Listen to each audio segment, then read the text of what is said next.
Chapter 160.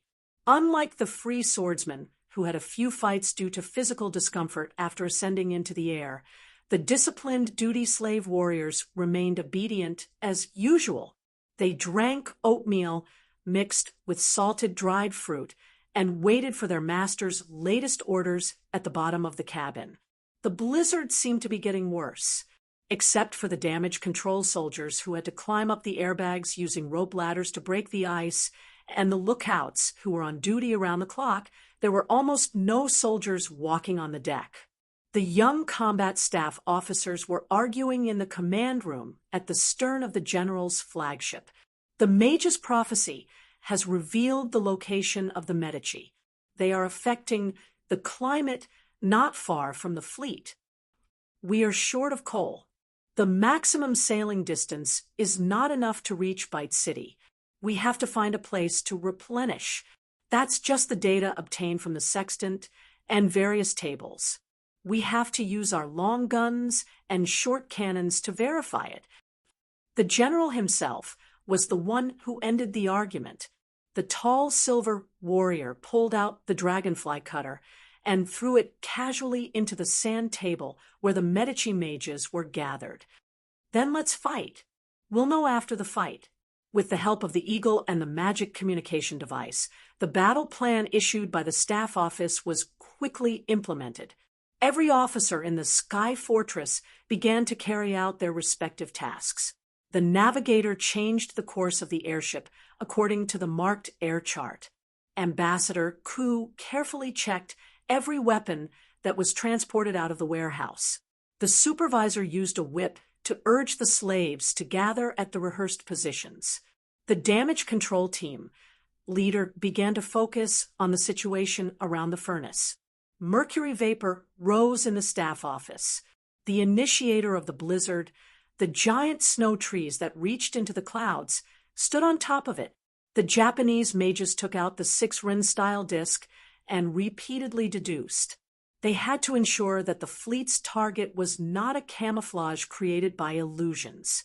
The blizzard began to develop to an unpredictable degree. It became more and more difficult to use the eagle to communicate. The situation of the damage control team was getting worse. Casualties began to occur while carrying out the task of cleaning the airbags. The situation of the airship was not optimistic.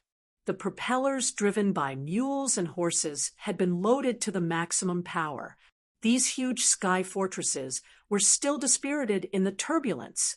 It wasn't that the commander hadn't thought of raising the airship to a higher altitude where the airflow was calm, but because the airbags had frozen after the snowfall, the volume of air displaced, and the lift force had been greatly reduced. However, they firmly believed that this advanced weapon, which was ahead of its time, would be able to withstand the strong winds and break through the dark clouds. As long as the airships were piloted above the Medici's camp, their power would make those people feel despair. All the final preparations related to the attack were being carried out in full swing. The beast slave who was in charge of raising the beasts was trying his best to throw the dried figs in his hand at the darts. He had to be careful not to be bitten by these little things. And he also had to be careful not to cut his fingers by the sharp iron nails in the dried figs a large number of Dudai's slave warriors gathered on the landing deck. While they were lining up tightly for warmth, they had to repeatedly check if the rope buckles and pulleys on themselves and their teammates were tight. Soon, they would have to rely on these things to save their lives. Right now, the freelance swordsman team was also fully prepared. Right now, they were all gathered around the vice captain. During the air raid, the vice captain would tear up the mass featherfall spell scroll given by the mages. They would arrive after the slave warriors. The gunners operating the special national cannon were the most nervous at this moment because they were the busiest in the preparation work. In addition to repeatedly cleaning the cannon chamber and arranging the ammunition, they also had to seize the time to flip through the adjustment manual to quickly review the parabolic landing points of different distances after firing the cannonballs from different altitudes. diligent work would always be rewarded, and the Japanese seemed to have some good luck. When the airships flew through the stormy clouds in the Wild Goose Formation, the scorching sunlight in the west penetrated the dark clouds and sprinkled down from the sky. On the snow-covered mountain peak, in the distance, the last ray of sunlight shone like a pearl. The long shadow cast by the peak of the mountain drew everything at the foot of the mountain into darkness. Only the icicle trunks, shining with the same scorching sunlight, were so dazzling. In the setting sun, a large number of shiny fairies flapped their wings and flew toward the airship fortress. They were the ice demon bats that had received the order to attack. At this moment, they launched a group attack with the greatest malice and brutality at the Japanese. The first to react were the darts that came out of their nests. These war beasts that were full of iron nails rushed out of their cages and pounced on the ice demon bats under the guidance of the red searchlights. Darts versus ice demon bats. Both sides of the battle let out disgusting screams and attacked each other with spitting weapons. The iron nails that came out of the darts' stomachs turned into bullets, and a single accurate shot was enough to shatter the ice demon bats into pieces. The frost breath of the ice demon bats could also easily freeze their opponents into ice cubes. After the elemental creatures died, their corpses would explode, and the ice shards that splashed out would turn into deadly blades. However, this battle was a battle of numbers. The Japanese had to thank the beast slaves for feeding them a sufficient number of darts. The airship had locked on to the target. The formation of the flying geese changed into a two-column formation and encircled the mages' camp from both sides, tightly encircling them. The commanders had yet to give the order to lower the altitude so that the warriors could land. They were determined to show their opponents the deepest horror. The cannons began to fire, but each column could only fire from one side of the porthole. The cannoneers braced themselves and no longer cared if the angle of the cannons was correct or not. They were ordered to pour out all the cannonballs they received from Ambassador Ku. The cannonballs rumbled from the sky and smashed into the mages' camp. Some of the cannonballs even exploded in the air before they hit the ground, turning into iron scraps that shot out into the air. The solid cannonballs, on the other hand, had an amazing impact with the potential energy of gravity. The defensive spells on the ground were often smashed into pieces after flashing for a moment. Under such carpet bombing, the ballistas that were originally covered by illusion could no longer be hidden. Some of the Metuchi ballistas tried to shoot heavy spears at the enemy, but the airship had not yet descended to a low enough altitude, and the range of the ballistas was not enough. When the camp was basically reduced to dust, the remaining mages retreated to the surroundings of the giant snow tree. They worked together to support a protective spell against the cannonballs. It seemed that they were going to defend this weather weapon against the airship with their lives. Several clay golems drilled out of the ambush holes and hugged together, turning into the base guards of the giant tree's branches. The wall of gnawing teeth, summoned by the master of incantation, rose from the ground to block the giant tree's perimeter. Mysterious runes flashed and turned into several giant force field fists, constantly attacking the cannonballs. The Japanese airships changed their attack pattern again. Like butterflies flying through flowers, the two-column formation became a single-column formation. Below each airship, rows of holes were exposed at the bottom of several airships that were connected in series. Pieces of pottery that looked like large flower pots were exposed from the holes. Each of them was more than 10 feet tall. The top was sealed with paraffin, and there was a vertical pole more than 20 feet long inserted at the bottom. Below the vertical pole was an additional base. When the airships flew in a straight line above the snow, these big guys fell one by one. Due to the problem of the center of gravity, they maintained a vertical falling posture. When the vertical pole hit the ground or other obstacles, it triggered the piston. The paraffin at the top exploded, and liquid splashed out. Then the piston triggered the igniter, and the liquid burned, dancing wildly in the air. When the flame came into contact with something in the pot, the whole pot was detonated. The explosive contained some kind of silver-white metal powder. When mixed with the alchemy potion, the flame was so bright that it was difficult to look at it directly. The wall of gnawing teeth that protected the giant snow tree was reduced to ashes in a few breaths. Even the clay golems could not directly face the high temperature of the alchemy flame. Many parts of their bodies directly turned into lava. The force field fists did not help at all. The broken pots in the air covered a larger area of the deadly flame. Sure enough, Arda's explosion, Keyes muttered to himself, standing on the airship's observation deck. Chapter 161. Because they were worried that the flying wings would not be able to fly stably in the strong wind, the Tengu tribe was not arranged to join the first wave of attack on Medica's mage camp. But now that the bad weather was under control, these impatient fellows jumped off the airship. Their mission now was to help the Japanese troops land safely. Breathing in the smoky air after a fierce artillery bombardment, the patriarch of the Tengu clan loved this strange, sweet smell. It was the perfect enjoyment to look down at the earth from the sky.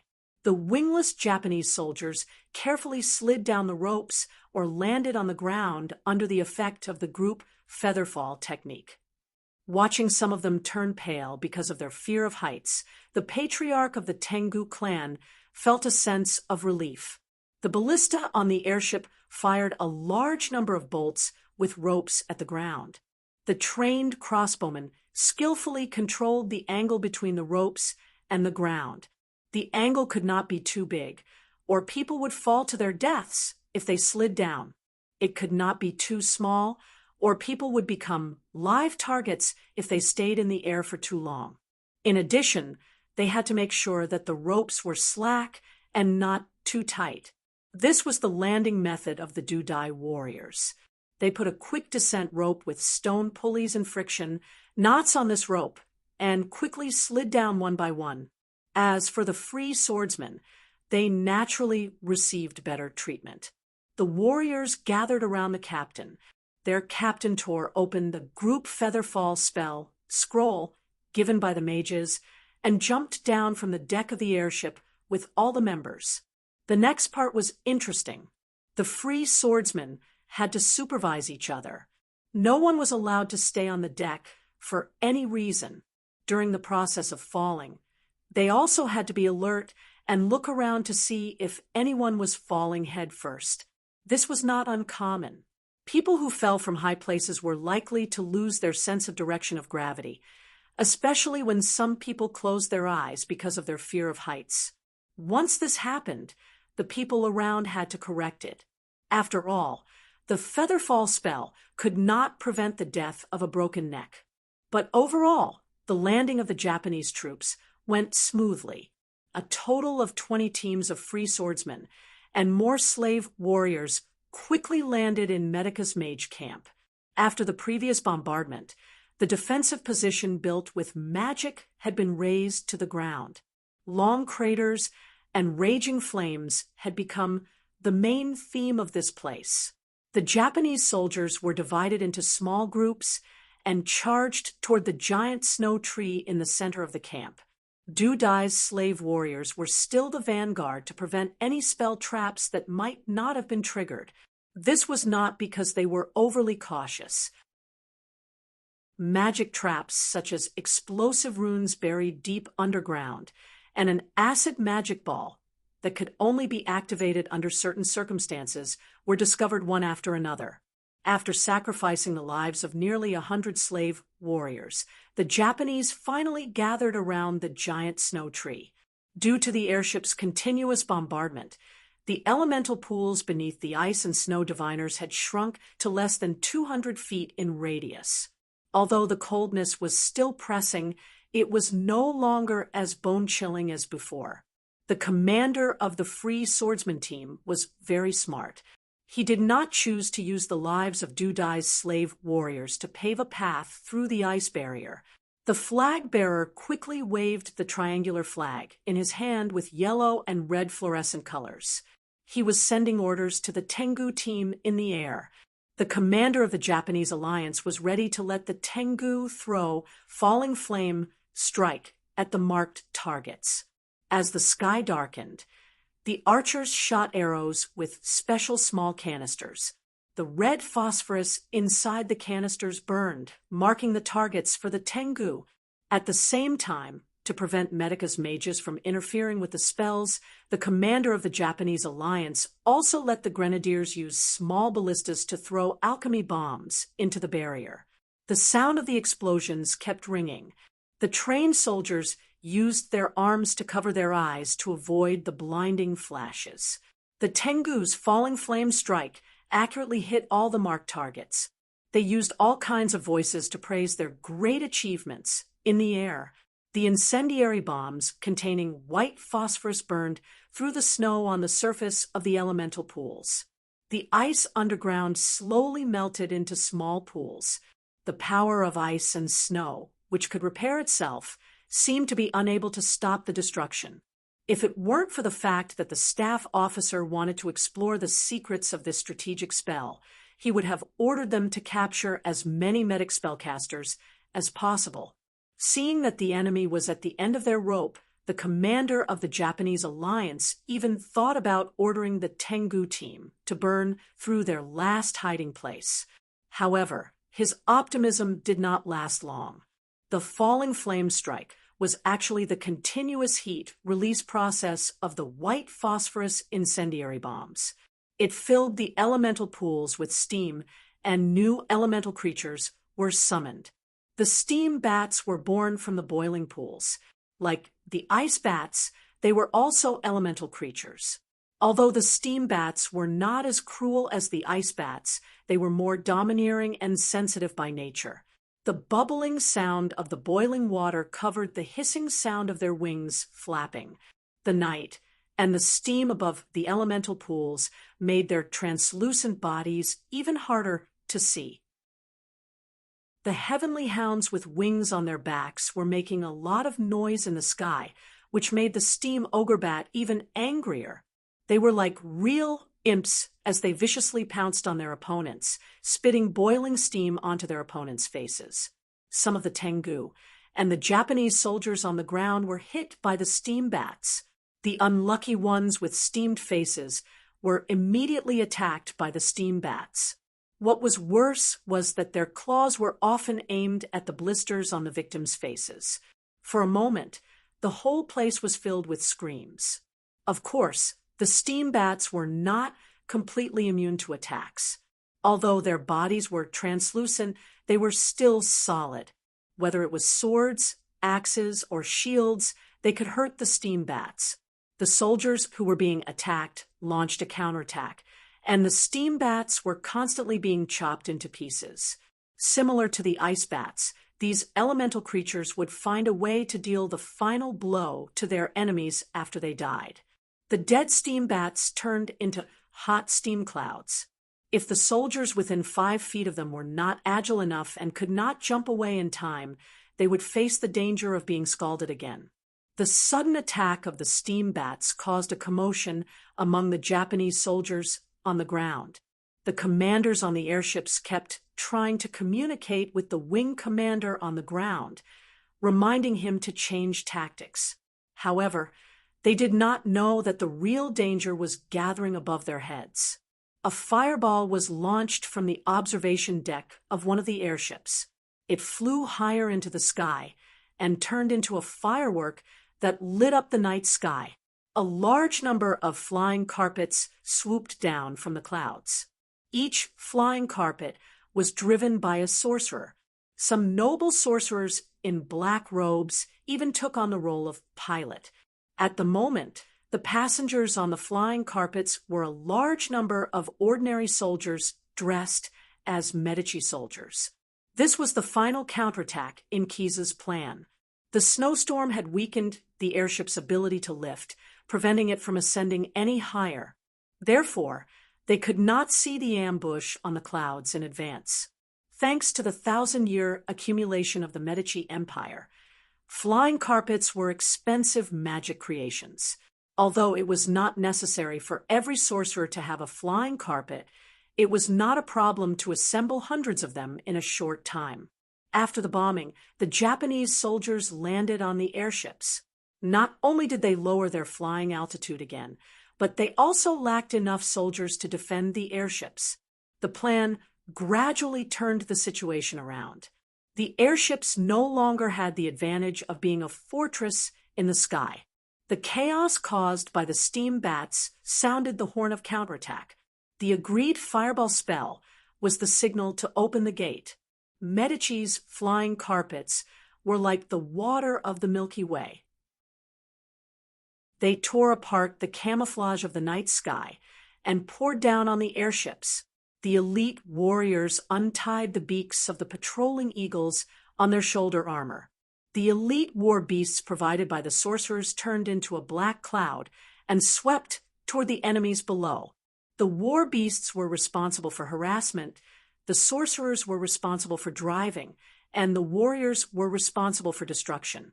A team of 10 warriors on a flying carpet jumped off the flying carpets at the same time when the flying carpets were close to the airbags of the airships.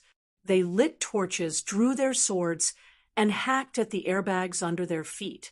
Although the outer layer of the airbags was very sturdy, these demolishers gradually mastered the technique. One of them used a spear to poke out rows of small holes, while the other two grabbed their machetes and tore at the airbags using the small holes.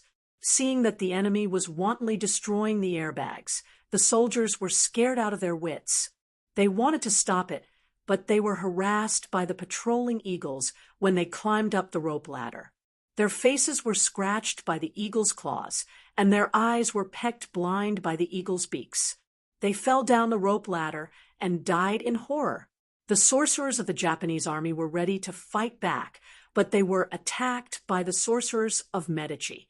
After unloading the soldiers on the flying carpets, the sorcerers gathered in groups of 3 to 5 and fought the airships with their numbers and mobility. According to the strategy discussed in advance, the sorcerers in black robes were the core of Medici's army, and the sorcerers in gray robes were the support. The sorcerers in gray robes were responsible for casting powerful offensive spells, while the sorcerers in gray robes were responsible for defending against different types of spells. Division of labor symbolizes order, and order is power.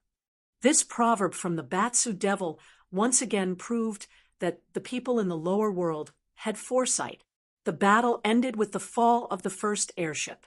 At the same time, the Sky Fortress, which had destroyed a large number of airbags, was directly defeated by gravity.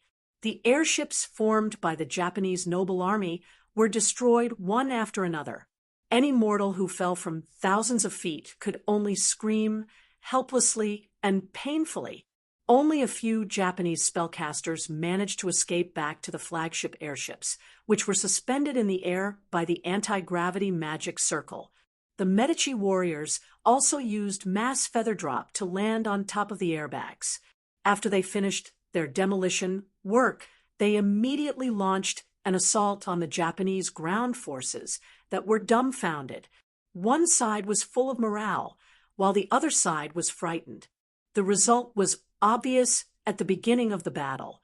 Not to mention, a large number of soldiers emerged from the ridge behind the sorcerers' camp and joined the battle. The sorcerers had dug a hideout in advance, and an elite army from the northern port city was hiding in it. Compared to the battle on the ground, the battle in the sky was more complicated. Some airships, with their good mobility, were still fighting with the sorcerers who were driving the flying carpets. However, when Keyes and Snade, the half-lich, appeared on the airship belonging to the general, the resistance became futile. However, the result of this cloud-top game was really surprising. A cicada shedding its carapace, or abandoning the pawn to protect the chariot.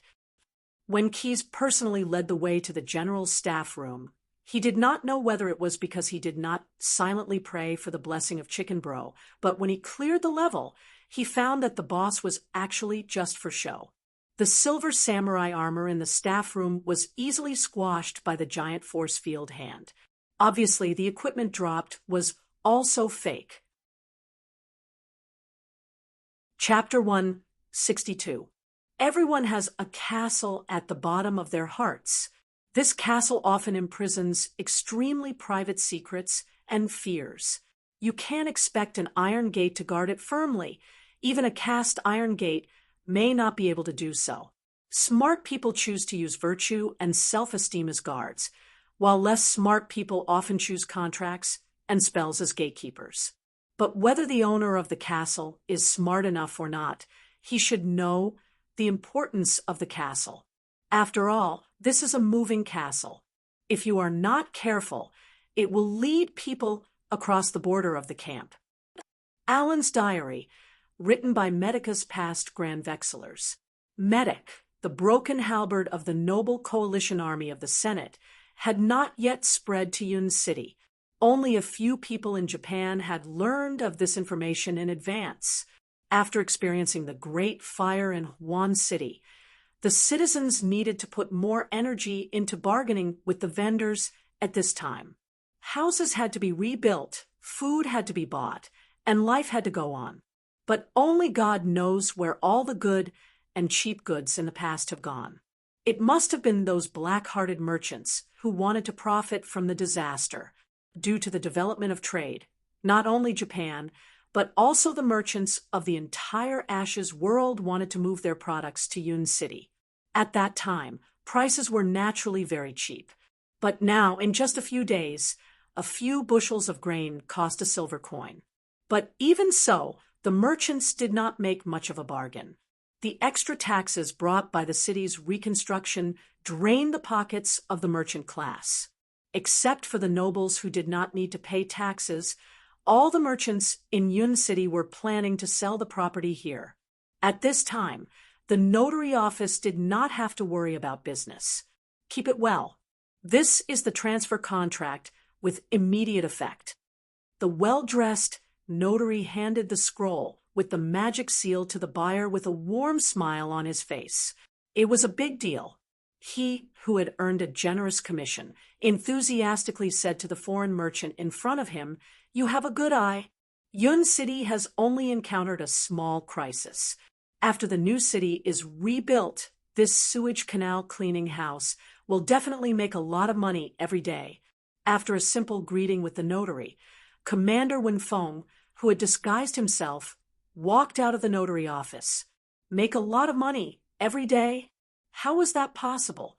The cleaning house, which made money by collecting cleaning fees and was responsible for the disposal of the underground sewage canal in Yun City, was barely operating even before the fire. The purchase of this kind of pickled fish for a living was entirely due to the fact that the cleanup area was sufficiently secluded. Walking through the alley outside the notary office, Commander Wenfeng thought about the next two things he needed to do. The staff didn't need to be replaced because the sniffer had already replaced every position inside. He also needed to go to the registration office to register the new facility. This was also the reason why he bought the management rights of the cleanup center. After the fire, Yun City gave preferential treatment to the merchants who rebuilt the buildings and facilities. Previously, many of the materials that could not be purchased due to overage issues had been relaxed. Just as he was planning his work arrangements, two squeaks suddenly entered Commander Wenfeng's ears. He turned his head and saw that a messenger lizard with suction cups on its feet had climbed onto his shoulder without him noticing. Ever since the Grand Vader met with the first Alan, the soul-binding sorcerer called Shurik, many chimeras with various functions had appeared around him. The messenger lizard was one of them. The greatest ability of this kind of chimera was that it could repeat human speech and then secretly run to the recipient's ear to pass on a secret message: "The pickaxe will be ready tomorrow morning. Make sure it's ready tonight."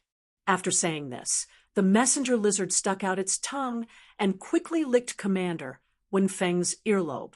This was not a pet acting coquettishly. This was the chimera indicating that the message had been sent, and at the same time asking for postage. It took out a handful of fried locusts from one of its pockets and left it alone after feeding it. After this little thing had its fill, it would quietly leave.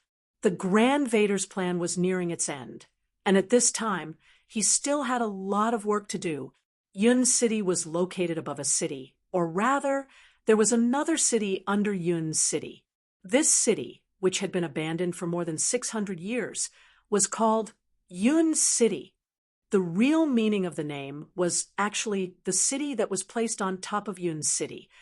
And there was a secret hidden in Yun City, a secret that needed to be kept by the chairman of the Senate and the general. The chairman of the council led the group into the underground city through a secret passage. Only a few magicians and his personal guards were following him. Because it had been abandoned for too long, there were already dilapidated walls inside. And these dilapidated walls were now an important part of Yun City's underground drainage system. If the Senate's meeting hall was compared to Yun City's brain, then the underground drainage system was definitely the city's rectum. Headless rats, burnt building materials, swollen animal carcasses, human and animal feces. You could think of any kind of garbage in this city, but they were all floating in the underground sewer with a layer of turbid floating matter. All kinds of strong and unfamiliar smells assailed the nostrils. It was as if they could even taste it in their mouths. The chairman tried his best to push this disgusting thought out of his mind. He knew that the mages had used the head bubble spell to summon a breathable air filter and put it on everyone's head. But the feeling of nausea reminded him that this place was not a place to stay for long.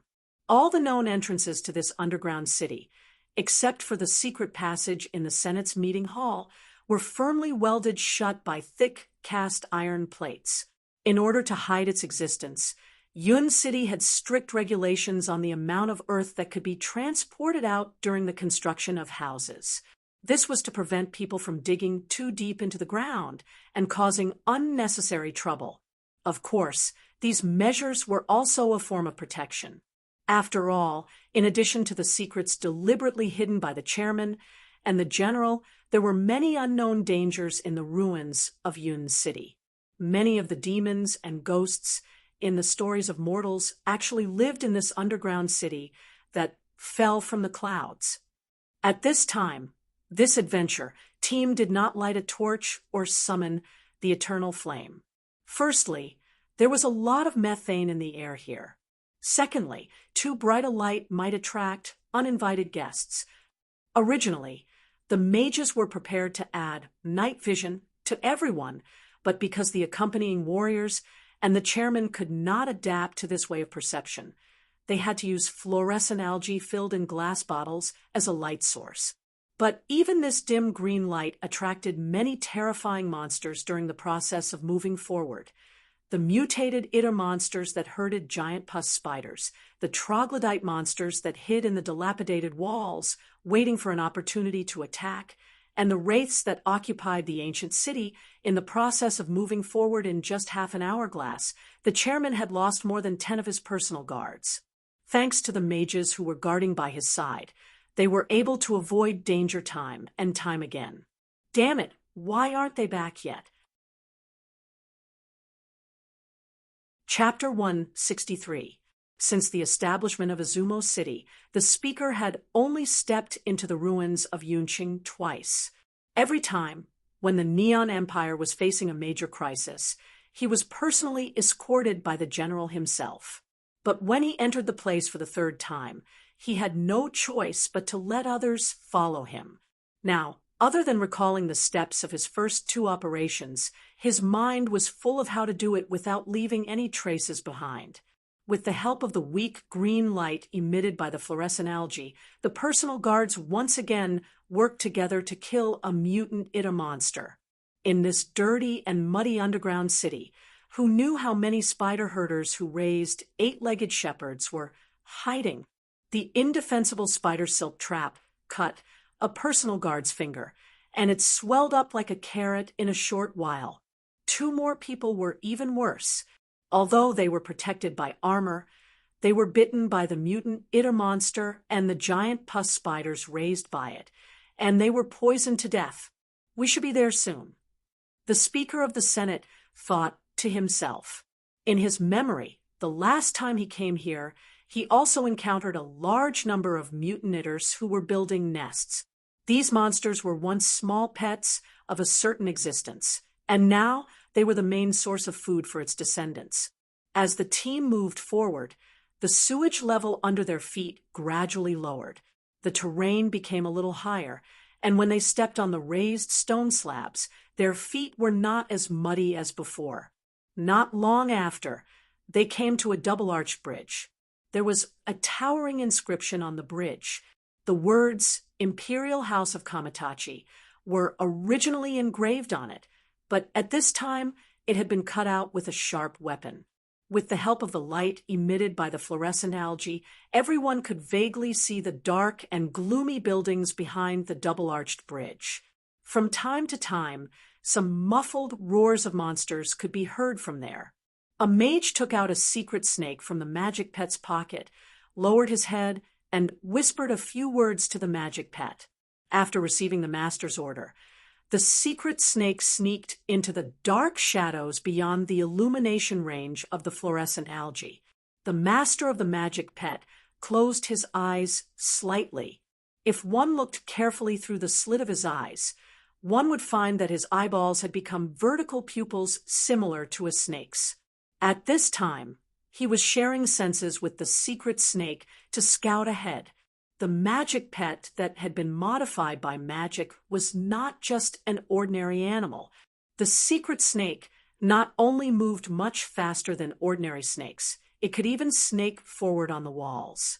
With his infrared vision and keen sense of touch, the obstacles in the dark could not stop him at all.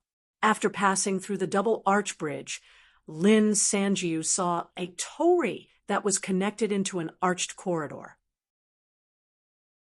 However, not only were the paint of these ancient Japanese buildings peeling off, but most of them had also collapsed on the side of the road. Suddenly, it heard heavy footsteps, and a few red humanoid figures appeared in its infrared vision. These figures were clearly not humans. This was because even though the thermal radiation would make the outlines of creatures appear larger in infrared vision, the figures of those people would appear too tall. It turned out to be a crude giant. When these creatures walked past the collapsed torii, the secret art of swimming snake was finally able to clearly see their appearances after switching its visual perception. They carried huge wooden clubs on their shoulders. The familiar and its master finally understood where the missing parts of the torii had gone. Each of the wooden clubs was slightly longer than the combined height of two normal humans. From time to time, the ugly giants were communicating with each other, and the spies hiding at the side were carefully listening to their conversation. Although most of their words were in the Jotun language, there were some ancient Japanese words mixed in. We collect more spider people roast and eat. We collect more at roast and eat. Excellent, excellent spider stew is not delicious. Okay, spider stew is not delicious. Understanding the conversation of the ugly giants that was shared through the familiar's ears, the mage finally understood why they had encountered so many mutated ets building their nests along the way. Perhaps he felt that the voices he heard had become softer, so he slowly controlled the familiar to move closer a little. With a whoosh, the mage suddenly felt as if his head had been flipped over with a big stick, and the connection between him and the secret snake was instantly cut off.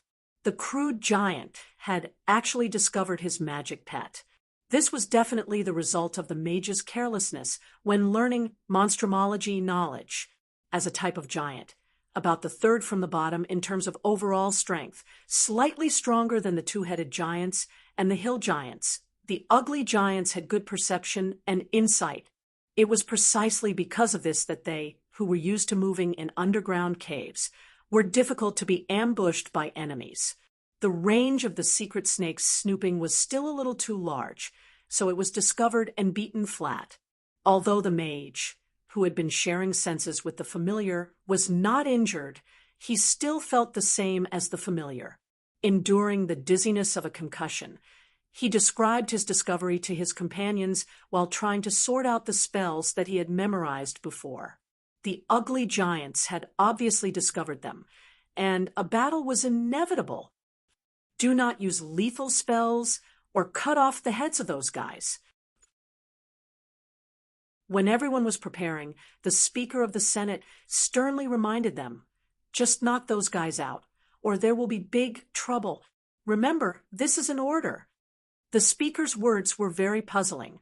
When they were clearing the monsters that blocked the way, he did not give any orders, but the mages and guards still habitually expressed that they would obey the will of the ruler of the Neon Empire. Some of the guards took out leather pads under their armor to cover the edges of their weapons, and some directly took off their scabbards and sheathed their weapons. The mages' preparations were more complicated. They had to change the positions of some of the spells that they had memorized, such as Chain Lightning and Group Monster Immobilization spell. The ugly giants reacted faster than expected. The mages who had lost their familiars only saw 2 giants, but now they had summoned more of their companions. Fortunately, although these monsters were difficult to deal with, they did not have any long-range attacks. Due to their deformed bodies, they were unable to throw boulders like other giants. However, when fighting in close range, they still had to be careful of their curse of the evil eye. When the mages looked into their ugly almond yellow eyes, their innate curse ability would be triggered, and the person who was cursed would have a certain chance of being deformed like them. Therefore, before the ugly giants rushed over, the mages cast protective spells on everyone that could resist their malevolent deformations. The personal guards of the Speaker were all 1 in 10,000 Japanese warriors. Even in the face of huge monsters, they decisively launched a counterattack. The ugly giants were probably the ugliest and most vicious kind of giants. Their heads were full of lumps, and they had uncoordinated facial features. Some of their limbs were also of different sizes and shapes. The breaths that came out of their deformed mouths and noses turned into horrifying howls. If it were not for the Speaker's strict order, the personal guards would have killed them with their swords so that they could deal with these ugly creatures as soon as possible. However, due to the order, they could only try their best to use edgeless weapons to injure the enemies. But it was actually not easy. The height of the head of an ordinary human could only reach the thighs of the ugly giants. The Japanese warriors could only choose a few places to attack, such as the Achilles tendon, the knee socket, and the crotch. At the same time, they had to stay alert and be careful not to be hit by the giant club. There were less than 30 personal guards of the Speaker left, but there were 10 ugly giants in this nest. According to the nature of these monsters, they would come out in full force when fighting, so there should be no need to worry about them. However, on average, 3 people had to deal with 1 ugly giant. For humans, the chance of winning was actually very slim. Fortunately, they had the help of the mages. When the Japanese warriors were fighting under the giant's crotch, the mages did not stay idle either. Buff spells were constantly cast on the warriors, while buff spells were constantly cast on the giant's head. Originally, the best way to deal with these deformed giants was to kill them with powerful spells. Ugly giants were still giants. Their bodies were much stronger than other creatures, and they were not afraid of ordinary physical attacks. Although the warriors attacked their weak points, such as the Achilles tendon and other weak points, their weapons were not sharpened. After a long time, none of the giants fell down. However, the mages also obeyed the will of the Speaker of the Senate, so they had to find another way. When some enchantment spells did not work, they chose to use illusionary spells to exhaust the opponent's energy and then plan slowly. Under the effect of the illusionary spell, the number of human warriors in the eyes of the ugly giants began to change. More and more little bugs appeared under their feet. After waving the big stick and hitting the target, although the illusionary spell was broken, the warriors found the opportunity to hit the monsters heel hard at the same time. Some of the ugly giants suddenly roared in panic as they fought. This was the effect of the illusionary spell, because the human warriors in the eyes of the ugly giants would take off their disguise and become the drows or spirit suckers that the creatures living in the underground world hated the most. These illusionary spells were indeed effective. The ugly giants who were affected even had the intention to retreat. "You useless things, cheer up!" One of the monsters suddenly roared in ancient Japanese. "It's just a little trick. What's there to be afraid of? We are the kings here, the kings of this underground city." The roar spread far and wide in the empty underground space. The rugged giant who made this roar was standing at the end of the double-arch bridge, using the big club in his hand to hit the heads of the deserters who were trying to escape from his tribe. Different from the other ugly giants, his body seemed to be more well-proportioned, and the stick in his hand was not a wooden stick made from the pillars of the torii, but a scepter in the shape of a hupak scepter, hupak staff. Someone in the shadows behind the Japanese man smiled in understanding. Chapter 164. Speaking of the hupak staff, it was necessary to talk about the evolution of the civilization in the Ash world. Long before the Amasker colonized the Ash world, the Halflings had already occupied the vast majority of the world's intelligent creatures. The Halflings were humanoid creatures about half the height of ordinary humans. They developed the Halfling civilization system based on biotechnology and psionic abilities. For example, the earliest buildings in Coptic, which was now the city of Sin in the Medici region, were the products of the Halfling civilization. However, after a series of do-not-die operations by the Amasker people, the world became the forsaken land of the gods. The rapid deterioration of the ecological environment caused the desert to cover the whole world, turning it into the Ash world. It also caused the Halfling civilization, which had just started, to disappear. However, history still picked up some ashes. Some relics of the Halfling civilization were absorbed by later human civilizations, such as the hupak staff, which symbolized the noble pioneers. All new roads need the hupak staff. This was a common saying among the Halflings. It could be seen how much they liked this convenient tool and weapon. The traditional hupak staff was made of a whole elastic willow branch. The end of the wooden staff was very sharp and covered with copper. The other end was forked and held a leather-made catapult. When exploring the dense forests of the Ash world, the Halfling adventurers would wave this wooden staff to make a sharp sound to scare away the beasts that tried to sneak up on them. The willow bark used to make the hupak staff was also carefully collected.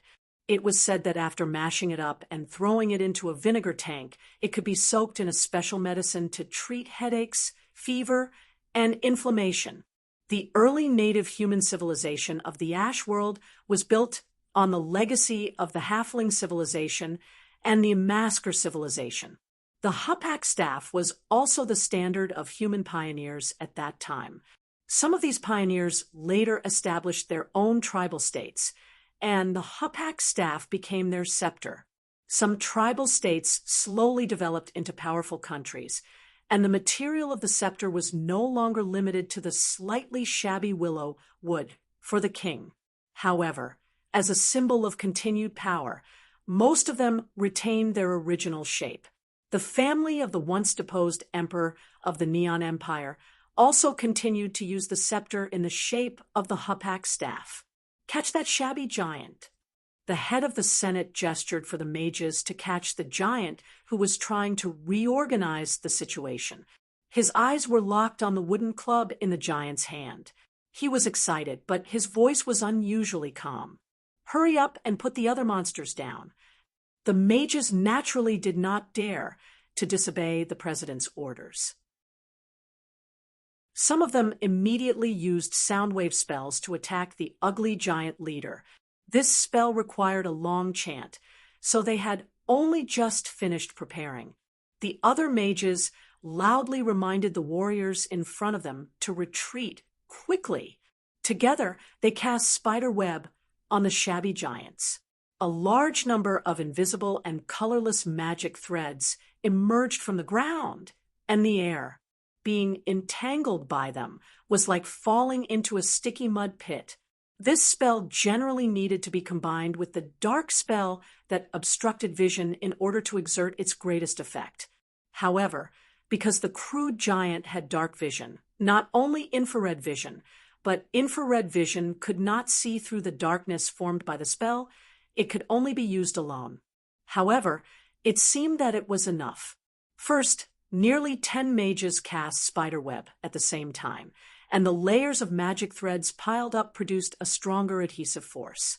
Second, in the battle just now, the shabby giants were tortured by the illusion and consumed a lot of energy.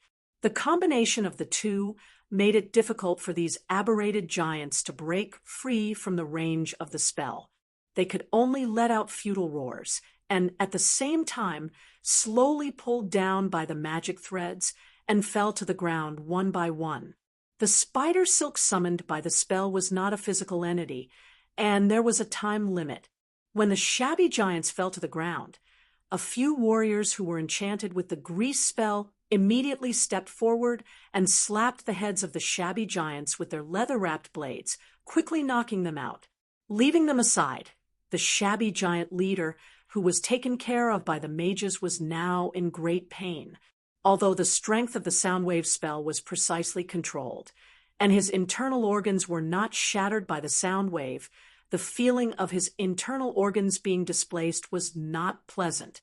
He weakly waved the hupak staff in his hand, trying to drive away the human bugs that were trying to get close to him. However, the fascias in his muscles were also damaged, and his movements were weak. Sleep spell. After dealing with the other shabby giants, several mages stepped forward and cast spells on the giant leader. The repeated accumulation of the power of the spell finally broke the dam of chi built by willpower. Sleepiness poured down like a flood, and even closed his eyelids at the same time. A mage used the Tansen floating disc to lift up the shabby giant leader, and the captain of the guards acted as a guard. The two of them, under the instruction of the president, followed closely behind and walked into the collapsed palace or the giant camp. The others were ordered to guard this place to the death. Double Arch Bridge, Torii Corridor, in front of the imperial palace. Silently reciting these names that once existed, the president of the Senate strode forward and walked through the ruins at this time. When he walked to a place in memory, he stopped and said to himself, "Endless sky." When he said this sentence, the president was standing at the center of the giant camp.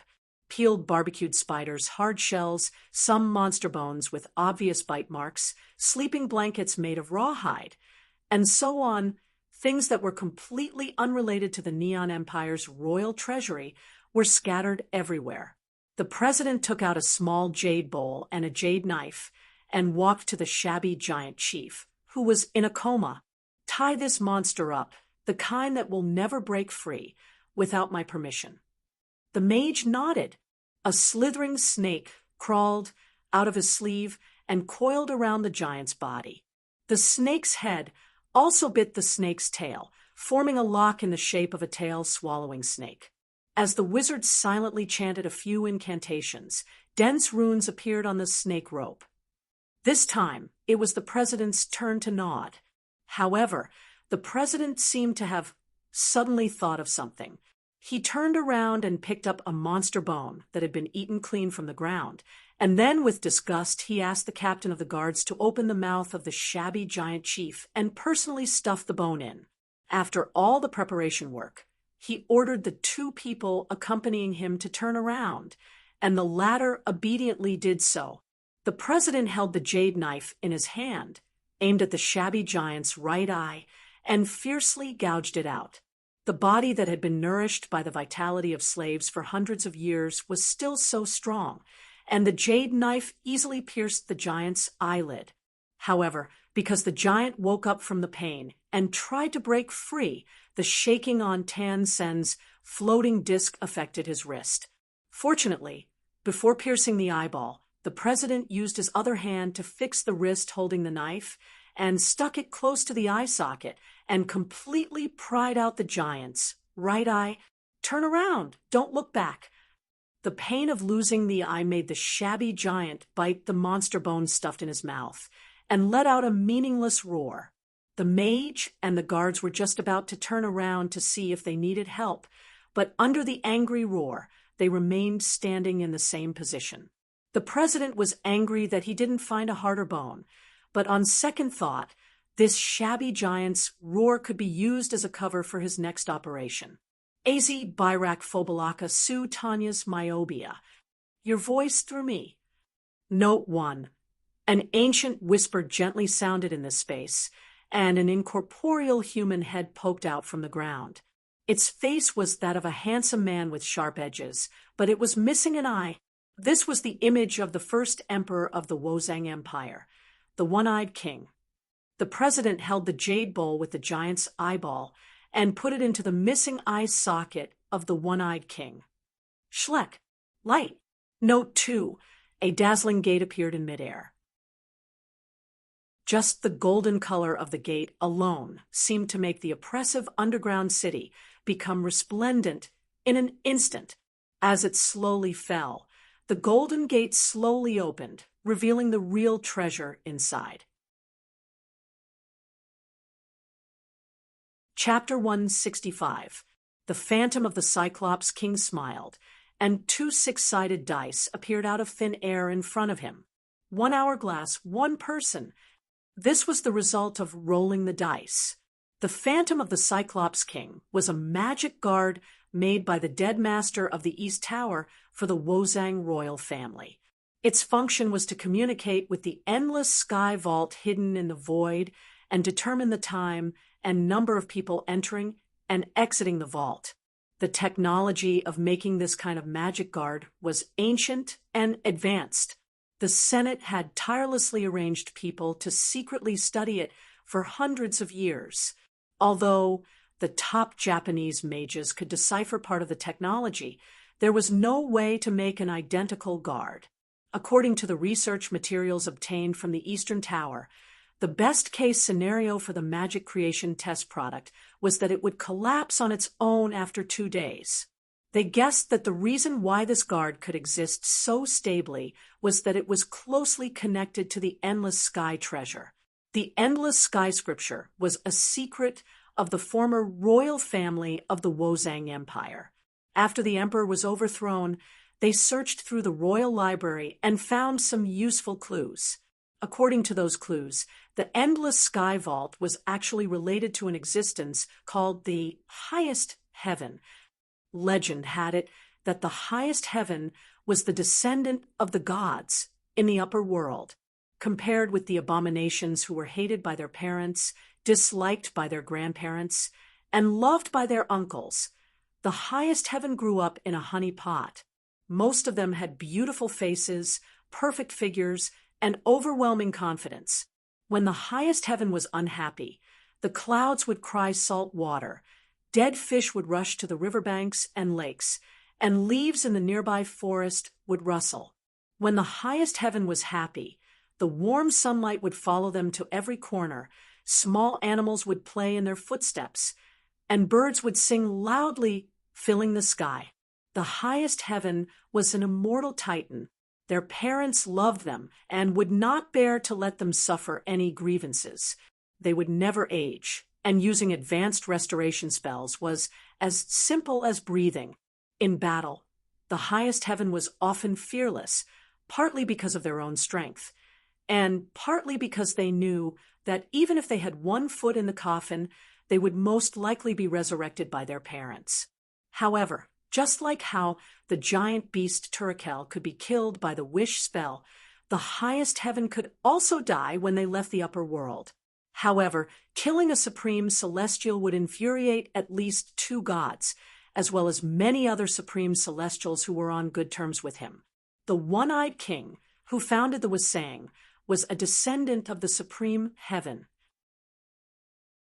Although, as an ordinary mortal, this kind of heavenly bloodline had been passed down to his generation, and there was not much power left, the one-eyed king still had a talent that ordinary people could not reach. The endless sky vault could also be considered as one of these talents. Thanks to his ancestors, the Cyclops King inherited the dimensional fragment, which was used as one of the many rooms to store gifts from others.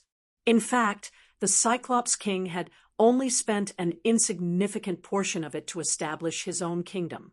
After his death, the treasure was treated as a family heirloom by the Japanese royal family. It was only passed down from one emperor to another. The way to open the endless sky treasury required a special secret imprint. The eyes of the supreme heaven bloodline had a secret imprint in the shape of a magatama. Every time the door to the endless sky treasury was summoned, the Wusong Emperor had to use this eye to identify himself. For the real supreme celestials, this was not a burden at all. However, for their mortal descendants, this method of identification had a lot of hidden dangers. The Cyclops King had 3 magatama in his eyes. However, because he frequently opened the endless sky vault to obtain treasures during the founding of the Wusong Empire, his right eye was completely blind.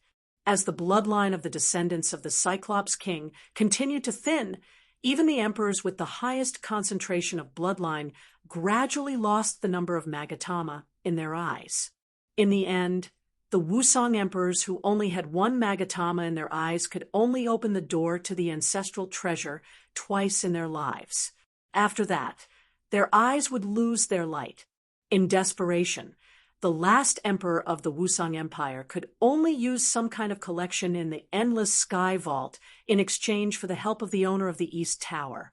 With the help of the magic created by the owner, the emperor of the Wusong Empire could open the treasure again at a lower cost.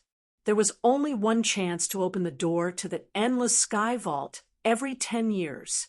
At the same time, the time and number of people to enter the treasure had to be determined by the result of the 6-sided dice. However, the last emperor did not open the door many times. Hundreds of years ago, because of the irreconcilable sharp contradiction between the rising business aristocracy and the royal family, the reform action broke out overnight, led by the general, the economic advisor of the royal family at that time. And now the Senate, the emperor was pulled down from the throne. In order to completely eliminate the hidden danger, they had originally decided to eliminate the source of the problem and completely cut off the inheritance of the Cyclops King. However, during the execution of the plan, there was a shocking change. Although cutting off the bloodline of the Japanese royal family would not cause a war between the gods like killing a real supreme heavenly, the mastermind behind the plot would definitely be cursed. When the bull hanged the emperor's concubines and children one by one with the bowstring, the curse took effect before the death of the last emperor. Originally, even the bull, who was supposed to be the executioner, thought that the curse would fall on him. However, in order to realize the general's plan, he still volunteered to be the dirty glove. However, who would have thought that the final curse would directly find the mastermind of the reform? The majestic legendary warrior, who was as strong as a god, and later became the general of the Wusong Empire, had become a dying old man in the blink of an eye. Even if the wizards later saved his life by absorbing the vitality of the slaves, his dwarf appearance could not be changed. Therefore, he had been hiding his body in the mithril armor and showing up as a silver warrior. After repeated deductions by the spellcasters, if they insisted on cutting off the Wozang royal family, which had the bloodline of the supreme heavens, an even more terrifying curse might appear on all those who participated in the reform conspiracy. The rising business aristocracy, the general, and the Speaker of the Senate could not be spared. Therefore, the last emperor of the Wusang Empire was left behind. However, the participants of the reform came up with an even more vicious plan. They were prepared to pollute the bloodline of the supreme heavens in order to achieve the goal of gradually cutting off this inheritance. First, they would use magic to induce the emperor to have sex with a female ugly giant. Then, they would lock the offspring in the underground of Cloud City and let them live and die on their own. This was the origin of the ugly giants in the Cloud City ruins. Thinking of the plan he had participated in hundreds of years ago, even the cold-hearted speaker felt a chill run down his spine. From then on, he firmly believed that the human heart was the most sinister thing in the world. The human heart was sinister, and the world was unpredictable. The Wusang Empire, which had changed from an imperial system to a republic system of the Senate, began to slowly develop in the Ashes world. It staggered along the way, and later almost controlled most of the world's slave trade. During this period, the Wusang Empire had experienced several tests. There was a time when they were faced with a life-and-death situation where the demon duke Batsu coveted their lives, and the chairman and the general both thought of the former royal treasure. That was the first time the two of them had entered the Cloud City ruins, buried deep beneath the Cloud City. They had found the king of the ruined giants at that time. The ruined giants had the shortest natural lifespan among the giants. They weren't even much longer than ordinary people. They used the guy with the thin bloodline of the one-eyed king to open the endless sky treasure. Maybe because the bloodline was too thin, the two of them could only gouge out the guy's eyeballs and let the master of the East Tower identify them. But even so, they could only roll two ones, one for a person and one for an hourglass. Originally, the speaker suggested to use the space equipment so that they could take out more treasures at one time, and they could go back and forth several times in an hourglass. But after entering, the moment he opened the space equipment, the endless sky treasure closed.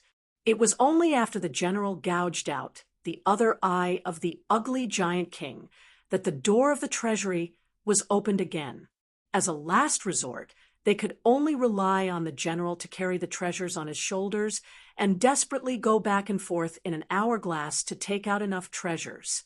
When the endless sky treasure was completely closed, the virtual body of the one-eyed king reminded them, the bloodline of the supreme heavens has become too filthy, and it can only be opened once every 100 years.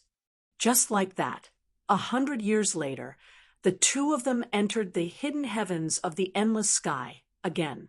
When the two eyeballs were an hourglass, they unexpectedly failed again because they asked the mage to use Tonson's floating disc or something similar to make it easier to transport.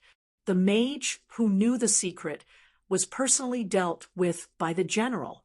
Now, it was time to open the treasury again, and Japan happened to be in an economic crisis. Although the general didn't come back, the speaker didn't have time to wait for him, so he asked the accompanying mage and guards to escort him to withdraw the money. Before opening the door, he had already thought about it. In a situation where he could only rely on manpower to transport the treasures, he had to choose some magic items or gems of higher value and transport them out in a bag. Although these things couldn't be exchanged for goods and currency in Japan, they could still be used to solve the urgent needs by trading with other planes. But just as the speaker was about to take action, there were 3 muffled sounds behind him, 2 light and 1 heavy. He turned his head and saw the captain of the guards and the accompanying mage that he had brought along, as well as the ugly giant that was held up by Tan Sen's floating saucer, fall to the ground. A strange man wearing a purple robe and a golden mask was walking towards him. The Grand Vader. The speaker's eyes widened to the maximum. He recognized the identity of the newcomer from his outfit. This was not surprising. Before planning the invasion of Medic, Japan had sent a large number of elite ninjas to infiltrate. Because he wanted to enter the endless sky treasure, he had already taken off a large number of magic items that he had brought with him. The speaker groped around, and only a jade knife that he had just used to gouge out the eye could be counted as a weapon. At this time, he also understood where the fire in Chuyun City came from. Chapter 166. The Japanese were experts at backstabbing. Just as the Speaker of the Senate was about to fall into despair, a lightning-like blade light cut through the darkness of the underground city, and the sharp tip of the blade pierced through the body of the Grand Vader. Without any delay, Iato, stab, saber draw, cassock dance. With the rapid change of moves, the attacker's long saber turned into a sky full of saber shadows within a breath. Lower left, upper right, upper left, lower right. Wherever the blade went, the clothes were torn and the flesh was separated. This was the dragonfly slash. The speaker recognized the long saber and the person who used it. Although all the nobles of the Senate did not think that the general would die in Medica's hands, how could he suddenly appear here? No, the other party did not have the time to answer the speaker's doubts. The general, wearing a giant enchanted mithril armor, was showing the true strength of a legendary warrior without any distractions. With the power increase of the enchanted armor, his wielding of the saber was faster and more powerful, and the already sharp dragonfly slash instantly turned into a meat grinder. Even if the opponent was a steel golem, there was no way it could escape at this time. With the sound of the saber being sheathed, the broken limbs, which were smaller than the size of an ordinary person's palm, began to fall to the ground. The golden mask, which had been sent flying at the beginning, fell in front of the speaker's feet, covered with cut marks. Something's wrong. A cold voice came from the Silver Warrior's armor, and with his own belated evaluation, the body that had been cut into pieces instantly turned into flying ash. Keek. A chilling sound rang out from the darkness, and a dark red light accurately hit the Silver Warrior. The Speaker of the Council of Elders, who had just risen from the joy of surviving the disaster, immediately fell to the bottom. However, as a purely civilian, the Speaker of the Council of Elders could do nothing about it. But he did not despair. The general's enchanted mithril armor seemed to work, and the magic sneak attack only made the legendary warrior's figure shake a little. Seeing that his heavy injury spell did not work, the annoying sneer of the attacker seemed to pause awkwardly. But he immediately reacted and tried to use Web, a spell commonly used against warriors, to restrain the opponent first. This was the specialty of the mage class. In actual combat, they had to rationally deal with all kinds of sudden problems. Although 5 fireballs in a row was theoretically more powerful than Meteor Storm, it was rare for mages to only use Fireball in a real battle. However, the strategy of using Web to restrict the Silver Warrior did not work. The legendary warrior obviously had a lot of experience in dealing with mages. When the spellcaster chanted 2 or 3 syllables of the spell, the legendary warrior used a zigzag charge to interfere with the opponent's aim. Katana against the wind. The dragonfly slash swung from the bottom to the top, and the blade emitted a sharp whistling sound as it pressured the air. Because the speed of the blade was too fast, the spellcaster hiding in the darkness had no time to move and dodge. He could only lie on the ground and roll to avoid the attack. Tangjan, ground nailing. The Silver Warrior took advantage of the situation to pursue and attack, not giving the opponent any chance to breathe. The general held the dragonfly cutter in a reverse grip and ruthlessly nailed it to the spellcaster's rolling body on the ground. With a rip, the purple robe was torn apart by the long blade, and some of the threads on the robe instantly turned into yellow fluorescent dust. Realizing that this might be a medium for some kind of spell, the general hurriedly wanted to withdraw his sword and retreat, but the spellcaster lying on the ground quickly grabbed his mithril boots and the blade of the dragonfly cutter. Magnetization. With a short incantation, under the effect of the spell, part of the properties of the items touched by the mage changed and became a strong magnetic metal. The dragonfly cutter ruthlessly cut off a corner of the mithril boots. Scorching metal. The mage was also unforgiving. While the general pulled out his sword, he cast another spell, and the only function of this spell was to heat up the metal to a very high temperature in an instant. The enchanted mithril armor activated its own protective mechanism, and light blue ripples flashed on its surface, gently resisting the high temperature caused by the spell. It was a pity that the mage did not have bat feces and sulfur powder. Otherwise, this would be the perfect time to cast a fireball spell. Serious injury. He could only rationally allocate resources and energy again, and use the most convenient talent to deal the greatest damage to the Silver Warrior. In order to increase the penetration effect of this spell, the mage took the risk of using contact casting. He clenched his fist tightly and punched the chest of the mithril armor. With the strength of a mage, this punch to the chest was not small. The legendary warrior, wearing the enchanted mithril armor, even had to take half a step back before he could stand firm. However, when the mage engaged in close combat, compared to bringing unexpected surprises to the warriors, it was more of an unexpected gain.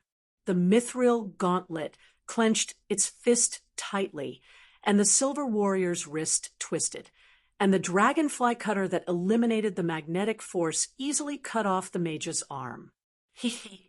Ear-piercing laughter strangely came from the mage's mouth, as if the arm that was cut off by the general was not his own.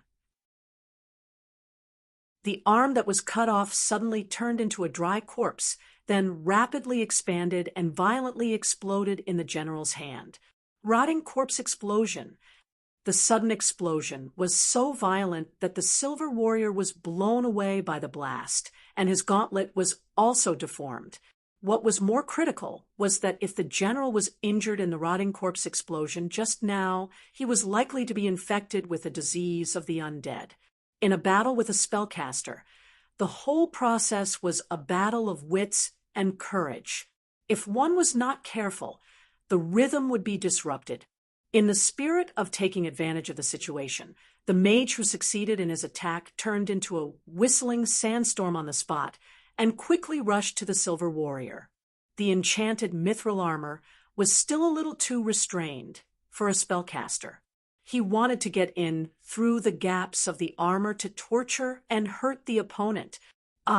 No. A shrill roar came out from the enchanted mithril armor, but the owner of the voice was the mage himself.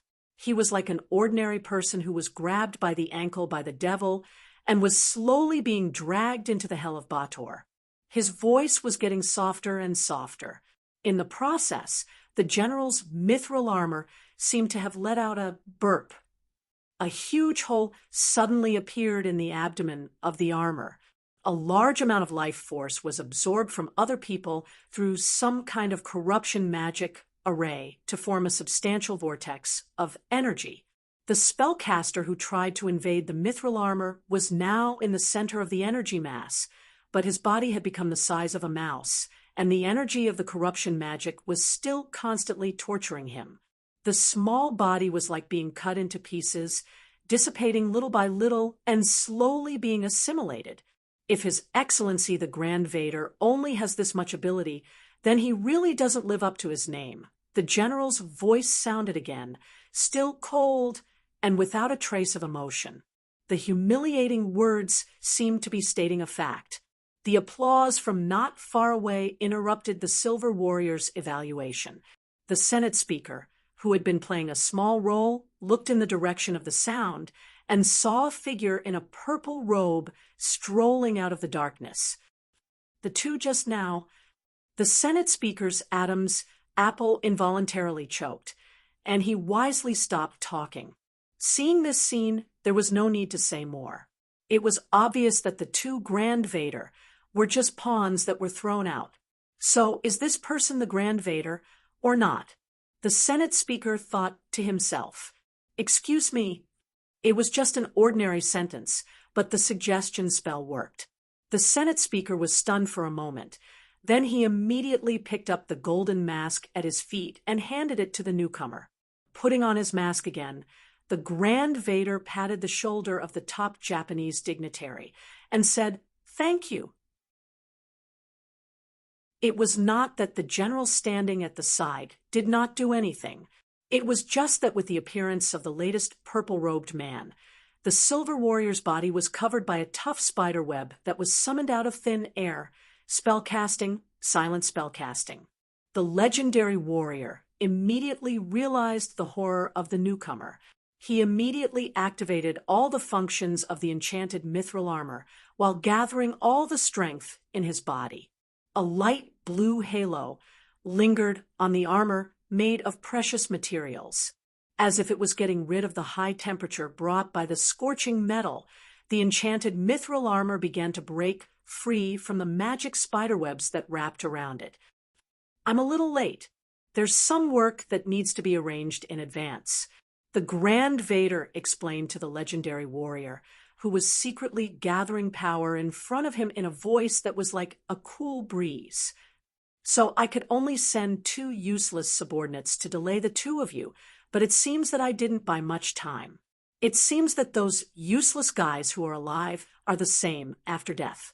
The Grand Vader had just sent 2 mummies that he had executed and made, and the second of them was the black-robed garrison mage captain who was in cahoots with the Man-Eater and others in Gnome City. The powerful legendary spellcaster explained a few words, and seeing that the other party had no intention of asking him questions, he shrugged and said no more. The Silver Warrior had completely freed himself from the web spell, but the current rhythm was completely controlled by the Grand Vader, and he really did not dare to draw his sword easily. After waiting for a little while, a rustling sound came, and then a huge collapse appeared on the ground, and a deep pit appeared at the entrance of the endless sky vault. The commander of the pickaxe troops, the patriarch of the Fire Dwarf clan, climbed out of the pit.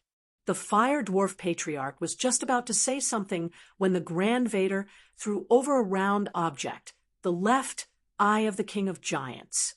The legendary mage said, "First, we have to hurry. There's only about 1.5 hourglasses left." The Grand Vader was coveting the treasure that the highest heaven had left for the future generations. The general standing on the side understood in his heart. He pulled out the dragonfly cutter and rushed to the target. With a flash of the blade, the head of the Senate, who was controlled by the suggestion spell, was instantly separated from his body. But this was not a deliberate murder. Top Japanese nobles like them had many ways to save their lives, and the secondary stasis cloning spell was an indispensable measure. The killed head of the Senate would immediately be resurrected in his clone, so that the suggestion spell could be lifted from him. For the general, this way of saving his life might lose a large part of his strength. But for the head of the Senate, this method had no side effects other than a headache for a while. Besides, the Silver Warrior still had some things he wanted to say to the Grand Vader alone. Chapter 167. With the clanking of hammers, the Fire Dwarfs set up various equipment step by step. With the help of scaffolding and cranes, the engineers of the pickaxe unit were busy hauling crates out of the dug holes and carefully stacking them. These crates were filled with pottery of various sizes. Some were empty, but most of them were filled with liquid.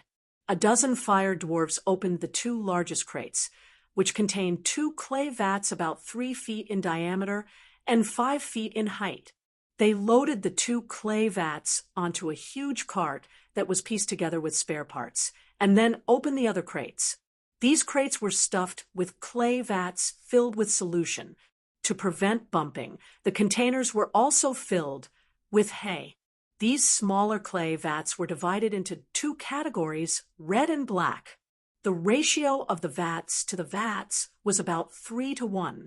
Some fire dwarves wearing leather aprons and leather gloves came over and carefully poured the solution in the clay vats into the clay vats on the cart. After mixing, the solution immediately released heat, and some steam rose from the clay vats. The chief of the fire dwarves personally checked the vats.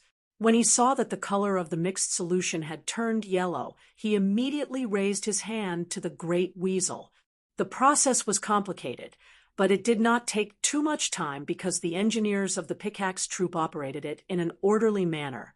When the chief of the fire dwarves pushed the 2 steaming clay vats, together with some nozzles and conduits, into the gate of the vault of the endless sky, the blood gushing out from the neck of the Speaker of the Senate had not yet had time to coagulate into a blood scab. Sharpening the knife will not delay the work of cutting wood. This is an old Eastern proverb. The great weasel instructed the fire dwarves while speaking to the silver warrior without looking back. The general is still here. I think you must have something to say. The other party pondered for a moment and decided to tell the truth. As wise as you are, I do have a proposal. I wonder if, just say it, the mouth of a fire dwarf is as solid and reliable as the body of a bronze. I am ready to form an alliance with the United States on behalf of the Japanese, but first, I need a polished war report. Disputes that can't be settled on the battlefield can't be settled on the negotiation table. What I mean is that you Japanese are invaders and losers at the same time.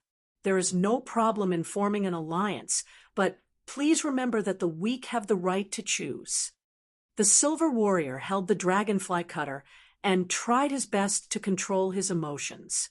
He calculated for a moment, if he were to take the enemy by surprise, what would be the probability of success if he swung his saber? But after his rationality came to the conclusion that it was impossible, he still let go of the saber hilt that had his fingerprints imprinted on it. Since that's the case, let's change the premise. The magicians have already analyzed the loot from the Eastern Spirit Binding Tower.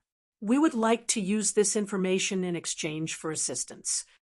Hearing the general's explanation, the great weasel understood why the Japanese were so insistent on starting a war. At the same time, he really didn't know what words to use to describe the business aristocrats who were in charge of the empire. Idealist, radical, speculator, perhaps it was a combination of both. They were so conceited that they dared to make a deal with the devil. It turned out that in the largest commercial center in the Ashes world, the Zhejiangjian talent market, the 9 prisons of baiters secretly supported the slave trade, which even involved a VM agreement. Of course, for the slave trade, the introduction of baiter venture was indeed beneficial. With the Batsu people's connections throughout the multiverse, the slave trade of the Japanese Empire could reach more foreign lands. This would undoubtedly help them achieve their great ambition of becoming the slave masters of all worlds. But there were 2 sides to everything. Compared with making a deal with the devil, asking a tiger for its skin could be said to be a piece of cake. In order to let the Zhejiangjian talent market gain the support of the devils, in addition to authorizing the devil merchants to operate a very strange rabbit skin business in Japan, the Japanese Senate had also agreed to other agreements, such as performance VM, stock exchange, and debt conversion. In Medici, there had once been a merchant who had done something similar. In order to expand the scale of his business, he had found some rich tribesmen to be shareholders. As a result, not long after, the door of his shop was blocked by barbarians who claimed that it was his business. But now, the Japanese were not facing small troubles like barbarians at the door. What they were facing was big demons at the door. The The plan of the aristocrats of the Senate to sell goods to all worlds was so huge that even the slightest carelessness could cause the ship to capsize. In fact, these risks had already fallen into the hands of the devils. According to the contract drawn up with the devil investors in the lower world, the business in Zhejiangjian must increase by more than 20% every year. The Wozang Empire had been working hard for 130 years to achieve this growth. The successive losses in the war against Medici have affected this business. So I hope the general's words were interrupted by the listener. The Grand Vader, who had been speaking Japanese in a gentle and fluent manner, changed his tone and said in a stiff tone, "Hope is sometimes just an excessive denial of reality. If the so-called assistance is to help the Japanese Senate repudiate such a large debt to the devils, then I'm sorry, this time it was the Grand Vader's turn to be interrupted. No, we don't want to repudiate the debt. What we need is some of the methods of making chimeras from the northern Tasharek soul-binding sorcerers. Please don't deny it yet.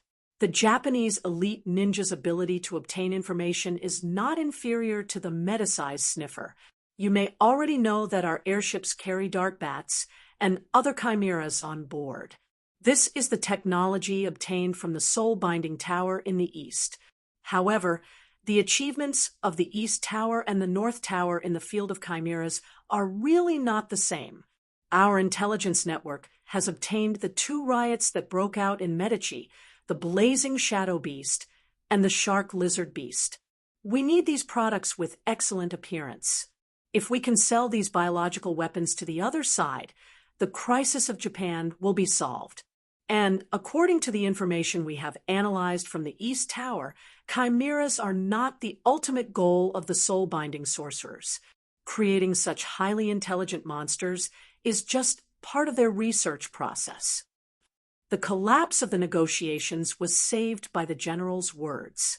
Although the Grand Vader didn't even need to use lie detection to know that this guy was hiding something. But as he said, the manufacturing technology of chimeras was not core technology. For the soul-binding sorcerers, this kind of technology was in the category of trade. So the conversation entered a friendly business mutual praise stage, until a gurgling stream of water rushed out of the gate of the endless sky. The color of this stream was blood red and flowed into the ditch made by the fire dwarfs with cylindrical pottery pipes cut open. Along the ditch, the stream poured into the big pit formed by the collapse of the ground. The fire dwarf patriarch ran out with the pottery cart and pushed another filled pottery cart that had been prepared for him by his clansmen. He flew back to the endless sky again. Under the unremitting efforts of the pickaxe troops, the stream of water formed by the alchemy solution kept pouring out of the endless sky. In the big pit dug by the fire dwarfs, ceramic pipes were laid. The alchemy solution flowed along these pipes to the newly built sewage treatment tank outside the city. Commander Winfeng, who was guarding next to the sewage treatment tank, scooped out half a cup of blood-red sewage with a glass cup. Then, like magic, he took out another glass tube and mixed the alchemy solution inside it into the glass cup. He looked at the golden powder that had settled at the bottom of the glass cup in his hand, and then looked at the blood-red water that kept gushing out of the water inlet not far away. He thought of the blessing that the staff in the notary office and the registration office had given him before. Business is booming, and money is coming in every day. In front of the gate of the endless sky, the general looked at the alchemy solution that kept flowing out and couldn't help but ask, "What is this?" "This is the down payment I received before making a deal with the Neon Empire." The Great Weasel replied. He had decided to make a deal with the Neon Empire regarding chimeras. He was indeed very curious about the research of the Master of the East Tower. In the house of the counselor that he had controlled with his powerful command, the Great Weasel had seen with his own eyes the novel technique of extracting life genetic material from fossils of ancient creatures. The magic creation in front of him that was connected to the space of the endless sky once again proved that the master of the East Tower must be extraordinary to be able to become a mage in charge of the square tower. The great weasel speculated that, compared to Shurek, who liked to freely create new chimeras, the dead master of the East Tower might be more inclined to restore ancient creatures. As a soul-binding mage, the master of the East Tower should have hoped to restore part of the complex ecosystem of the Ashes world before the cataclysm and find an opportunity to balance the chaos between the body and the soul. If this was true, then some of the contents of the research might be of great help to the Great Weasel's own plan. He had personally been to the ruins of the East Tower before. After being occupied by the Neon Empire, the place had been thoroughly searched and no clues could be found. For the Great Weasel, this deal was definitely an excellent opportunity to obtain the knowledge of the master of the East Tower. After finalizing all the details, a magic contract was concluded between the two. As the last drop of alchemy solution gushed out of the endless sky, the fire dwarfs nervously and orderly packed up all kinds of equipment and facilities. In the sewage canal cleanup station, Commander Wenfeng closed the gate of the camp and ordered the general on duty to lead all the people who had heard the news to guard the sewage disposal tank. The Great Weasel and Commander Wenfeng each tore a magic scroll, and the directional transmission spell was instantly launched. In order to prevent any accidents, Commander Wenfeng took out hundreds of the largest amount of obsidian magic beads to power the scroll. As the transmission spell took effect, the two groups of people turned into a breeze and left the Neon Land. Chapter 168. For the Megalosaurus, sleeping on a mountain of treasures was their daily routine.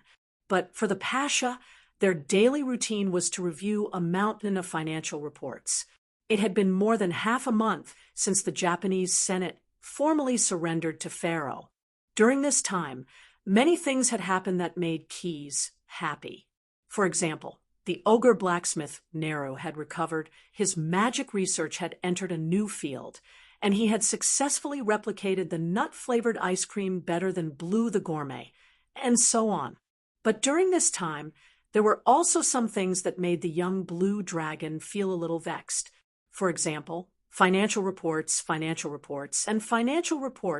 the Financial Population Introduction Plan of Gnome City, the Flood Reconstruction Plan of Sparut City, the Trade Subsidy Application Plan of the Desert Tribes, and the Tax Reduction Application Plan, submitted by some large merchant guilds and chambers of commerce.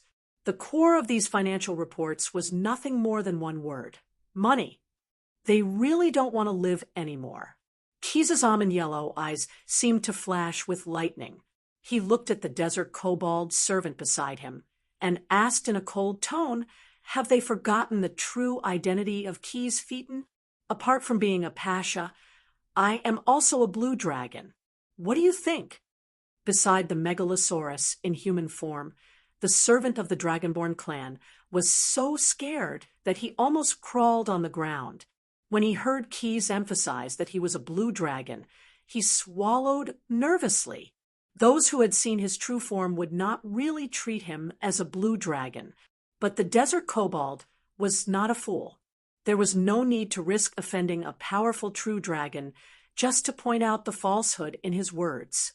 He tried to clamp his tail and carefully answered his master's question. "You don't have to pay attention to the nonsense of those fellows.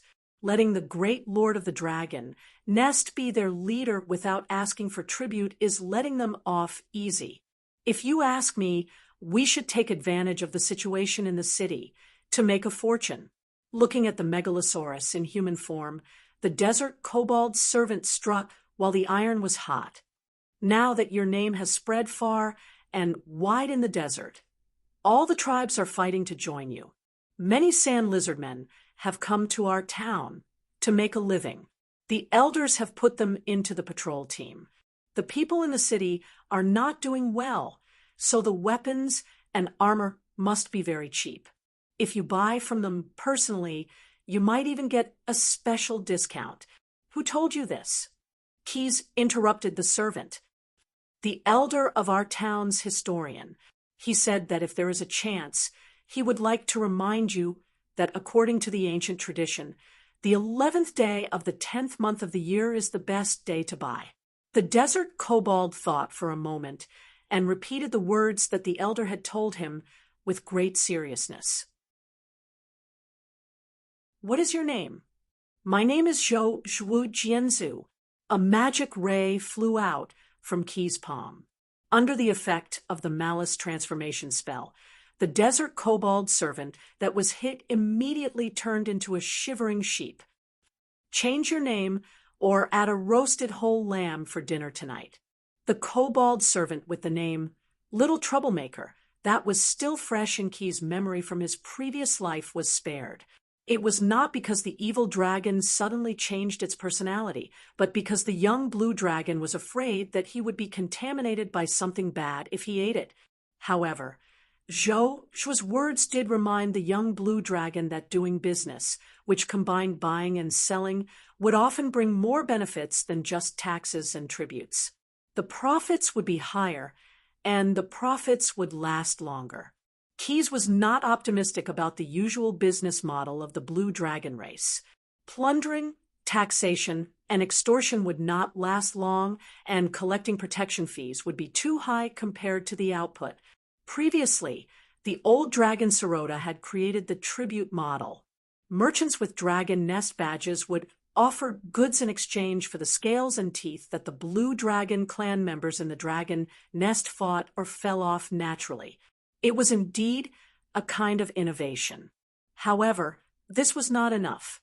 Moreover, the income in this area was the dragon nest's income.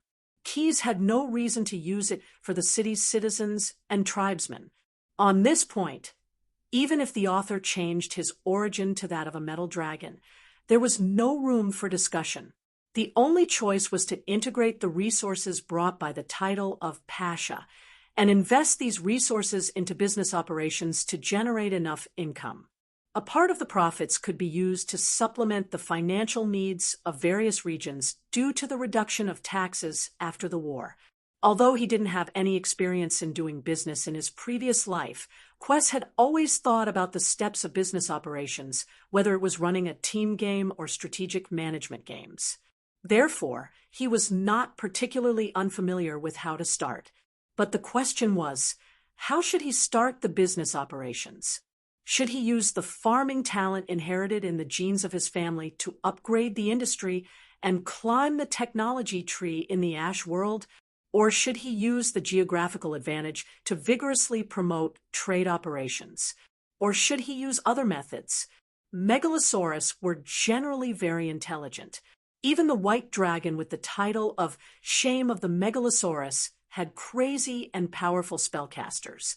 When they thought about problems, they often started from reality and would not be inflexible. They also knew how to inspect and consult. Unable to think of a way to start, Keyes walked out of the house that he had stayed in for a long time. He wanted to go to the dragon nest cities, villages, and other places in the Pasha's territory. First, he wanted to understand the places under his jurisdiction, and then figure out a way to start. Flying out of the dragon nest, the young blue dragon, who was invisible, walked in the air with the help of the force field control ability. He looked down at the city alliance formed by the large camps of the dragonborn clans below his feet. Thanks to Keyes' reputation in the war, the city alliance at the foot of the dragon nest became the best choice for the desert tribes to join. The inflow of population even exceeded the speed of the expansion of the town. Many who came to join could only camp outside the town fences under the arrangement of the desert kobolds. The city alliance that was almost connected had formed a prototype of a city.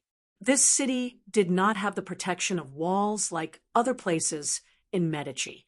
Looking down from the sky, it was like the new city of the dragonborn clans had lovingly extended a hand of friendship to the desert. Smelling the scent of silver, many brave human merchants began to come to this alien city to look for opportunities. This was thanks to the open-mindedness of Keys, the Megalosaurus Pasha. In the time of the old dragon Sarota, except for the merchants who held the badge, it was difficult for other humans to pass through the dangerous desert near the dragon nest. The merchants spontaneously organized small bazaars, and they paid taxes in exchange for the right to sell and carry goods here. Patrols composed of desert kobolds, battle lizardmen, and sand lizardmen patrolled here, responsible for the safety of these merchants and dealing with various disputes. And as Zhou Zhujianzu said, the nearby cities of Nome and Spat were affected by the war. The overstocked goods that the merchants brought to the city alliance of the Dragonborn clans were sold at extremely cheap prices. It could even be said that they were breaking even and clearing the warehouse, turning back into human form and shuttling through the bustling crowd of bazaars. Keys carefully looked at every kind of goods, and from time to time, he would ask the stall owner about the price. When the stall owner saw that it was a human customer, he was also very enthusiastic to explain to him. "You're new here to see the market, right? Which chamber of commerce are you from?" The stall owner greeted Keys enthusiastically. "I'm doing a small business myself. I'm worried about the situation here, so I didn't dare to bring any goods to see first." Keys looked at the desert kobold patrol that had just passed by not far away and pretended to be a little worried. "Don't worry, brother. As long as you pay the business tax on time every day, no one will dare to cause trouble for an ordinary stall with a silver cath per day. Previously, there were roaming bandits who sneaked in to rob, and they were directly hacked to death by the patrols." The stall owner comforted him. After continuing to chat with the stall owner for a while, Keys turned and left. He spent about an hourglass time wandering around the bazaar and found some problems. The merchants did not feel that paying at least 1 silver cath per day was a burden, but in Medici, this business tax could be considered expensive. This meant that they earned more here, so they could afford it. After careful observation, most of the buyers here were members of the Dragonborn clan. The desert kobolds did not have that many silver cath to pay, so they could only barter with animal hides or other local specialties. The best-selling goods were some metal products, such as iron pots and forks.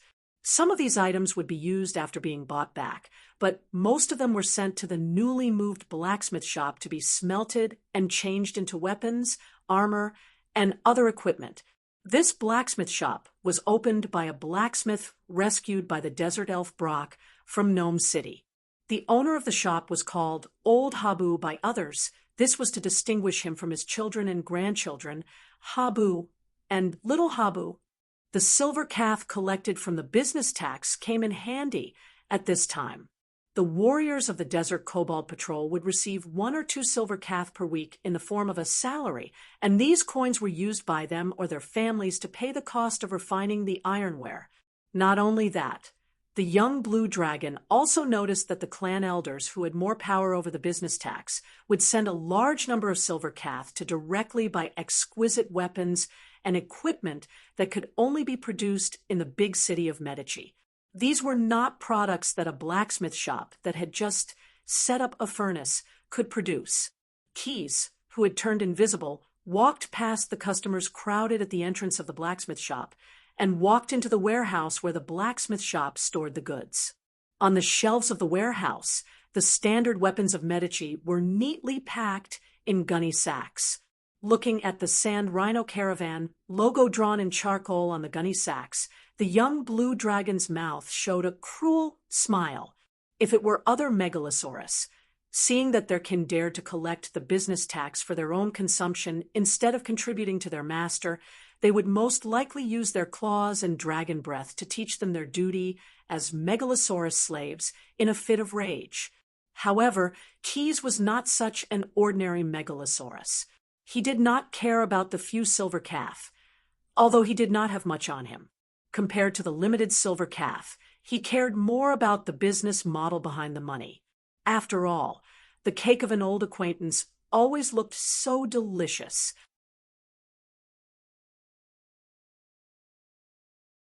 Chapter 169. When the borrowed trouble is finally returned, there will be a sad interest.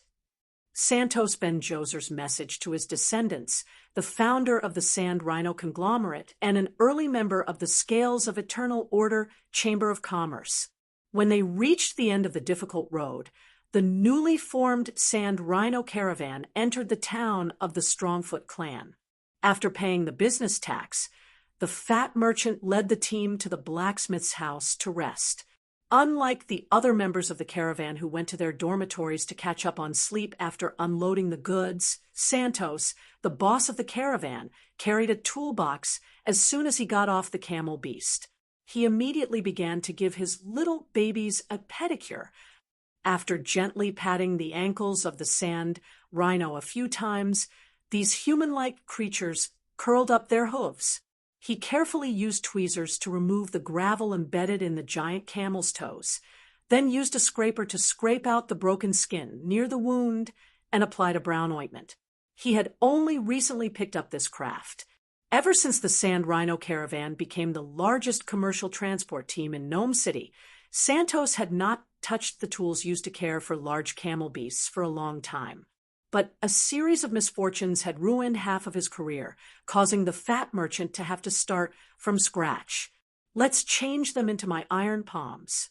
Santos's current main business partner, Old Hassan, who ran a blacksmith shop in the territory of the Dragonborn clan, walked over. The blacksmith handed the fat merchant a water bag filled with light beer and said, "Your little babies will get used to it in a few days, and you won't have to personally give them a pedicure every time." Santos wanted to argue, but when he thought of the blacksmith's stubborn head, he finally chose to give up. He could not tell his partner that all the money in his pocket had been exchanged for bundles of weapons and equipment. At the very least, he had to wait until they had been exchanged for silver catars that could play beautiful music. Only then would the fat merchant consider buying something new. After finishing the work at hand, Santos took a big gulp of beer to soothe his tired muscles and bones. He then returned the water bag to its owner.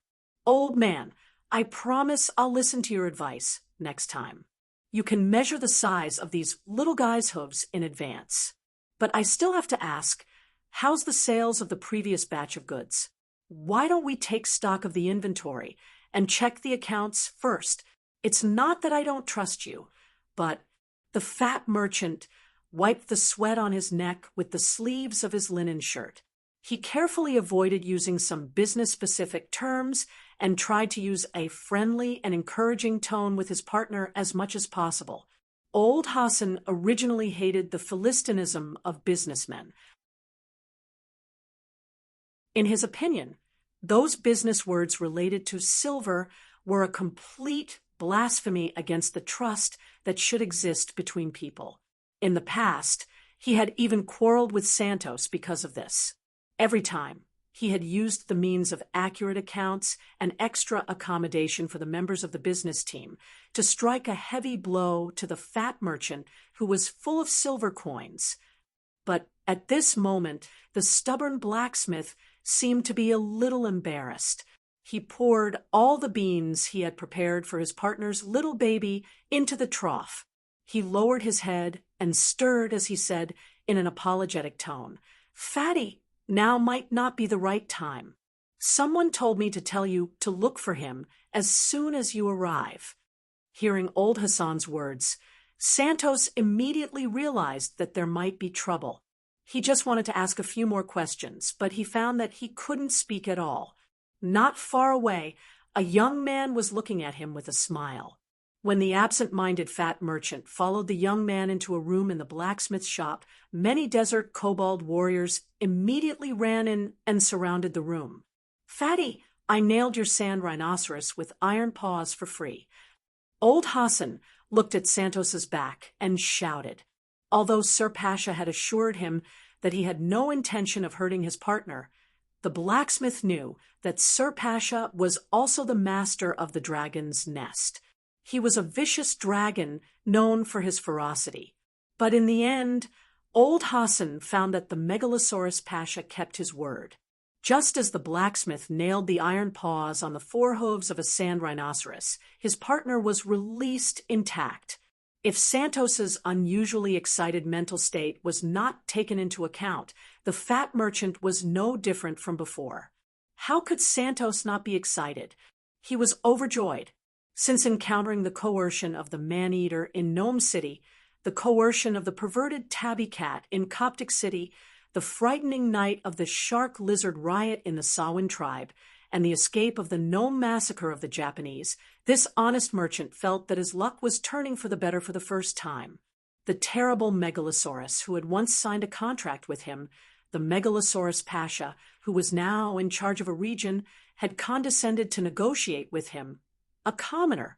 The other party had taken a fancy to his operating ability and was willing to invest in the sand rhinoceros caravan to expand the transportation capacity of the caravan.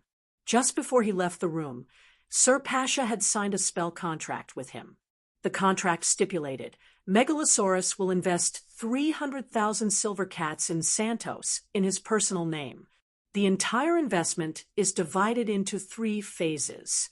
The first phase of 100,000 silver cats will be paid in one lump sum before leaving the Dragon Clan town. The subsequent investment will be settled according to the phases under the guarantee of the taxes of the Pasha's territory for the next few years. After the caravan achieves a profit, Megalosaurus will distribute dividends from the profits. The dividend ratio is 50%.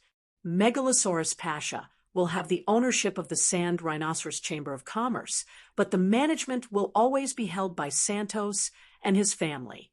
The phases of implementation proposed by Megalosaurus were nothing more than the transportation capacity of the caravan reaching 500 sand rhinoceros and 1,000 sand rhinoceros respectively. These requirements may be difficult for others, but for a veteran merchant like him, who had been immersed in the desert transportation industry for many years, it was only a matter of time before it was realized. In terms of the purchase channels of sand rhinoceros, Santos checked. Medicus had 15 farms that could provide at least 700 to 800 sand rhinoceros. Adding in the scattered transactions from various cities, it was no problem to gather 1,000 sand rhinoceros in a year. In addition, there would definitely be a discounted price for purchasing from the farms. Just from this alone, more than 300,000 silver cats was enough for him to make a big profit. Fortunately, Megalosaurus did not understand the market. The fat merchant thought happily. However, out of fear of the Pasha, Santos was not ready to put all the money in his pocket. He considered spending more money on recruiting people. He had to find a group of smart and capable subordinates. This way, he could not only act as a front, but also ensure the safety of such a large-scale caravan. It could also make the Pasha feel that it was worth the money when he reviewed it. Although Megalosaurus had a high percentage of the profits and had become the owner of the sand rhinoceros caravan, the tax exemption was very high. According to the regulations of Medicus, the business operated by the Pasha's family had the right to tax exemption. In the future, the transportation capacity of 1,000 sand rhinoceros was 10 times the previous peak of Santos' operation. After securing the management rights, the amount of money he could earn would be at least 5 times more than the best years of the previous years. Coupled with the protection of the magic contract, anyone would think that this was a great opportunity. However, the fat merchant did not see that in the corner of the contract there was a sentence that said, "The right of final interpretation belongs to party," and command spell was not the most brilliant enchantment spell.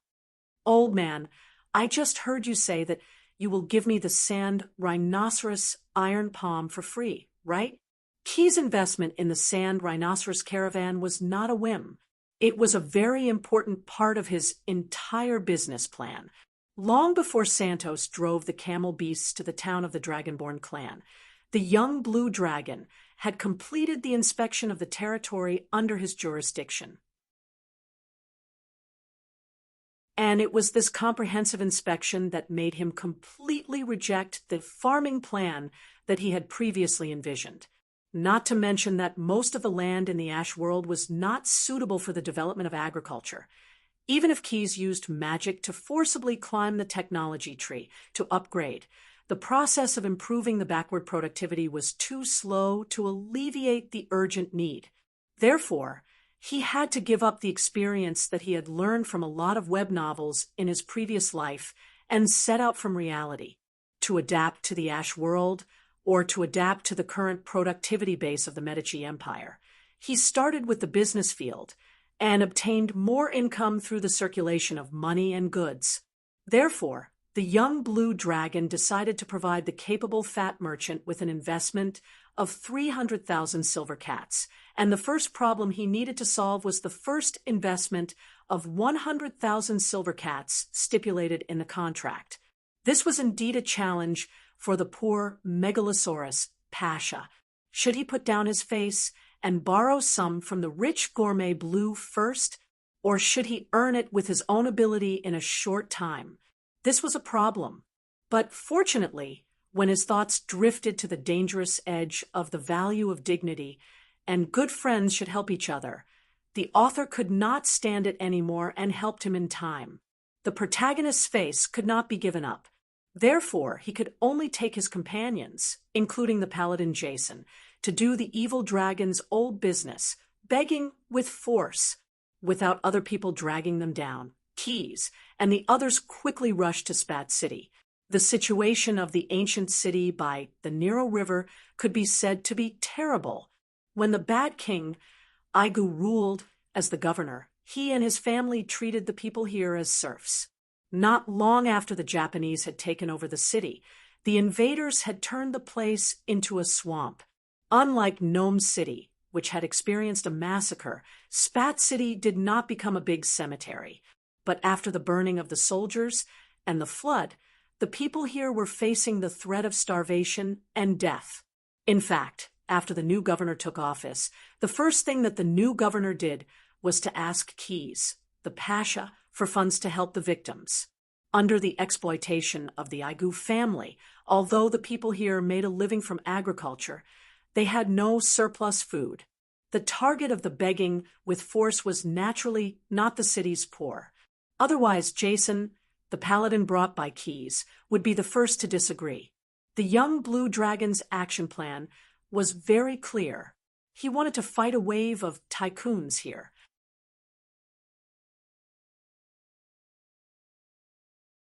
Chapter 170. The Megalosaurus is a creature that does not know how to socialize. Unless it is with its companions, it always likes to communicate with other people or creatures in a confident and arrogant tone. However, due to the strength of the Megalosaurus, there are always other creatures who serve it out of fear or ingratiation. They are even willing to be the pawns of the Megalosaurus. If a Megalosaurus does not have a few decent pawns around it, there is only one possibility: he or she is not strong enough. The Life of the Megalosaurus by Brew, a famous dragon researcher. Our protagonist is very strong, so there are people who are willing to serve him at his beck and call. As they walked into Spat, someone who had received the message came to greet them. The leader of the underground guild, who had escaped from Gnome City with the blacksmith, Santos of the Sand Rhino Caravan, and Brock the Desert Elf, was now standing respectfully in front of Keyes. His real name was unknown. Most of his subordinates and people called him boss, sir, and other respectful titles. However, in front of the Megalosaurus Keyes, the leader of the underground guild humbly called himself Glove. Glove had left his family in the town of the Dragonborn clan. In his opinion, it was the safest place in the huge Medici. Even though he had his own network in the capital, Beitar, he was still more optimistic about Keyes, the powerful Megalosaurus Pasha.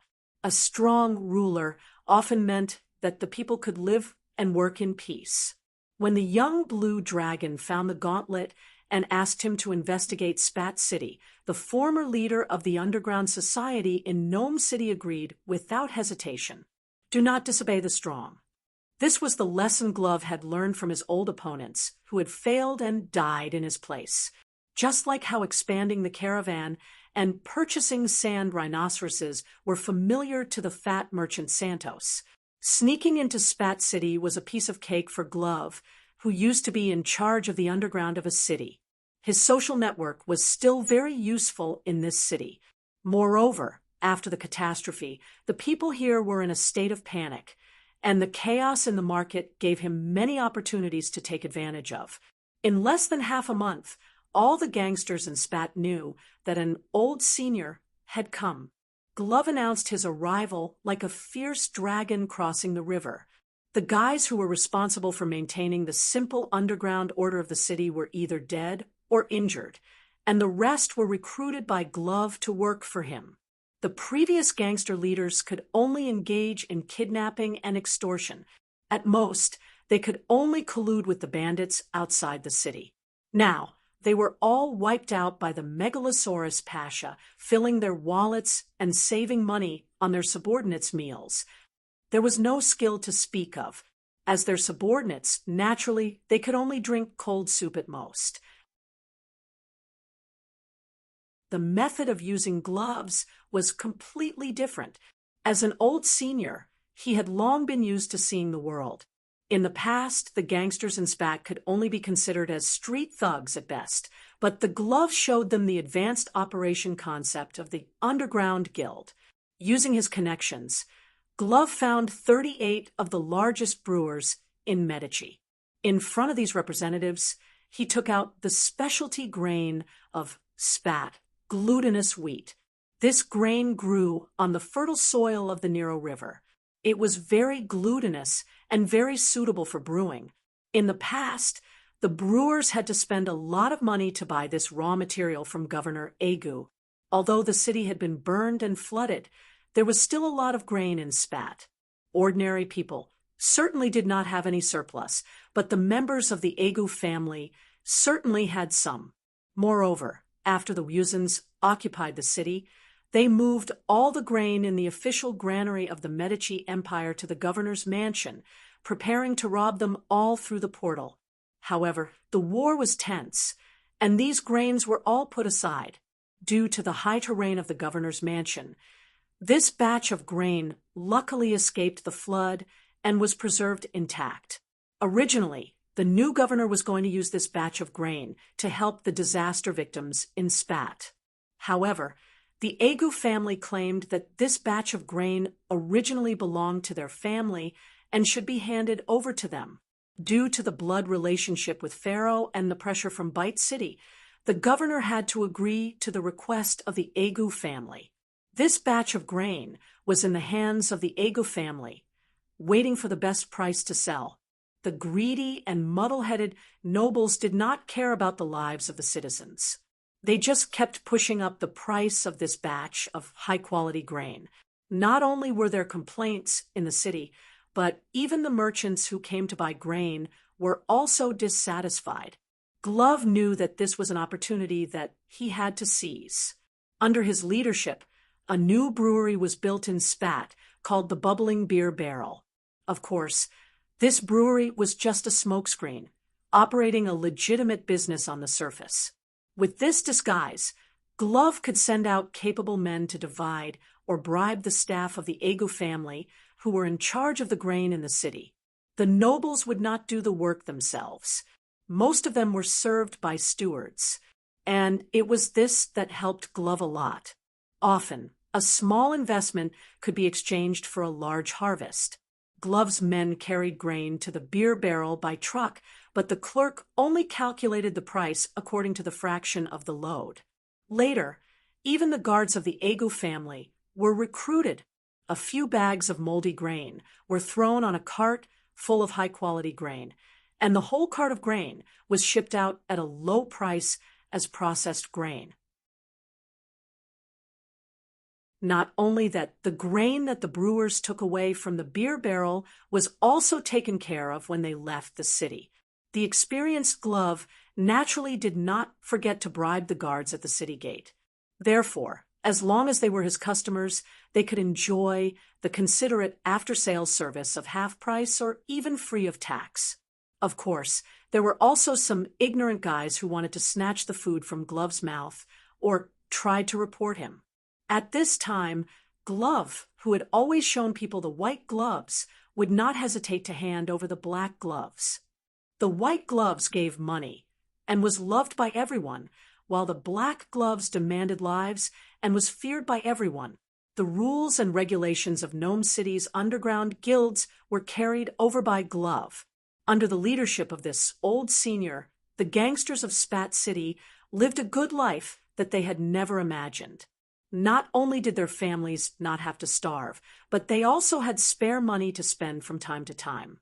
Glove not only continued to make his old friends praise him for being reliable, he also gained many new friends who wanted to ask him for help. For these new friends, Glove was never stingy with money. He would do his best to help them if they needed anything. When money was scattered, people gathered. Whether it was the neighbors, the officials in the city, or his subordinates, no one did not follow his lead. However, everyone called him different. Some called him generous sir, some called him noble merchant, and most called him daddy boss. But these did not matter. For Glove, the most important thing was to do a good job for the Glove who walked beside him. At this time, the water in the city had receded, but the streets of Spat City were still muddy. Turning from the main road paved with cobblestones and gravel into an alley, the road under their feet became more and more difficult to walk. The Demolixnator had cast a levitation spell on everyone here. Otherwise, the huge footprints left by the three ogre brothers would be too conspicuous. Of course, it was hard to ignore these three behemoths walking in the alleyway. Stop! A soft shout came from the corner of the alley. A man dressed like a street gangster walked out from behind a pile of wooden barrels. Even under the moonlight, Keyes could see that this man with a beard and a short knife was trembling all over. Anyone who saw so many people in hooded robes in the middle of the night would be afraid, not to mention that there were three of them with such exaggerated figures. However, he still stood out bravely. He wanted to shout for his companions nearby, but when he spoke, his voice became insignificant. Just as he was about to regret his recklessness, a heavenly voice came from the group of monsters opposite him. "Little Tommy, didn't you go to work? Why are you here?" Glove came out, took off his hood, and asked. The street thug heaved a sigh of relief and hurriedly replied, "We've already completed the task that Dad gave us. It's just that the two bastards guarding the city gate still have some martial arts skills. One of my little brothers had his ribs broken. When I came back, I saw." He pursed his lips and gestured to Quess and the others who were standing behind the gloves. He then kicked one of his men, who was hiding behind the wooden barrels. "I was worried that something bad might happen to you, so I wanted to inform everyone." Glove walked to the pile of wooden barrels and saw a man with a beard squatting on the ground and a wounded man lying on a simple stretcher made of 2 spears and a tapestry. He turned back and said to the man with a beard, "Be careful. Be careful next time. Who doesn't have a bunch of people to feed at home? Take your men to the clinic first and let them use the best medicine. I'll send someone to settle the bill later. Come and collect your allowance tomorrow. Tell the accountant to calculate another compensation for the injured. Also, these are my honored guests. Keep your mouths shut and don't talk nonsense." After saying this, Glove nodded apologetically to Keyes, indicating that the matter had been resolved. The young blue dragon was pleasantly surprised by the words of this gangster boss. It reminded him of some movies he had watched in his previous life, so he pressed down on the metal palm of the steampunk half-lich's robe. When the bearded man and one of his men carried the stretcher and passed by Glove, Glove suddenly patted his own head Then he patted the back of the gangster's head and said, "I almost forgot. Don't forget to dismantle the standard spear of your stretcher. Send the spearheads to the blacksmith. 2 of the door axles of the brewery are broken." Glove walked back to the front of the group and led Keys and his companions to the end of the alley where the Beer Barrel Brewery was located.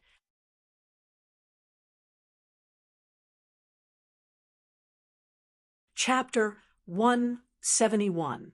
The bubbling beer barrel was at the end of the alley. The houses on both sides of the alley had new roofs. This was one of Glove's new defensive measures. As they walked past, pairs of eyes hidden behind narrow windows stared at them. However, after Glove made a few signals that sounded like the squeaking of rats, the spies carefully avoided their gazes. Before they entered the brewery, Quess and the others could already hear the commotion inside. This was Glove's men drinking in a group. Thanks to their good relationship with Medicus's top brewer, the bubbling beer barrel boilers and brewing ponds were as clean as new, and there was no shortage of real bubbling beer barrels in the warehouse and bar counter. The daddy boss had always been generous. The gangsters could drink 3 glasses of beer for free every day, but they had to pay for the refills. It was not that there was not enough beer, but that Glove did not want his men to become drunkards. However, there were still many hooligans who stayed here all day and didn't return home at night. Many of them used to be street moguls in Spat City. They were not here for nothing, apart from the cheap drinks and the continuous barbecue. The brewery was also a great place to exchange information and sell illegal goods. With Glove's deterrence, at least no one dared to cheat. Here. Hey, have you heard? The gang of Broken Teeth is said to be restless recently. They want to make trouble for Pops. And some of them have started to contact the fat pigs of the Igu family. They want to steal from us. Then Broken Teeth will become toothless. Ha ha ha, I just want to know how much Pops paid for his rotten teeth. Buddy, you need to learn. Pops called it a reward or a special allowance. But then again, Broken Teeth has a lot of men. He's a tough nut to crack. Are you really that short of money? Well, it's a long story. This thing is too expensive. The leader of the gangsters, who had been chatting with the others in front of the sizzling barbecue, suddenly turned pale. He quickly took out a small piece of something that looked like a soft candy from his pocket and stuffed it into his mouth. After chewing a few times, he quickly swallowed it. Some of the people around him, who saw what he was eating, frowned and seemed to move a little to the side. Even the few who had always been known to be unscrupulous on the streets were the same. After all, everyone was well aware of the dangers of that thing. As Glove led the way into the bubbling beer barrel, many of the thugs present made an exaggerated noise. They were all greeting their daddy boss, or the boss of bosses, in unison. As soon as they stepped into the brewery, everyone in Keys's team reacted differently.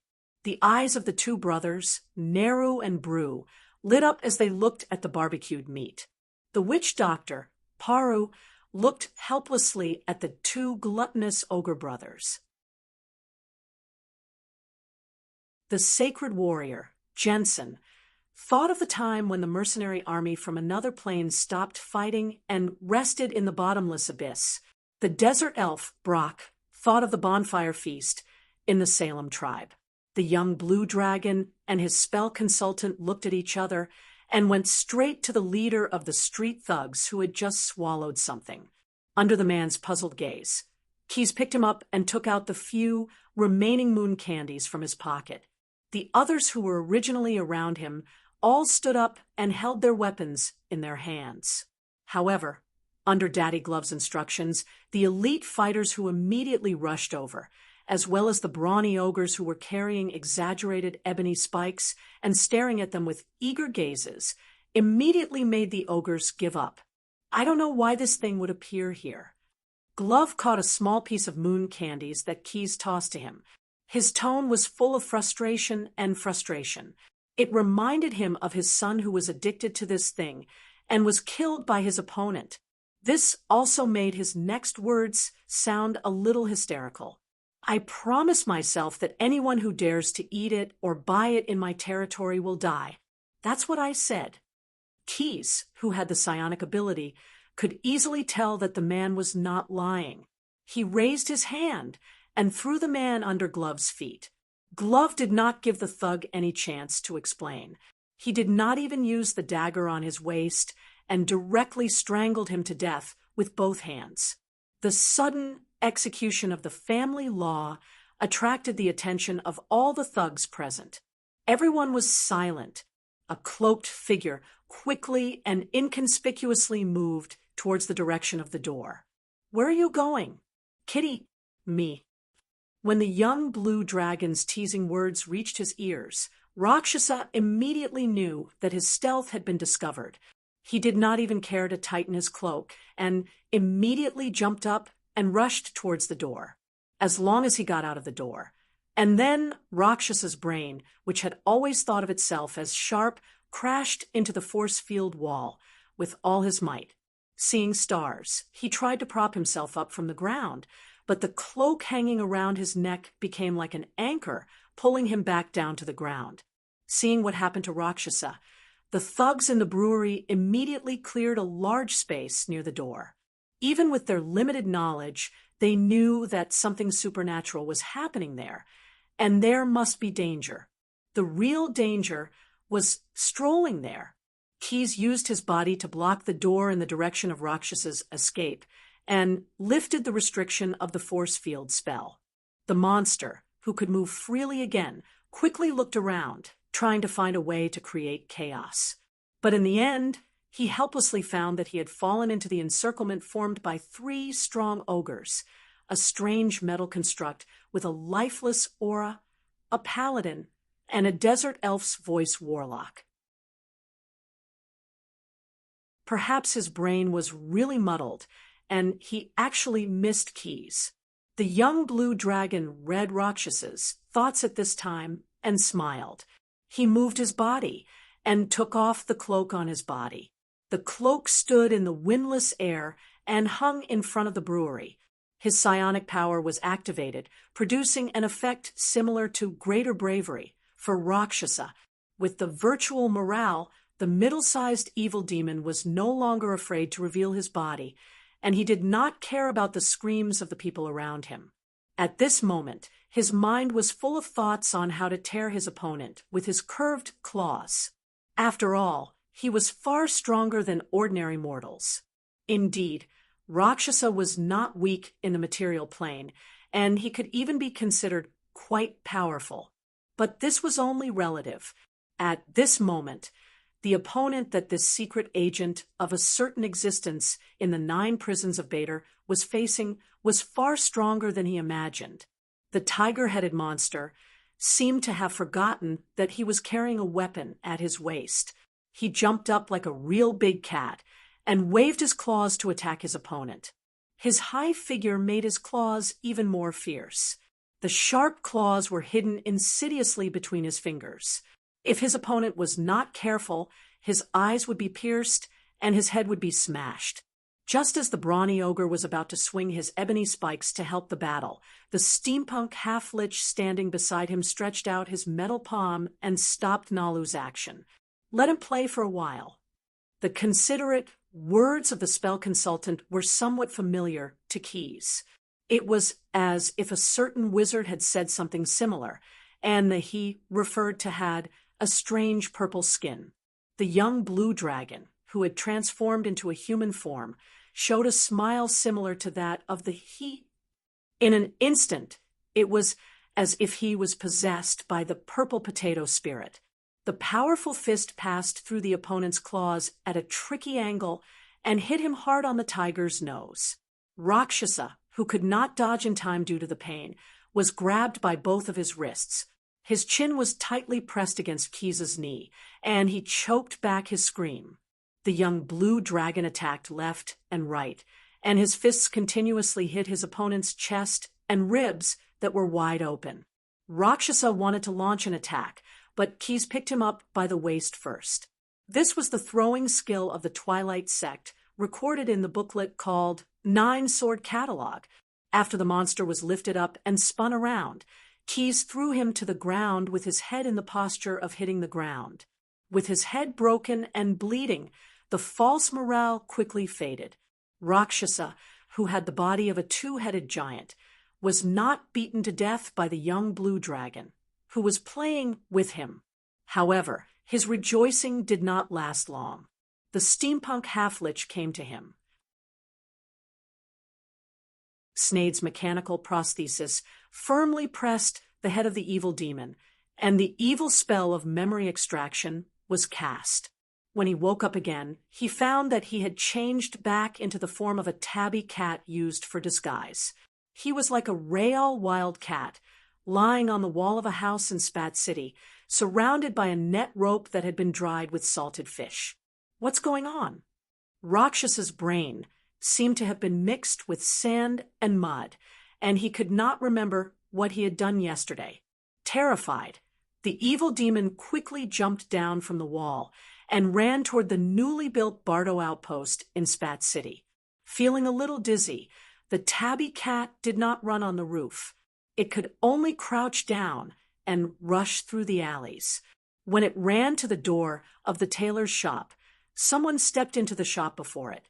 Last night, the half-lich Snade wanted to directly extract the memory of Rakshasa, but he found that there was a very clever curse lingering in its soul. If he forcibly extracted the memory, there would be no information to track. The half-lich had an idea. He only erased a small part of Rakshasa's memory and changed it back into the form of a tabby cat. As expected, the first thing the evil demon did after waking up was to rush to its lair. "Boss, I need a set of custom-made clothes." The young blue dragon, who had been tracking the tabby cat, smiled at the female tailor.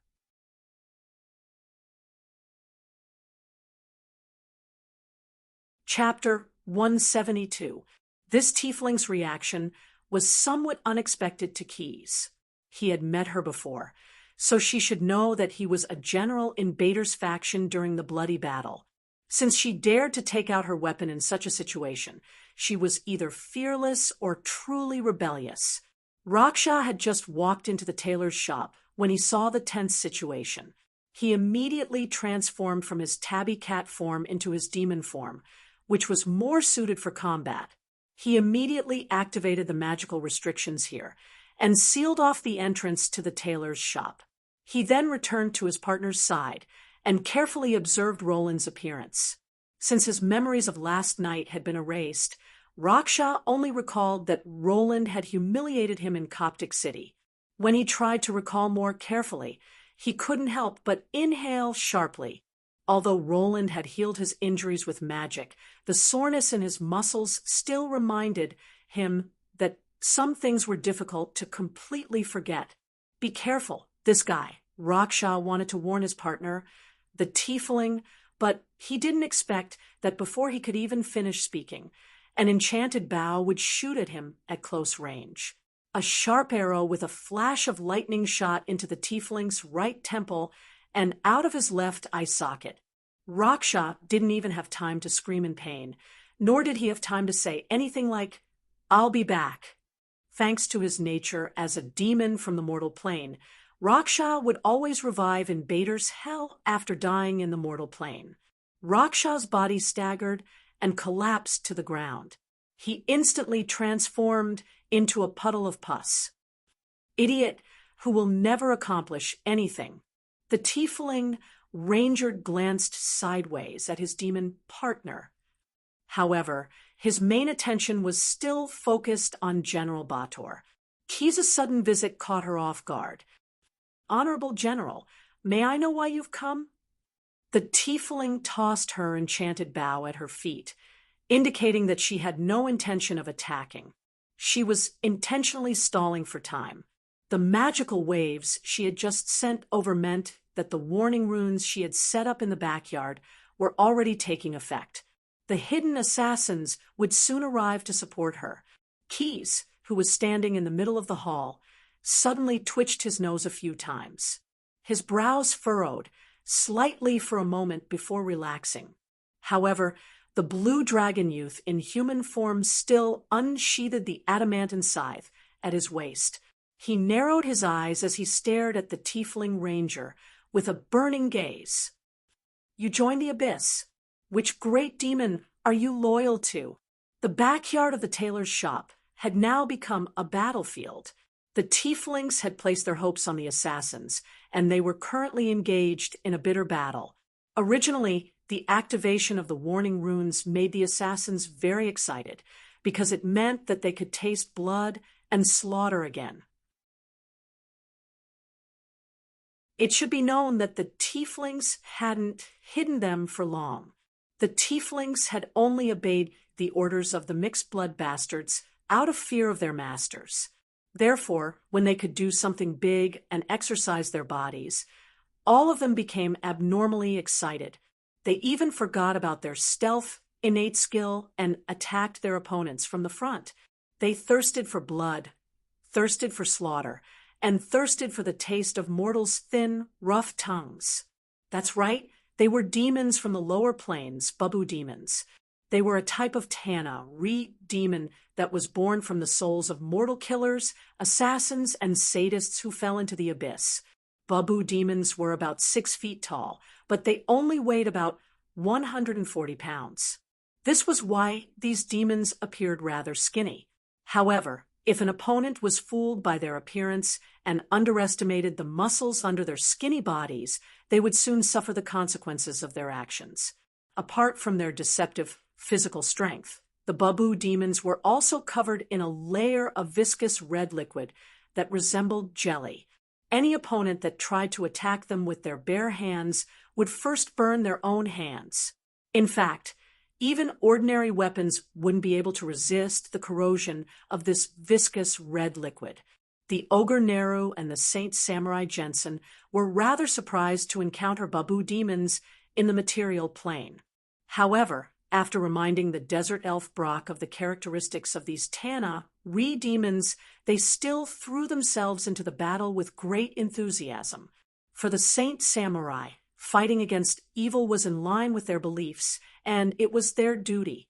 For the ogres, it was just killing demons, and it wasn't like they had never done it before. Only Blatch had encountered such a monster from the lower planes for the first time. The desert elf sorcerer and supreme warrior carefully observed his opponent. However, the demons didn't take him seriously, because the Babu demons would always take the initiative to attack the most threatening enemy without hesitation. Snader, Blue, and Paru were still busy with other tasks assigned to them by keys. The few people present didn't seem to be spellcasters. In the eyes of demons, excluding spellcasters, the larger the body of a creature in the material plane, the more powerful it was. Therefore, the first target of these Tana re-assassins was the largest ogre. They sprinted for a short distance and suddenly used their greater teleportation, spell-like ability to appear behind Neru. At least 4 barbogres swung their machetes at Nalu, but the ogre reacted immediately. He raised his ebony chain high and swung it around. The chain, which was made from chain ogres, grew in size and blocked the barbogre's weapons like a curtain. Clang, clang, clang, clang, clang, clang. The experienced ogre immediately rolled on the ground and dodged the sharp blade that was aimed at his kidney. At the same time, he used his strong body to crush the ambusher who was squatting on the side. The Babu demon's viscous red liquid stuck to Nera's armor, but with the quality of the material and the thickness of the armor, there was no need to worry about it being corroded by the viscous red liquid. The Babu demon's surprise attack failed, and the Saint Samurai seized the opportunity to attack. Due to their alignment, Jason's attack could cause fatal damage to the chaotic evil Tana re-demons. With the help of the holy power, the forged steel horse-chopping sword cut through the Babu demon's viscous red liquid like a hot knife cutting through butter. the unlucky evil spirit that had just been crushed by the ogre version of a road roller in heavy armor and was struggling to get up on the ground, was cut in half by the Saint Samurai. It became the first victim. In this battle, the remaining Babu demons immediately realized that the Saint Samurai was the most difficult opponent. In fact, they had underestimated this enemy.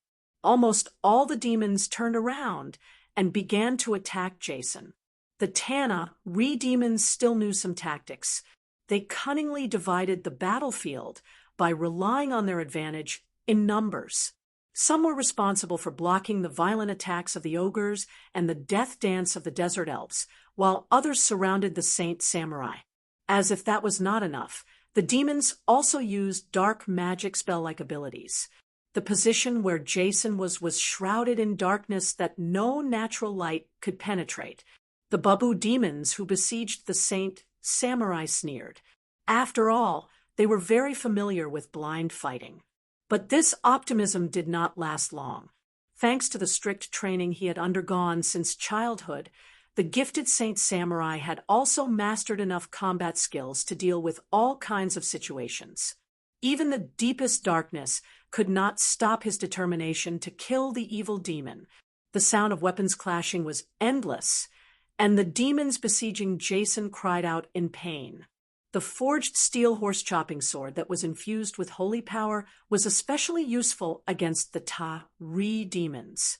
Even the holy power was infused into the wind created by the sword when it was swung. The barrier of darkness that the Babu demons had deliberately created was quickly broken by the paladins. After all, the Saint Samurai had been unparalleled in front of the demon lord. It was not easy for him to deal with this group of small fries. Seeing the Saint Samurai, who was like a demon nightmare, walking towards him, and seeing the ogre who had broken the bones of his companions with a single blow, the Saint Samurai gave him a cruel smile. The last surviving Babu demon found that his summoning Tana spell-like ability had lost its effect. He could not remain calm at this time. Naturally, he could not deceive his own kind on the other side of the summoning channel and make them believe that he was having fun in the material plane. He was not happy at all. In despair, the Babu demon summoned the last of his courage and rushed towards the weakest desert elf. Damn it, as long as I can break out of this elf subspecies. It will only take a little while for the teleportation ability to be used again, and then the Babu demon encouraged himself until he heard an almost imperceptible sound. After fighting for half a day, Brock finally revealed his ability as a sound sorcerer. Through fighting with these demons of the lower realm, he slowly heard the vibrations emitted by these creatures. The infrasound waves rushed into the Babu demon's internal organs before it could complete its psychological construction. It had to be said that the demon's physique was much better than that of mortals. Even if they were continuously injured by the infrasound waves, the Babu demon only stiffened and fell to the ground in pain. It only fell into a state of dizziness and did not die directly. Brock stopped Nalu and was about to follow up with a blow that would definitely make the Babu demon's head explode. Maybe Mr. Keys still has a use for it. The desert elf gestured with his chin and pointed at the puddles of foam and pus around them. After the demons died, there was a high probability that there would be no corpses left. He guessed that Keys might have come to Spat City for a reason, so he thought that it would be better to leave some evidence behind. However, this did help Keys. Unlike the successful operation in the tailor's shop, the young blue dragon encountered a small setback. Although it was not difficult to capture a tiefling ranger, what happened next was unexpected by Keys. The trader bar, though, who was firmly imprisoned by his force field spell, died instantly from the curse. Even his soul was destroyed.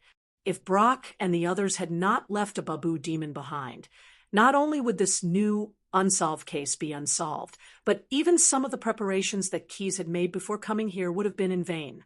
With many doubts and puzzlement, Keys and the others brought the evidence in the wooden bucket to the consul's mansion in Spat City. He needed to go there to make an accusation.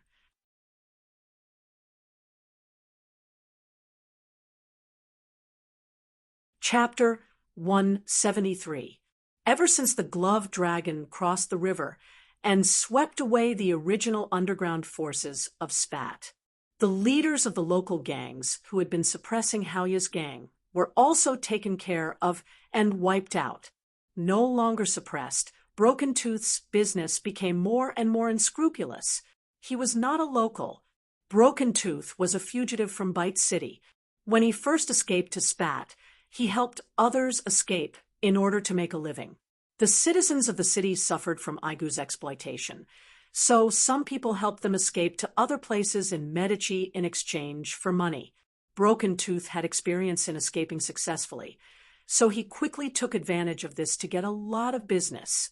Smart as he was, he knew that he could not fight alone, so he developed his own gang. At first, Loose Tooth and his gang only charged a little more, but later it developed into colluding with the bandits to intercept and kill the fugitives. This way, they could save on transportation costs, and the bandits would devour the victims like hyenas. Now that the bandits were in the stomachs of the Megalosaurus Pasha, Broken Tooth's gang changed their way of doing business. They attracted the customers of Sparrow City with super low prices that could be calculated by any smart person with their eyes closed, and that were far below the cost of production. When these customers walked out of the city with hope and into the wild desert, they would become the goods of Broken Tooth's gang. Born in Bite City, Broken Tooth started a special business that only existed in Bite City: human smuggling.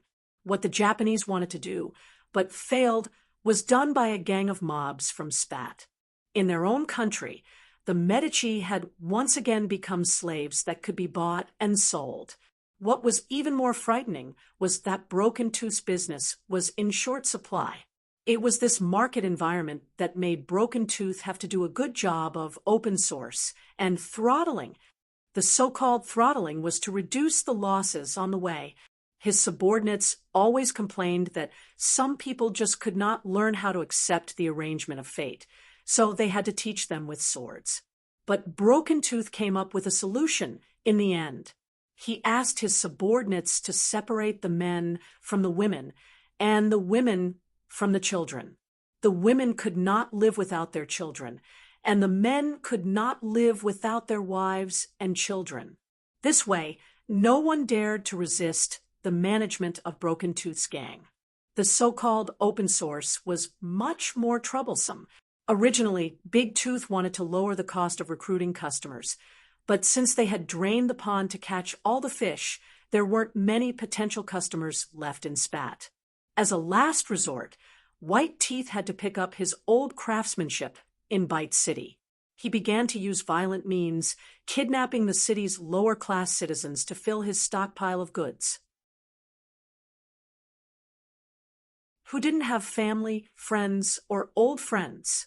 The Broken Teeth gang's perverse behavior forced some people to seek help from the new underground king of Spat City, the boss who was like a father, Glove. The latter naturally retaliated against House Tooth many times, forcing him to hide for a long time.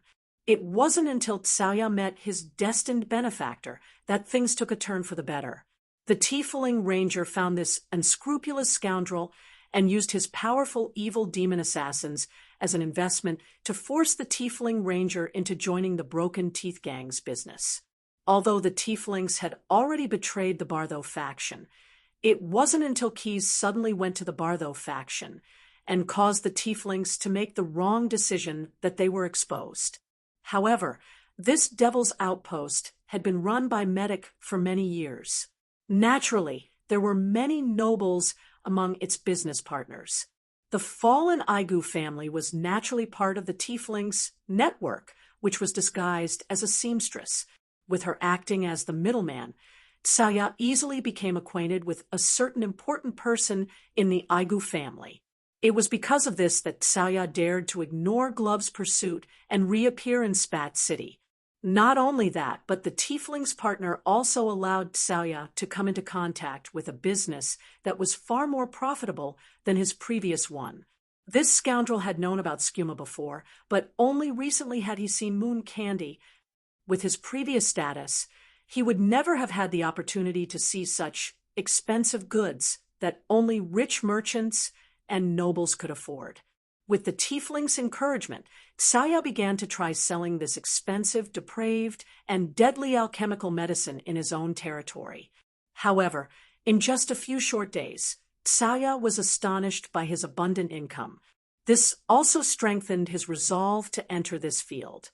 Not to mention, his partner had promised him that if there were any problems with starting capital, he could use the cheap products he had previously sold as the equivalent to purchase the raw materials for making moon candy.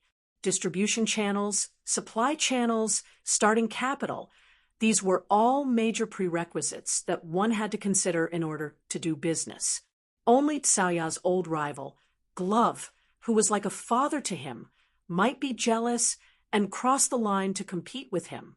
Saya still didn't know how much Glove hated Skuma and moon candy. However, Saya wasn't wrong. If Glove knew that Saya was doing this business, apart from handing him the black glove, it was likely that Glove would personally strangle this scoundrel to death. I have to eliminate this potential threat, Saya thought to himself. Even if I have to pay a price, I won't hesitate to lose some cute silver Kate. Today, Saya woke up especially early. He was going to pay a visit to that important person and discuss what kind of price he would have to pay to get his help in dealing with Glove. Saya ate his breakfast while thinking about his plan. Since his teeth weren't good, the chef had cut up the mutton on his plate in advance. The minced mutton was mixed with dried fruits and raisins. The layer of black plum sauce on the mutton looked like a bruise from a beating. After breakfast, Saya carefully tidied up his appearance. Then, he had the gang members investigate the route before he got on his own sedan and headed to the location arranged by the important person. The location of the meeting wasn't at the mansion of the important person. Meeting with a notorious person like Saya would definitely damage his reputation if others saw him.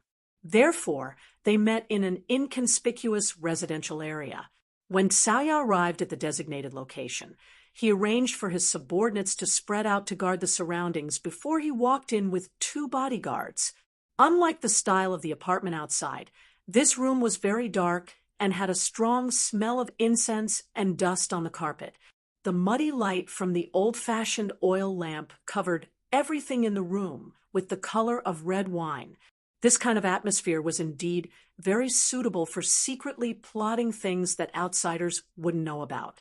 However, the passionate conversation between Saya and the important person, as well as their subtle expressions, were clearly heard by the 3 people in the distance. "Why do you think Keys is spending so much effort?" Brew asked suspiciously as he raised his roasted mutton for breakfast and gnawed on it. In the limited knowledge of the ogres, whether it was as an evil dragon or a pasha, Keys didn't need to use so many tricks on small people. If he wanted something, he could just take it away. Would the other party dare to resist? Which Dr. Paru heard his brother's words and shook his head to indicate that he didn't understand either. He continued to focus on concocting the potion in his hand. The green-legged dragon snake that Nalu brought back had been made into a tonic. Paru would force Nalu, who had just recovered from a serious illness, to drink some of it every day. Snader, who was born in Morseblight City, understood Key's plan very well. Thus, the steampunk half-lich maintained the spell in his hand while explaining to the ogre brothers. When an evil dragon uses its claws to plunder wealth, it's inevitable that some things will fall out from the gaps between its claws. Boss is preparing to use order and law as his plundering tools. He wants to squeeze all of them dry. Let's wait for a good show. After saying this, the half-lich continued to eavesdrop on the conversation between the 2 people in the distance. Due to his nature as a drow, Even though he had become an undead, he couldn't make himself give up on his love for conspiracies and plots. In addition to the 3 companions of the young blue dragon, Glove also brought his men to help. In order to ensure the safety of the meeting, Xiaoya spread out some of his elite forces to the nearby streets. Among these people, many of them were experts introduced by his new partner. In fact, the Tiefling Ranger did not want her own people to discover the existence of the Babu demons. She had arranged for all the assassins under her to stay by Hawkeye's side under the pretext of ensuring the safety of her business. These people weren't ordinary thugs. Not only were they specially trained, but some of them even had inferno blood. Glove's men had no chance of winning against these professional assassins. They might even suffer a great loss. Fortunately, Snade had given Glove an enchanted bone ring in advance. With the help of this ring, Glove was able to command the meticulously modified skeleton puppet made from the corpse of an elite Bugala demon ape. In the face of a half-inferno assassin with demon, hound blood, the demonic skeleton puppet showed its usefulness. Glove's men originally wanted to surround and kill Xiaoya's men, who were disguised as street thugs, but who would have thought that the other party would turn around and hunt them down? When the half-inferno assassin pounced on a human and tried to bite the victim's throat with its protruding mouth, the demonic skeleton puppet silently appeared beside the half-inferno assassin. Before the half-inferno assassin could react, the demonic skeleton puppet opened its ribs and attached itself to the half-inferno assassin. The sturdy demonic skeleton puppet tightly wrapped around the half-inferno assassin, and its sharp-boned spikes stabbed into the half-inferno assassin's throat and heart. After killing the half-inferno assassin, the demonic skeleton puppet changed its shape and turned into a large cat. It fled from the shadows of the street towards the other half-inferno assassin. All that was left was a pool of blood on the ground, as well as pieces of minced meat. With the help of the demonic skeleton puppet, Glove's men quickly cleared the street.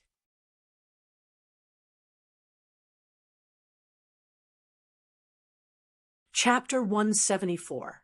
If the beginning of a journey is not smooth, it rarely ends well. The current consul of Spat City muttered in his heart. He had once read this sentence in the library of Bite City. He was saddened by his 10-year tenure, and at the same time, he was mourning the horse he had recently tamed. Instead of becoming a governor as his family had arranged, he actually wanted to be a general of medic. Every morning, he would drive the 2-wheeled chariot to the training field in his mansion for a while. This was also a good way for him to escape from the troubles in Spat. But today he was riding his horse, enjoying the leisure and free air. Suddenly, a wooden bucket with an iron hoop flew in, and a humanoid object with its limbs cut off rolled out of the bucket. The horrifying object emitted a terrifying aura. The galloping horses were startled and reared up. Then, the 2-wheeled chariot behind them rolled them into the bottom of the chariot. One of the horses hit its head on a protruding pebble and lay on the ground, gasping for breath. The other horse's hip broke an axle, and its neck was crushed by the wheel. Fortunately, the governor, who was driving the chariot, was thrown out and fell on the soft sand beside the road before the chariot overturned. Except for some scratches and bruises on his arms, he did not suffer any serious injuries. The angry governor immediately cursed the guards in the training field. But when he noticed that the silent warriors glanced at the culprit standing aside, he felt a chill run down his spine. It was as if a basin of cold water had been poured over his head, extinguishing his anger in an instant. Should he seek compensation from a megalosaurus? Or should he seek justice from his superior, the Pasha? The young governor quickly made the choice that his elders had taught him. Just like when he faced Pharaoh's hateful relatives, he swallowed his anger and made a compromise. "Sir, I didn't know that you would suddenly visit." Before he took office, He had visited the Megalosaurus Pasha as usual, so the governor recognized Keyes in his human form. "Forgive me for not greeting you earlier. What can I do for you?" Of course, the consul didn't think that Keyes' sudden visit was just because he was bored or just to harm his horses. Therefore, he took the initiative to express his attitude and expressed his willingness to obey the Pasha's orders. "You're really perceptive." The young blue dragon secretly evaluated this young subordinate of his. This had slightly affected the plan he had made before coming here, but it was no big deal. As you can see, Keyes pointed at the monster struggling on the cobblestone path of the training ground, the Babu demon assassin, who had crawled out of a broken barrel and was missing limbs and tongue. He could only make meaningless ho-ho sounds. This is a kind of Tana reed demon called the Babu demon. They can only do evil in the abyss if there is a word for evil there. But I found that they are making a living in the city under your jurisdiction. You didn't hear wrong, it's them, but now only one of them is alive. The consul carefully observed and glanced at the struggling Babu demon, but most of his attention was still on the Pasha. He felt that although Keyes' tone was harsh, he didn't seem to have any intention of denouncing him. He probed, "Lord Keyes, where did you find these Babu demons? If anyone in Spat dares to collude with the otherworldly demons, as the consul of this city, I will not let them off easily." The young consul put himself in the right camp with just a few words. Looking at the consul's face, the young blue dragon showed a smile of approval. "That's right, we can't let the audacious members of the Aigu family off easily." The young consul, who was still talking, was stunned at first. Then he thought for a moment and said solemnly, "Based on the reputation of that family, it is indeed possible for them to do such a disgraceful thing. But if we want to punish them for their sins, it won't be enough with just one demon. We also need a chain of evidence to support it. After all, they have some influence in the capital of Medica. Indeed, possibly, punish." These words showed the consul's keen judgment. He understood the result that Keyes wanted. As for some influence, it pointed out where the resistance to achieve this result would come from. "You are worried about the interference of the Obsidian Council?" The Megalosaurus Pasha thought for a moment and asked directly. After all, he didn't know much about the power of the upper echelons of Medica. "I heard that you and the Aigu family had a disagreement over the handling of a batch of food. It was the Obsidian Council of Bite that pressured you, right?" The consul didn't answer Keyes' question. He just nodded solemnly. From his reaction, the young blue dragon confirmed his previous guess. The Obsidian Council was a new group, and all of its members were spellcasters of noble birth. And it seemed that it had been approved by Pharaoh, so it could develop in just a few decades. Although this council had no official authority in Medica because its members were mages and nobles, it actually had a lot of weight in the center of the empire. Some people thought that this was a new organization supported by Pharaoh in order to balance the power of the Grand Vader. Except for the Grand Vader himself, all parties involved had denied this rumor.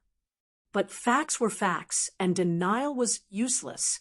The original intention of the Obsidian Council was to fight for the interests of the noble mages. Since Medica abolished the slavery system, those who could be used to recharge the obsidian magic beads were limited to the sinners and slaves in Bite City. As a result, the limited resources gave rise to disputes over the allocation of resources.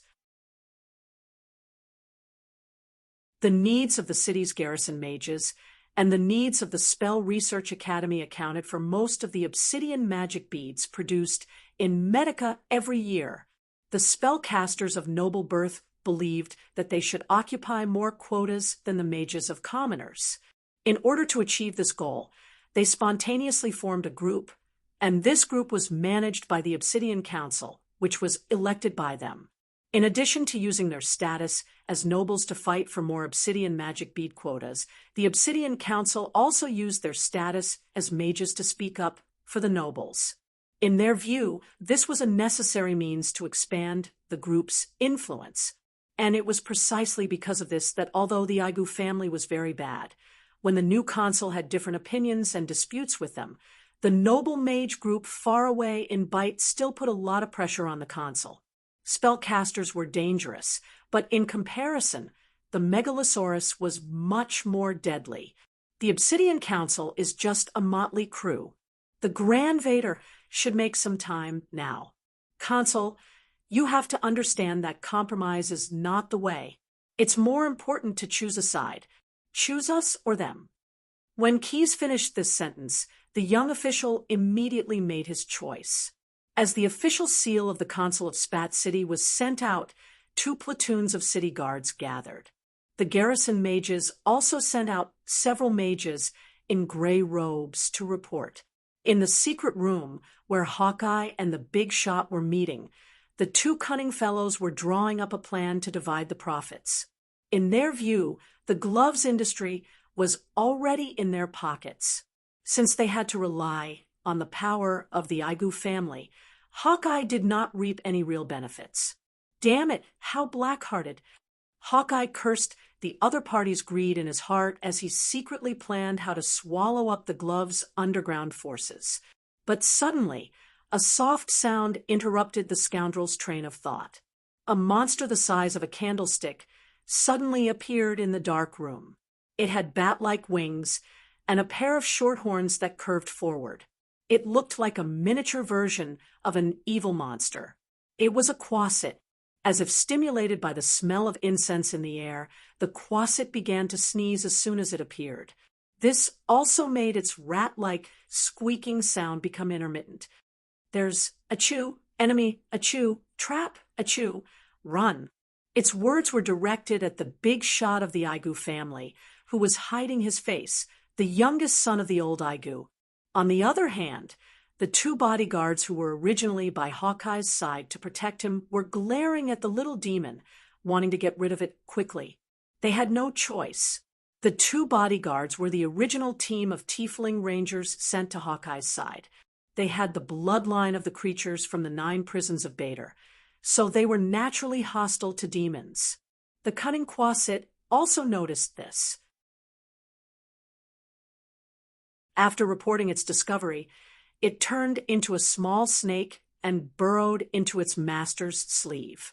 Although it thirsted for victory and power like other demons, it had the heart of a coward. This Tana, re-demon, was the magical pet of Aigu's youngest son. In fact, many inexperienced mages would choose such a creature as their magical pet companion. Quasits were not only agile, but they could also turn invisible or turn into other small animals to investigate. At the same time, they also had a spell-like ability similar to theurgy. Every week, they had the opportunity to pray to a mysterious existence and ask 6 questions. For a fledgling spellcaster, this kind of magical pet was quite convenient to use. However, no matter how weak a demon was, it was still a demon. It was always coveting the soul of its master, dragging it into the abyss and filling its body. Aigu's youngest son immediately stood up after receiving the quasit's report. As he chanted the spell he had prepared, an entrance to a secret passage appeared in the corner of the dark room. "Hurry up and go in," he roared at Hawkeye in a very anxious tone. "This is a trap set by the consul and the glove. We can't let others know that we're meeting here. You must remember." The quasit's demon, who was shocked by his tone, quickly stood up and called his 2 bodyguards to go into the secret passage together. However, they only walked down a few dozen steps before they realized that it was actually a dead end. When Hawkeye thought of something in horror and wanted to turn around and rush out of the secret passage, a fireball was thrown into the secret passage from above.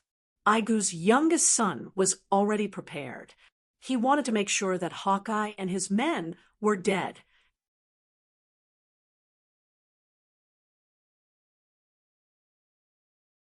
Chapter 175. He was riding a gray, six-legged warhorse with a shiny leather saddle inlaid with gorgeous silver ornaments. Each of the warhorse's hooves was the size of a plate, which allowed it to run on the flood-soaked beach without sinking and looked very light. As long as we can get out of Spat City. No, as long as we can get out of the province ruled by the Megalosaurus Pasha, we can draw a clear line with Hawkeye and his gang, the rider on the horse muttered to himself. Old Aigu's youngest son was a spellcaster and also a fan of the Obsidian Council. He was willing to compromise and make friends with people like Hawkeye, because Hawkeye could provide a large number of slaves for him to make obsidian magic beads. But this kind of behavior was neither honorable nor legal.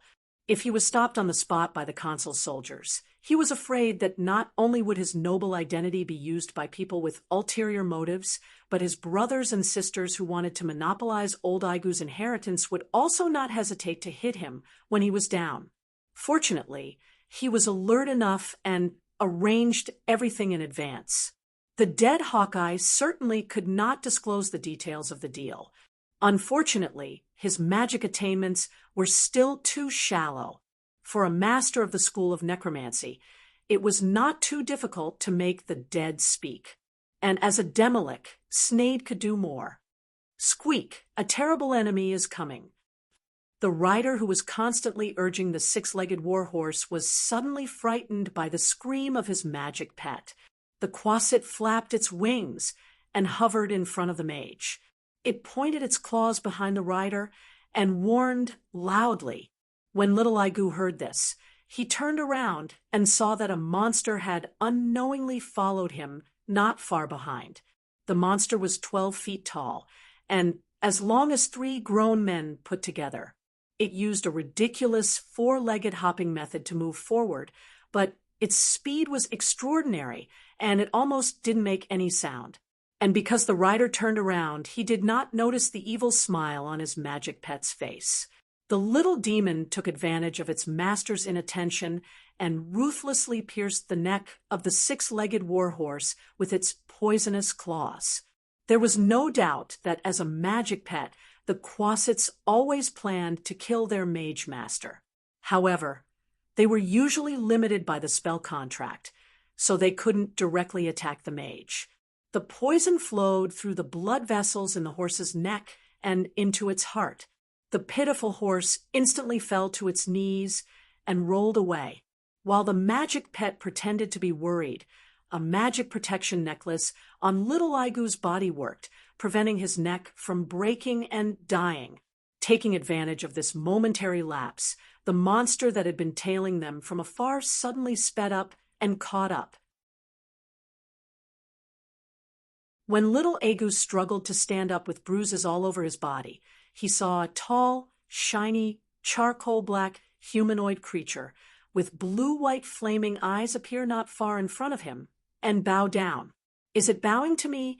However, when the monster raised its head and revealed its evil bright yellow eyes on its charcoal-black, cracked face, little Aigu knew that the other party was up to no good. When the monster opened its mouth and revealed its missing front teeth, little Aigu knew who it was. Or rather, it used to be. After all, this monster was just a cinder spawn awakened by the Demolic Snade. Siege Hammer. The young mage didn't suspect anything and immediately used the obsidian magic orb he carried with him to activate the additional spell on the force field ring. The fresh out of the oven, Cinder Spawn obviously didn't have much experience and was immediately sent flying by the force field spell. Magic Pet's attribute absorption. Restricted by the spell contract, the Quasit's magic pet had a part of its agility extracted by the mage in a helpless cry.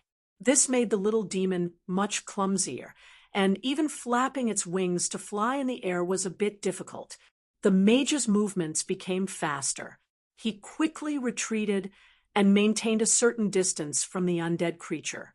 The Cinder Spawn that was sent flying by the force field spell also got up. After letting out an unknown howl, a light blue frostfire shield appeared around its body. It returned to its previous 4-legged posture and jumped up to pounce on little Igu. The last memory of its life was branded in the soul of the cinder spawn, and it had an incomparable hatred for its murderer. After being created by the Demolic, its only wish was to find the murderer for revenge. The anger of being deceived and the pain of being blasted and burned into charcoal by the fireball all surged into its heart. The cinder spawn longed to use its iron-like hands to tear apart the murderer's charming aristocratic face and reveal the blackened brain matter. The cinder spawn longed to hold its opponent tightly and let the frost fire around its body absorb the heat of every drop of blood. But the prerequisite was that it could catch its opponent. After absorbing a part of the agility of the Quasit's magic pet, the young mage's movement ability greatly improved. He could always predict the landing point of the cinder spawn's pounce in advance and nimbly dodge it. At the same time, the spellcasting movements in his hands also became smoother. Water creation spell. Although he wasn't too sure what kind of undead creature the monster in front of him was, little Igu still noticed some of the characteristics of the cinder spawn during the battle. It didn't seem to be able to pass through places with water. Even if there was some mud under its feet, it would still carefully avoid it. After the spell took effect, the mage was surrounded by large and small puddles of water. He himself was standing in a shallow pit where the water didn't even reach his knees. The cinder spawn roared angrily, but for a moment, it couldn't find an attack route to land its feet on. Seeing that his idea had worked, little Igu's face showed a relieved smile. He began to try chanting spells with the effects of berate undead creatures and expel undead creatures. As the mage's spell gradually took shape, the cinder spawn fell into a dilemma. If it continued to stay here, it would be vulnerable to the attack of the spell specifically targeted at undead creatures. Just the sound of the incantation reaching its ears made it feel uncomfortable. If it chose to leave, it would go against the vengeance in its soul. For undead creatures, the consequences were more severe than the heart-wrenching pain. Just as the cinder spawn was hesitating, a strong acid rain suddenly fell from the sky. The wyvern sent by the Lord of the Dragon's nest launched a surprise attack on the mage. The mage, who was concentrating on chanting the spell, didn't have time to dodge before the acid rain enveloped him. The pain of his flesh being burned almost made little Igu faint. However, he was afraid that the acid would corrode his body, so he still tightly closed his mouth and nose. Just as he was about to put up a magic shield to protect himself, the wyvern launched a pounce on its prey from the sky. The mage, who was ridden by the wyvern, completely lost the ability to resist this time. He was directly stunned by the wyvern's powerful strike. Ignoring the threatening roars of the undead creatures on the ground, the wyvern grabbed its spoils and flew back to Spat, the Babu demon whose limbs were cut off, the big boss Bleaktooth who was turned into a cinder spawn after being murdered, the young mage whose handsome face was burned by the wyvern's acid, and all the important members of the Igu family who were invited to participate in the hearing. Gathering under the same roof as these guys made the young Archon feel deeply uncomfortable. However, he was also glad because, according to the Megalosaurus Pasha's saying, birds of a feather flock together. Feeling uncomfortable proved that he was not the same as them. At least, he would not be in danger of losing his life. I say, what kind of trick are you playing? The one who spoke on behalf of the Igu family was the eldest son of old Igu. He had a broad chest, like his father, a thick neck like a tree trunk, and a small head under his messy red hair. He looked like a small tomato on a big coffin. Why do you put my family in the same room with these monsters? I heard that you're also a noble. Why don't you know any etiquette? The Archon coughed. Oh, I see.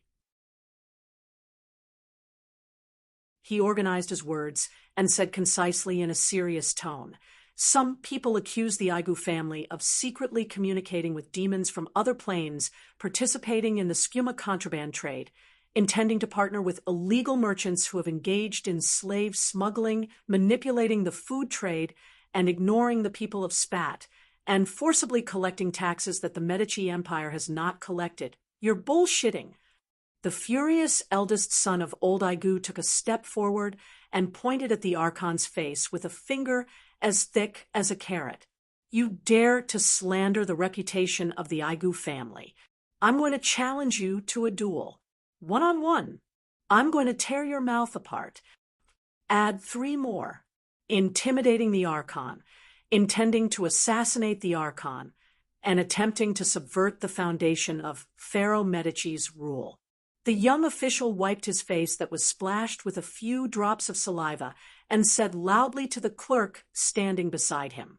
Several gray-robed mages and city guards quickly became alert. They surrounded several important members of the Aigu family. Swords were unsheathed, and spells were ready to be recited. For a moment, the Archon's mansion was full of murderous intent. Seeing that the situation was not good, the eldest son of old Aigu immediately rushed to the door. The reckless man who had just clamored for a duel was actually very meticulous. He clearly felt that there must be something behind the Archon's 180-degree change in attitude. In any case, it was best to escape first. Those recruited mercenaries should be able to fight when the time comes. His idea was very good, but like all the non-protagonists who forcibly added scenes for themselves, his plan was always interrupted by something. 2 soldiers who were tied up like dumplings, there seemed to be no similar food in the Ash world, were thrown at his feet. The sudden obstacle tripped Aigu. He was just about to pull out the scimitar at his waist when his palm was poked by several soldiers with spears. The guy covered his hand and lay on the ground, wailing. Only then did he recognize that the ones who tripped him were the 2 mercenary corps leaders hired by the Aigu family. Keyes walked into the door of the council hall and said to the Archon, "I have to add one more thing. The Aigu family intended to attack me, the Pasha. The crime is unpardonable and will be executed on the spot. All the assets of the family will be confiscated and handled by the Pasha." When the young blue dragon finished these words, he was calculating in his heart, the money for the first investment has been settled.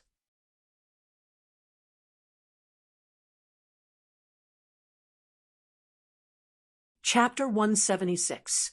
Herbs were hanging from the diagonal pillars of the roof. There were mint, wild garlic, thyme, chamomile, rushes, palamo, king leaf, horseshoe, wormwood, laurel, and so on. The herbs were naturally dried in the shade and emitted a fragrance.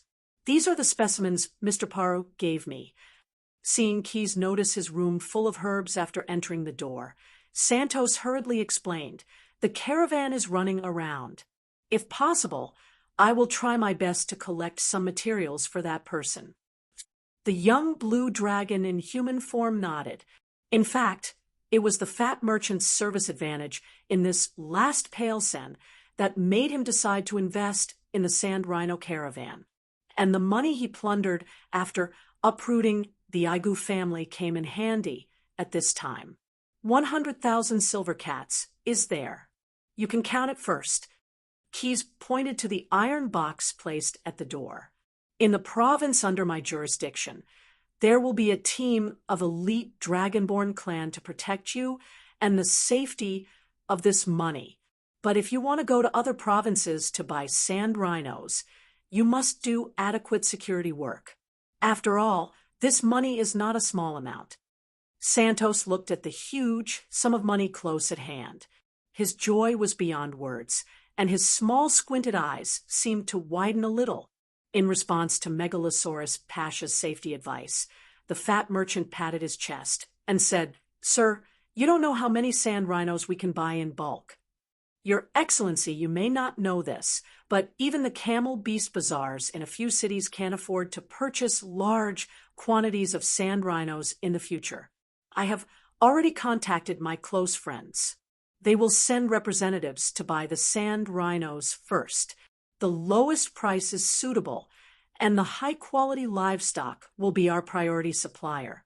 These words reminded Keyes that he had indeed underestimated Medica's commercial development. He didn't expect that in the Ashen world, where sword and magic was the main theme, there would also be a bidding mechanism. Because he was interested, he patiently communicated with the fat merchant for a long time. After making sure that he had learned all about bidding, what Santos called buying the sand rhinos, Keyes got up and said goodbye. After harvesting the leeks of the Igu family, the young blue dragon's money bag was indeed filled by a lot. Even after investing 100,000 silver cats in Santos, Keyes still had more than 400,000 silver cats and a little less copper debentures in his hands. Due to the Medici silver and copper coin system, most wealthy families would exchange copper debentures for silver cats, which had more purchasing power. Therefore, the young blue dragon received more silver coins than copper coins from the Igu family. There were many rumors that indicated that some of the mutated dragons that were famous across the multiverse had a hobby of eating coins as snacks.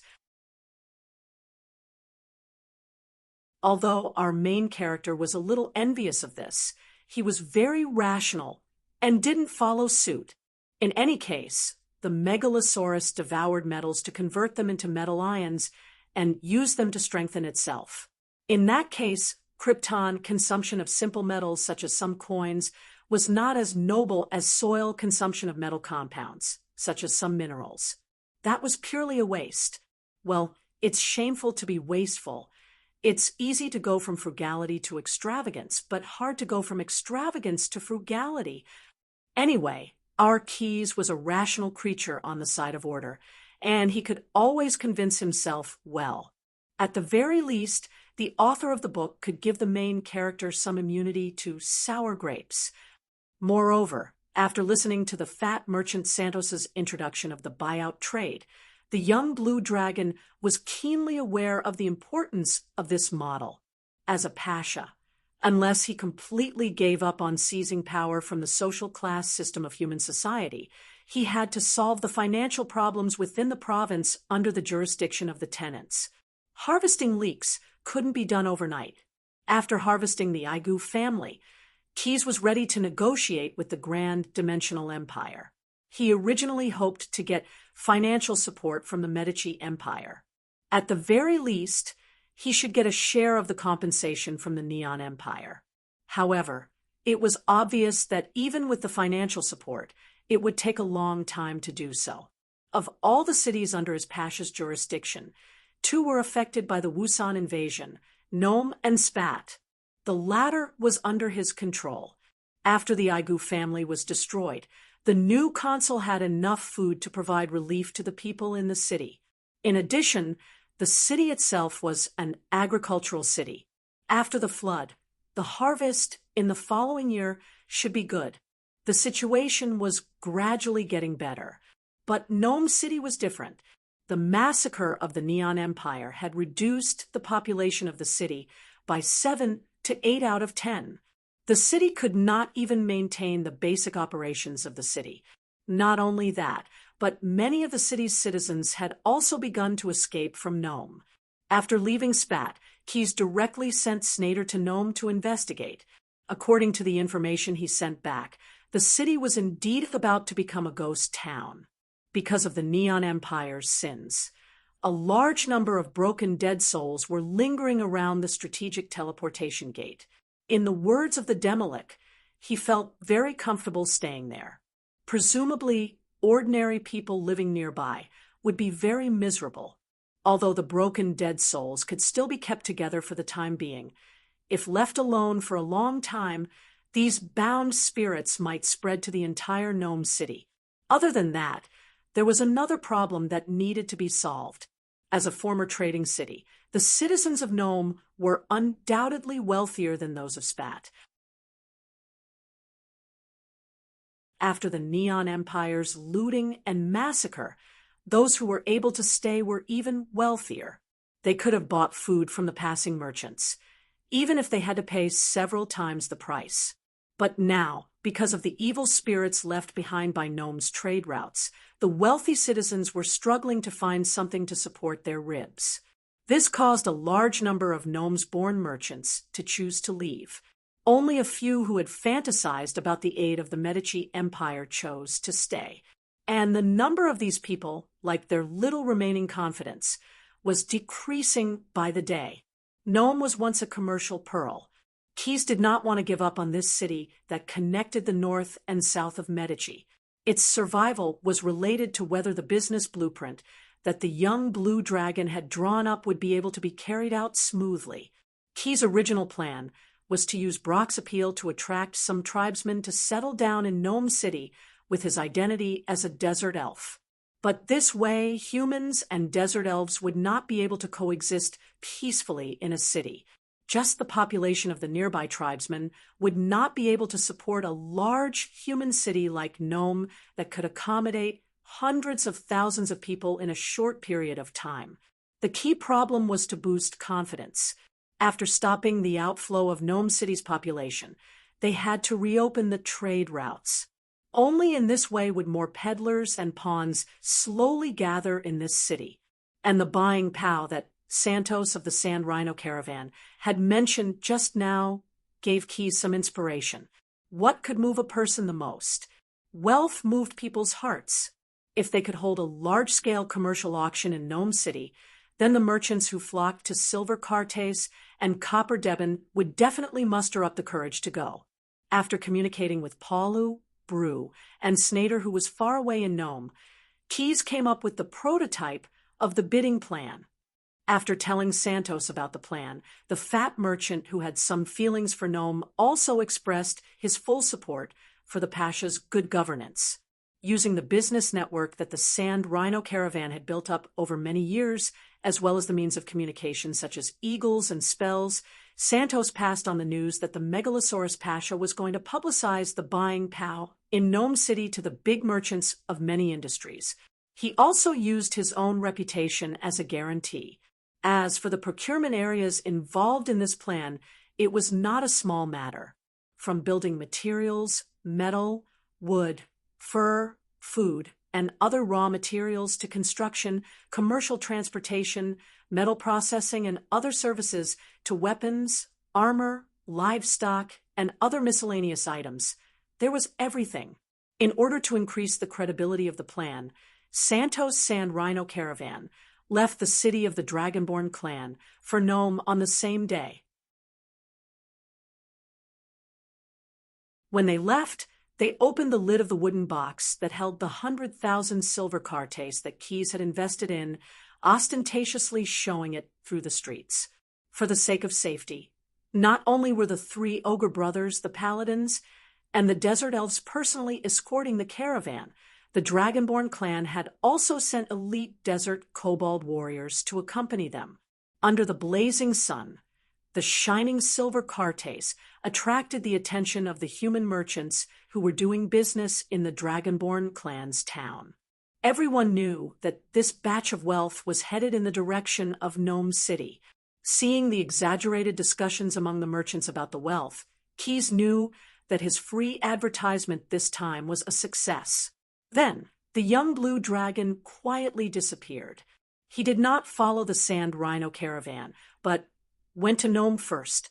In Nome City, the half-liches who had received the approval of the Megalosaurus Pasha started their old trade. In order to open the strategic teleportation gate, the Japanese had slaughtered nearly 80,000 people here. Coupled with the destruction of the Japanese Expeditionary Army, the city had gained nearly 100,000 corpses in the short span of a month. Other than a small number of fresh corpses that were buried for fear of causing a plague, most of the corpses that had been drained of their life force and turned into dried corpses were piled up in the manhole under the giant teleportation gate. No one cared about them. In the eyes of the masters of the School of Necromancy, these were all misplaced resources. Using the accumulated negative energy here and the broken soul fragments that had not been completely consumed, Snade easily awakened a large number of skeletons.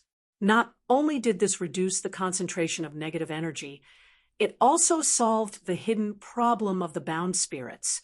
Moreover, these undead creatures that were summoned did not know the meaning of fatigue. They were the best laborers. The Nomians who were lucky enough to survive the Japanese all lived in the rich district of the city, after taking care of the newly appointed consul, an unlucky man who had been exiled. To Nome and spent his days drinking and lamenting, Snade followed the orders of the Megalosaurus Pasha and sent guards to temporarily seal off the rich district. A large number of skeleton laborers were put to work and threw themselves into the construction of the other districts of Nome City. Under the Halflich's command, they flattened the uninhabited houses and gathered the construction materials for other purposes.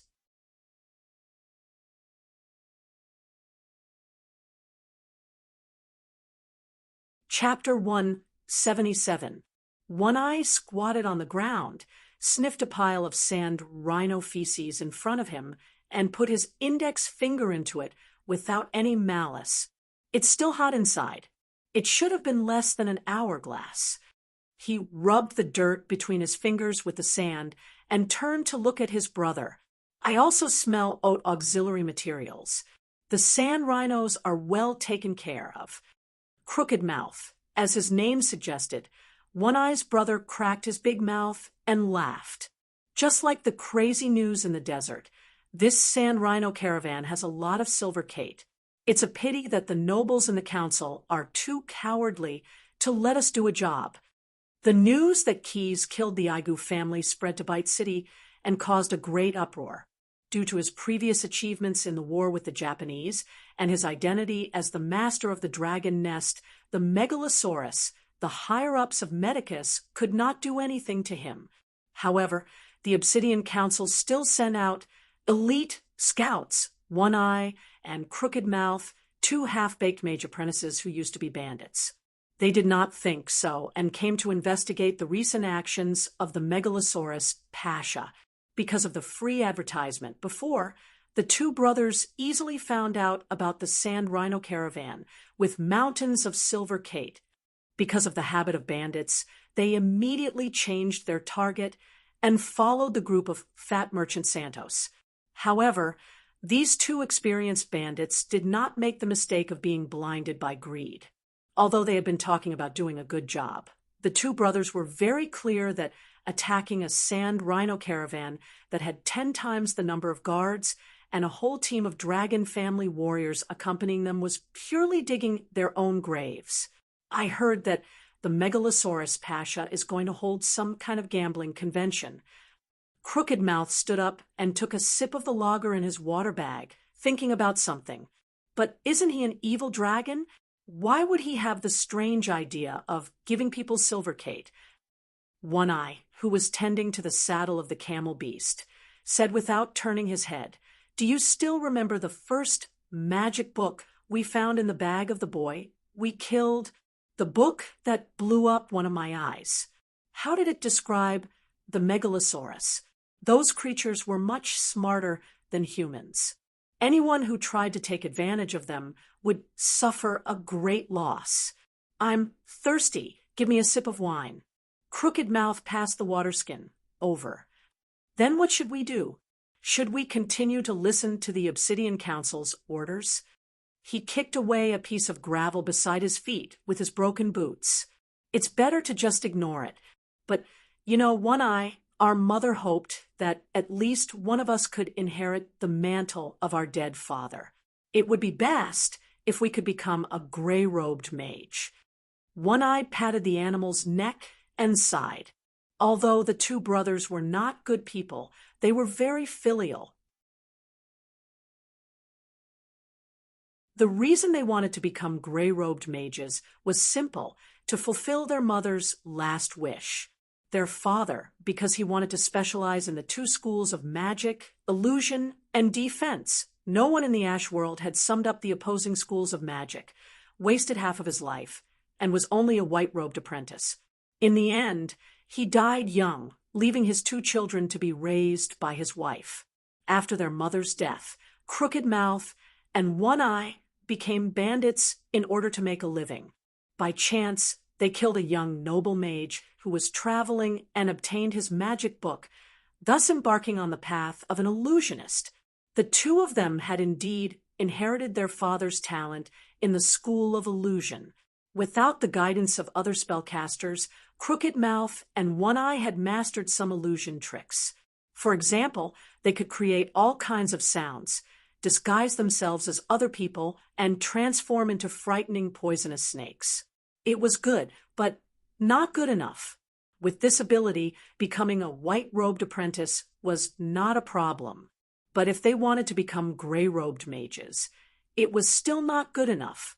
So the two brothers had to work for the Obsidian Council in exchange for the opportunity to learn advanced spells.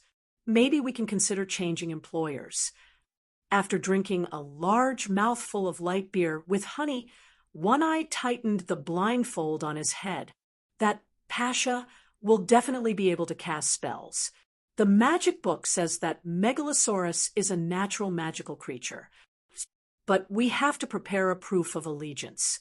Crooked Mouth, what do you think of the group of idiots sent by the Obsidian Council? In order to prepare for the Pong Convention in a month's time, Gnome City had become a large construction site. The original east and west of the city had been connected, and the skeleton laborers had built the prototype of a super bazaar. There were many uninhabited residences in the city. The skeletons carried bags filled with chalk powder and scattered the powder in a straight line. These white lines were connected together, forming a huge grid. In Key's latest plan, Gnome City would become an industrial and commercial city in the future. According to Santos' report, the heavy silver Kate that had been seen by many people had taken effect. Many of the rich merchants who were friends with him had already made it clear that they would send representatives to participate in the Pong Convention. Although there was no time or energy to develop the remaining streets, once the Pong Convention was successfully held, the wealthy merchants would definitely flock back to Gnome City. When that time came, the land would become a money-making machine. Whether it was renting or selling, the core of the real estate business would always be the land that would be given value. Looking at the free labor in preparation, the tireless skeleton laborers set up scaffolding, simple cranes, flatbed carts, and other equipment on the construction site. They arranged the bricks, tiles, and other building materials in an orderly manner. Not long after the young blue dragon arrived in the city, the new consul, who had been sent away, represented the remaining wealthy citizens of the city and protested against the use of large numbers of undead creatures in Gnome City. However, just like the consul who had gotten his wish, the protests of the wealthy citizens were futile. After all, ordinary mortals have no way of fighting against the evil pentashade Megalosaurus. Possessing an eagle familiar, the mage flew high in the sky and looked down at Gnome City, which had turned into a construction site for the undead. A giant lizard is a giant lizard. Those who are not of our kind will have different intentions. He glanced sideways at the spy hovering in the sky. Perhaps it was because he was harvesting the leeks of the Aigu family. There had been a few people trying to test the limits of Key's patience. The Megalosaurus Pasha said to Blue, who was standing beside him, "It seems like you've been trying honey barbecue recently, like a bolt from the blue, in the clear and cloudless sky. A bolt of lightning suddenly struck, and the eagle that was struck fell straight to the ground. Out of some bad taste, Keyes used a force field spell to prevent the injured familiar from falling to its death. At the same time, he used his psionic power to prevent the familiar's master from trying to break the sensory link. The half-dead eagle was caught by the ogre gourmet, who was eager to show off his culinary skills. After instructing Blue to leave some roasted meat for himself, the young blue dragon turned invisible and left the construction site of the Super Bazaar. He still had to discuss some matters with his magic consultant and take a look at the new product that the half-lich had tinkered with. It was not an exaggeration to say that it was tinkered with.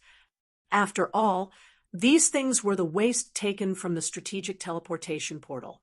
The Wusan had indeed plundered a lot of wealth from Gnome City, but they had also left behind a lot of things. For a researcher who had run the laboratory for more than 300 years in the bottomless abyss by himself, in order to save resources, recycling experimental materials had become Snade's personal specialty. You can't use acid magic balls to separate radiant steel. You can only use sound waves. How can you be a mage with such intelligence? Do you have a Durgar's head on your poor neck? Or did you kiss a mind flayer? Otherwise, how can you have such a smooth sulcus? The mechanical body of the steampunk half-lich let out a roar that sounded like metal rubbing against each other.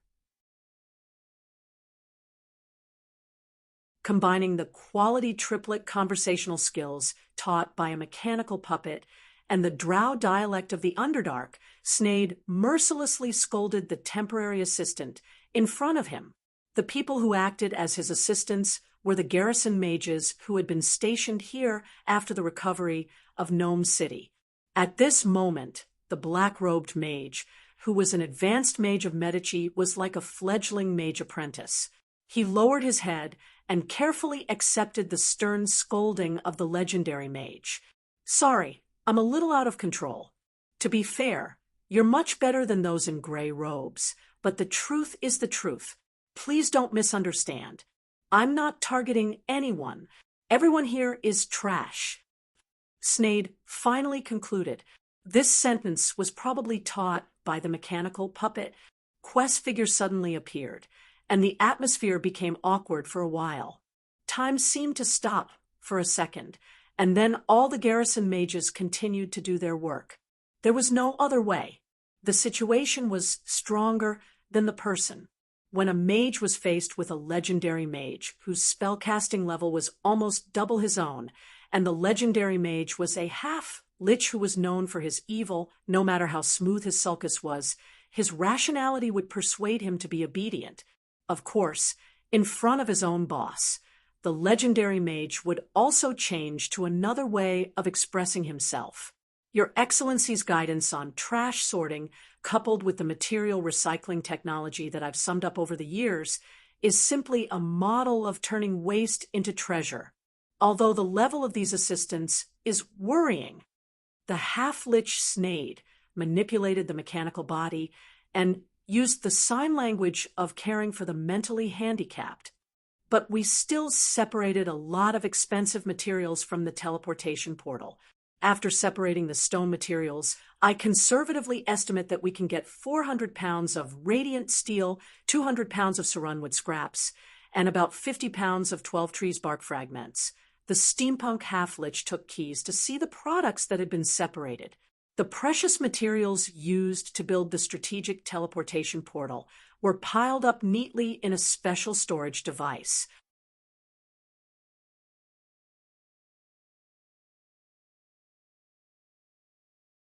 Chapter 178. Under the guidance of the mage consultant, Keyes walked into the burrow that the former called Boneyard. The smell here was not as bad as he had imagined, but it was still not easy to accept. The burrow smelled like a tannery, with the smell of rotten meat mixed with leather. There were shelves used to store corpses everywhere.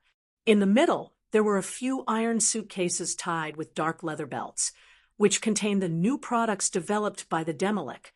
Soak the flesh whose vitality has been extracted in a solution prepared with tuber incense and beeswax as the main raw materials. Deal with it with some of the spells used to make flesh golems. After casting the spell for 2 hourglasses, remove the scattered parts. Snade said in a strict manner unique to experimental magic researchers, the biomass muscle made in this way can produce a spring tension of about 2,200 degrees, which is equivalent to the muscle strength of a tiger in the Ash world. Therefore, it can be said that each biomass muscle has the strength of one tiger. Seeing that the young blue dragon did not care about this strength, the steampunk Demolic continued to explain. Although this strength is not strong, the advantage of the biomass muscle is that it can be connected externally. As long as the structure is reasonable, 3 biomass muscles can produce the strength of 3 tigers, and 5 biomass muscles can produce the strength of 5 tigers. The total amount is considerable. According to my estimation, the strength of 5 tigers is equivalent to the effect of a bull's strength spell. In other words, if there is a warrior wearing a full-body biomass gear made of about 20 of these muscles, his status increase is equivalent to receiving a complete bull's strength spell. Compared to spells, the effect of the biomass muscle can last for about 6 hourglasses, but after using it, it needs to be soaked in a special solution for another day to replenish nutrients and eliminate metabolic waste. It had to be admitted that as a legendary spellcaster, the Demolika's creativity was far beyond his peers. Not only did he not limit all his energy to reciting those awkward legendary spells, but he also tried to conduct rational research through more scientific experiments. Artificial muscles was a good example. Although it was not a legendary spell that could destroy a city, it could allow ordinary people to do things that could only be done with the help of mages. Furthermore, the cost was extremely low, and it was highly replicable. However, Snade's original intention of inventing was still limited to improving personal combat strength.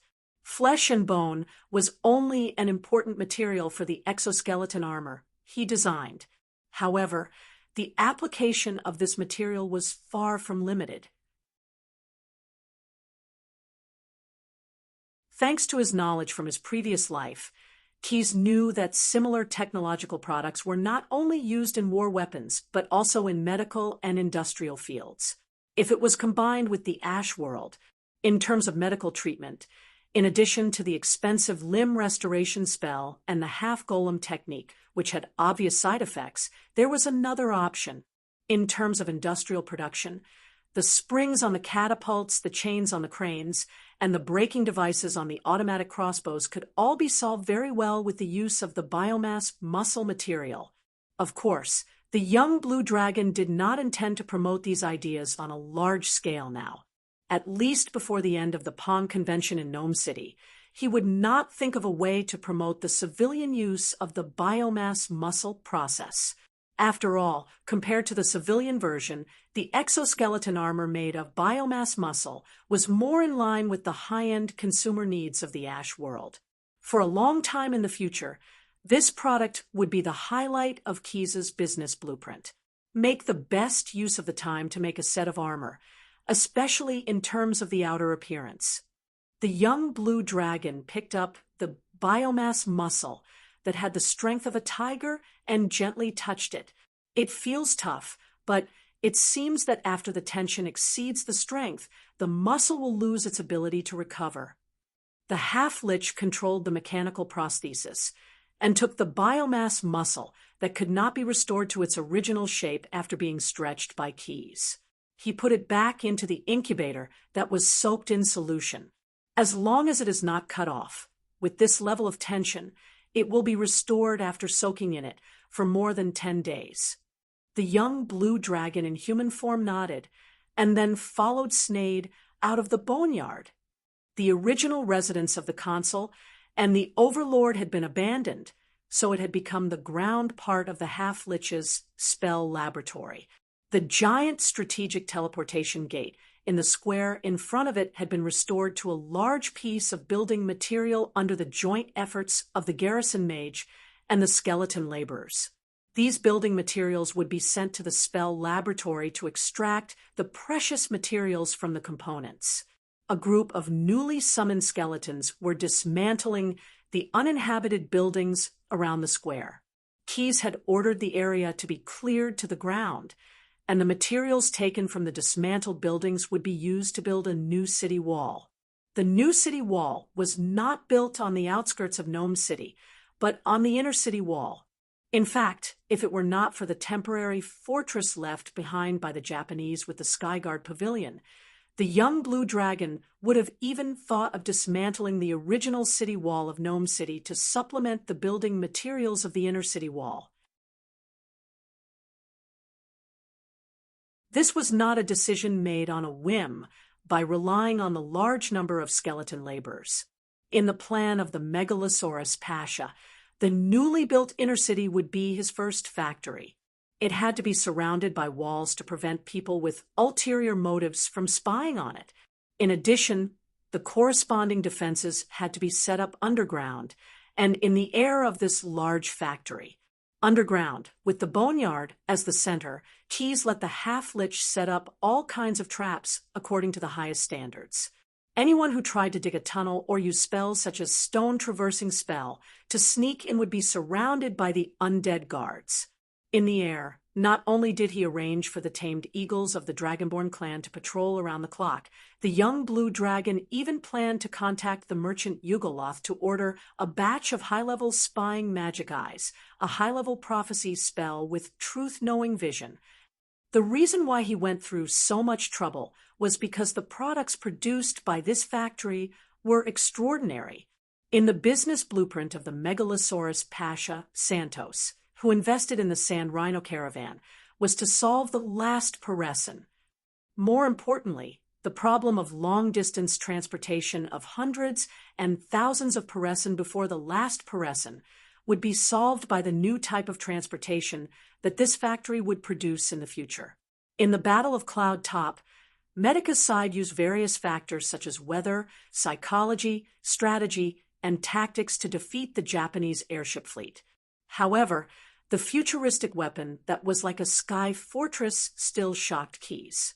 In the division of the spoils after the war, he gave up the personal belongings of the Japanese captives, slaves, and free swordsmen, and mages.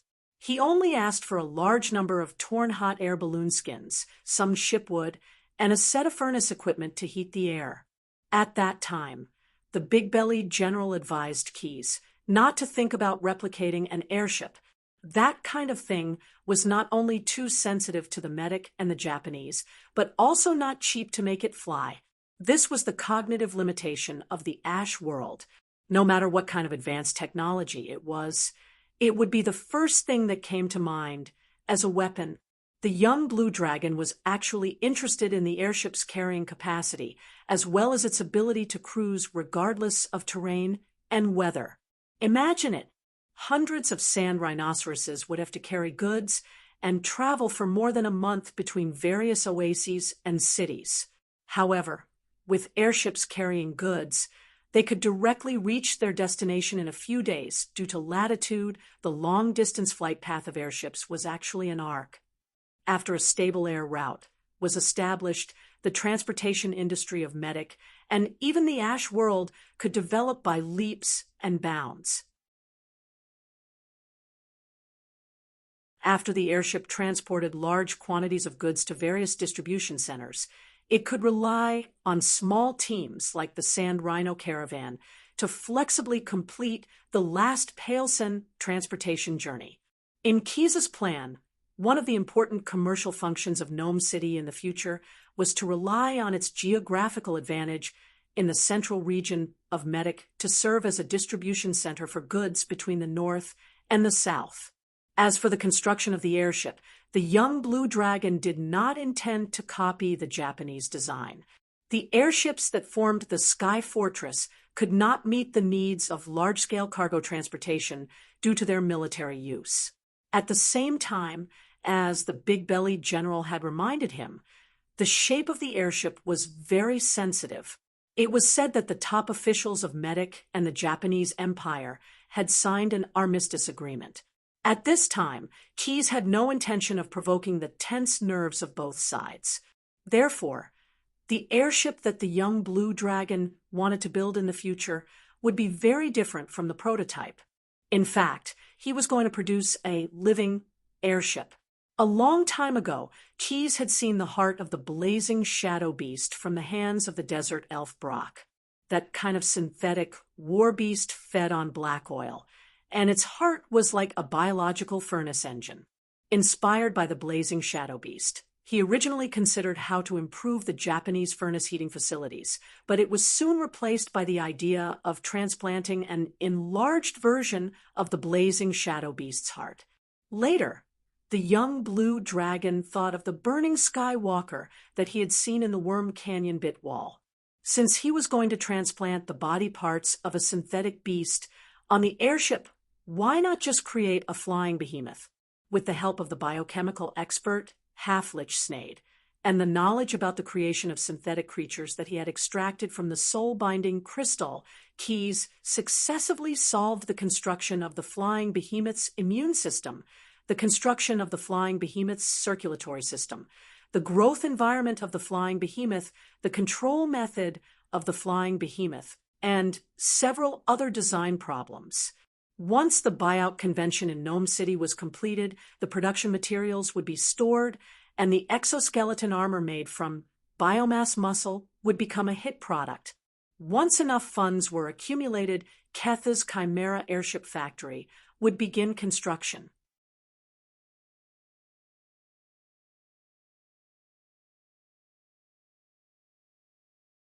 Chapter 1, 79. Brock made a simple distilling device himself.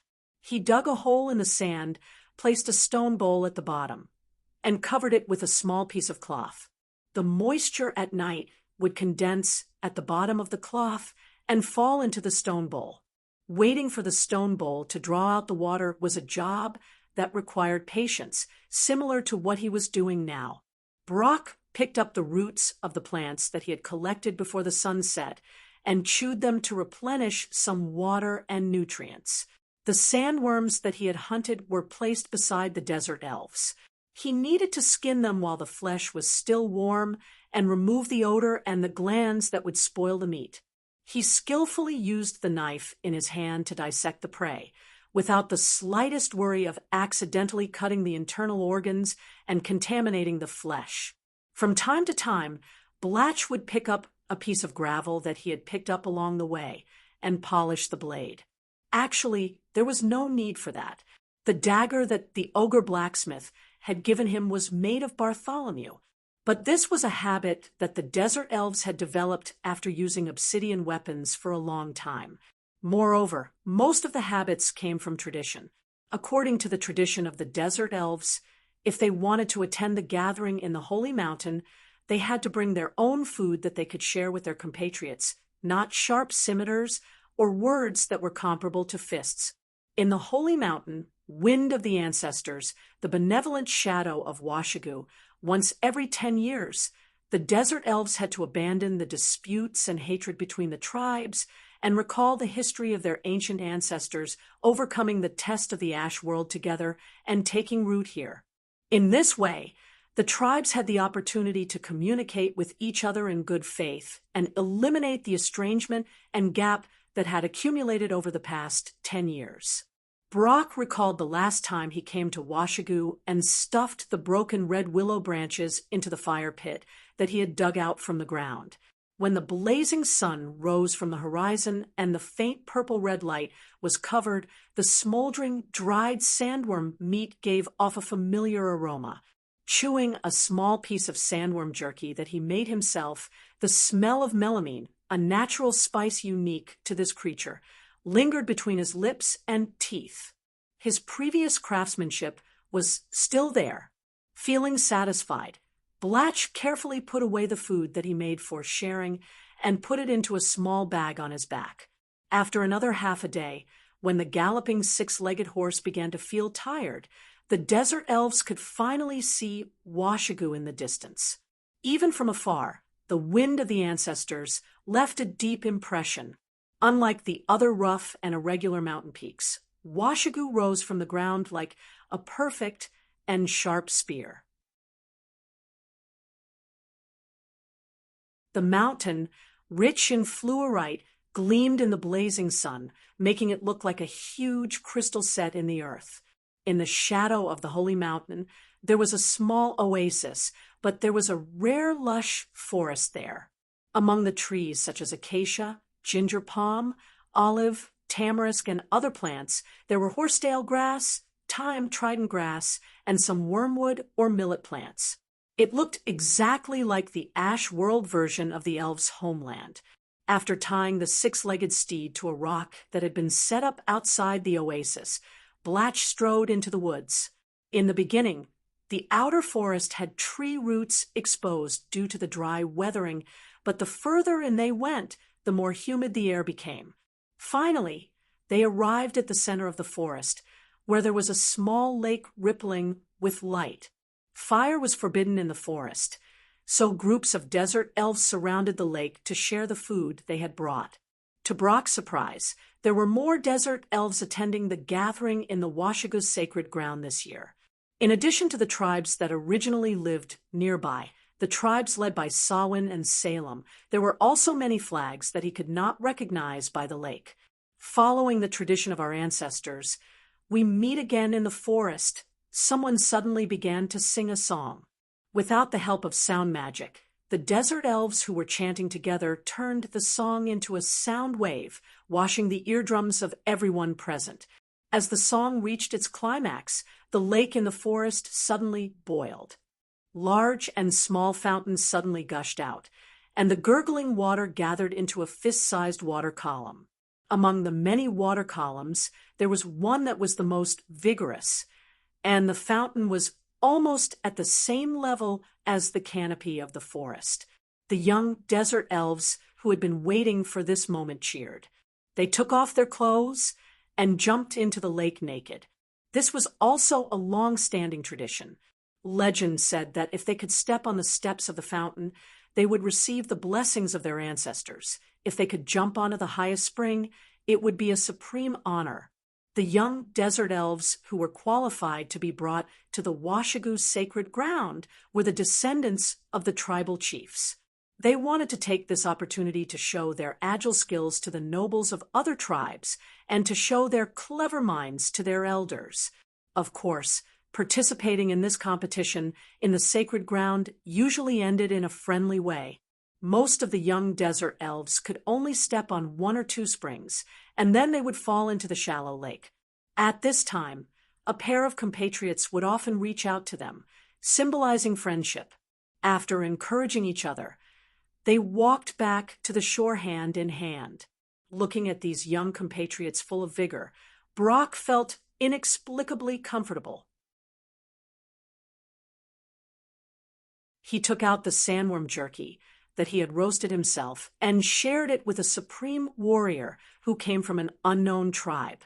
The taste of the melaleuca resin is very rich.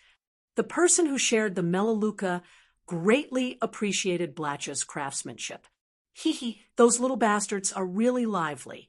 If they were a few decades younger. Amazing!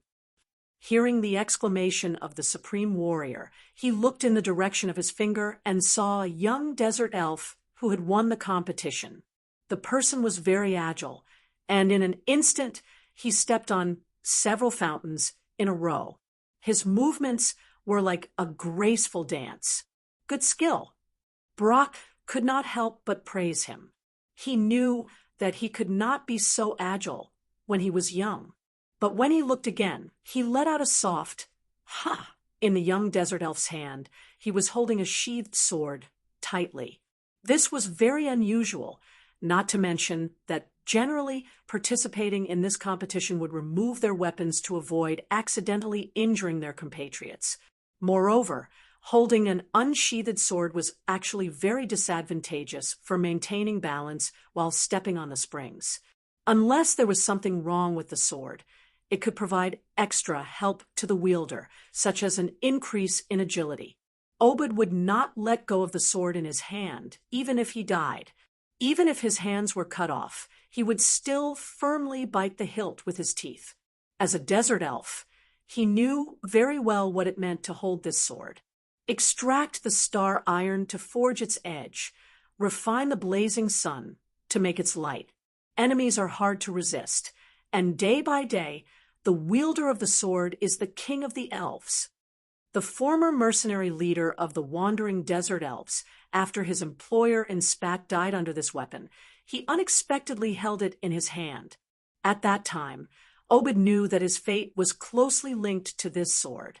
Unlike a shape-shifting monster, when the wielder was a desert elf, this enchanted weapon, which was meticulously created by the Japanese mages, would have a special effect. It could fully enhance the strength, agility, and insight of the desert elves. It was with this golden blade that Obed was able to escape from Aigu's mansion. Obed also found that if he held the golden sword for a long time, his appearance would change a little. Not only would he be able to return to his youthful appearance, but he would also look more handsome. These continuous changes gave birth to something called ambition in the heart of the desert elf mercenary leader. He also became more and more convinced that he was holding the golden sword that symbolized the power of the king of the desert elves in the prophecy, not long after the Japanese Empire's invasion failed. When he learned that the Aigu family had been uprooted by the Megalosaurus Pasha, Obed, who had nothing to worry about, led his men and rushed day and night to Washigu. The golden sword in his hand constantly reminded him that he had to use the opportunity of the forest competition in the Holy Land to let all the desert elves bathed in the wind of their ancestors see this legendary weapon. And he, aboard, would be able to transform from a wandering desert elf to the throne of the leader of the various tribes. Stepping on the spring water under his feet, with the help of the golden sword, Obed could easily maintain his balance. The weak force carried by the spring water was enough to support his body. In 3 steps, the young and handsome desert elf overtook all his competitors. At the last moment, Obed jumped with all his strength, and as the water under his feet exploded, he successfully stepped on the highest spring in the center of the lake. The old tribal chiefs began to talk about it, and the young desert elf kings and nobles all cheered. Enjoying the glory he had obtained, Obed adjusted his body's balance and stood up straight in the spring water that was at the same level as the crown of the tree.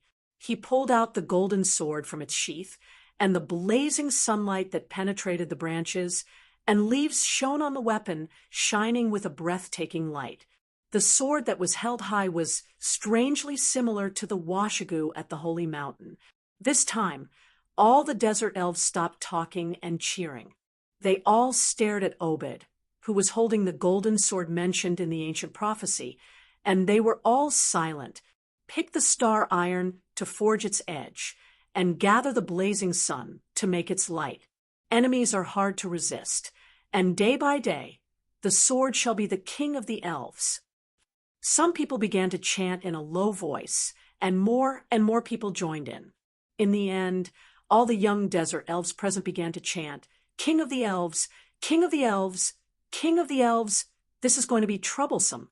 A discordant voice sounded in Brock's heart, and at the same time in the hearts of many desert elf tribal chiefs who continued to remain silent. The former was because they knew the truth, and the latter was because they were no longer young. Silently picking up the sandworm jerky that the supreme warrior beside him had dropped when he shouted, "King of the elves," the desert elf silencer clasped his hands together, and a violent shockwave was suddenly emitted. The spring water that had been gushing just now was disturbed and fell. Obed, who was standing at the highest point, also fell into the center of the lake.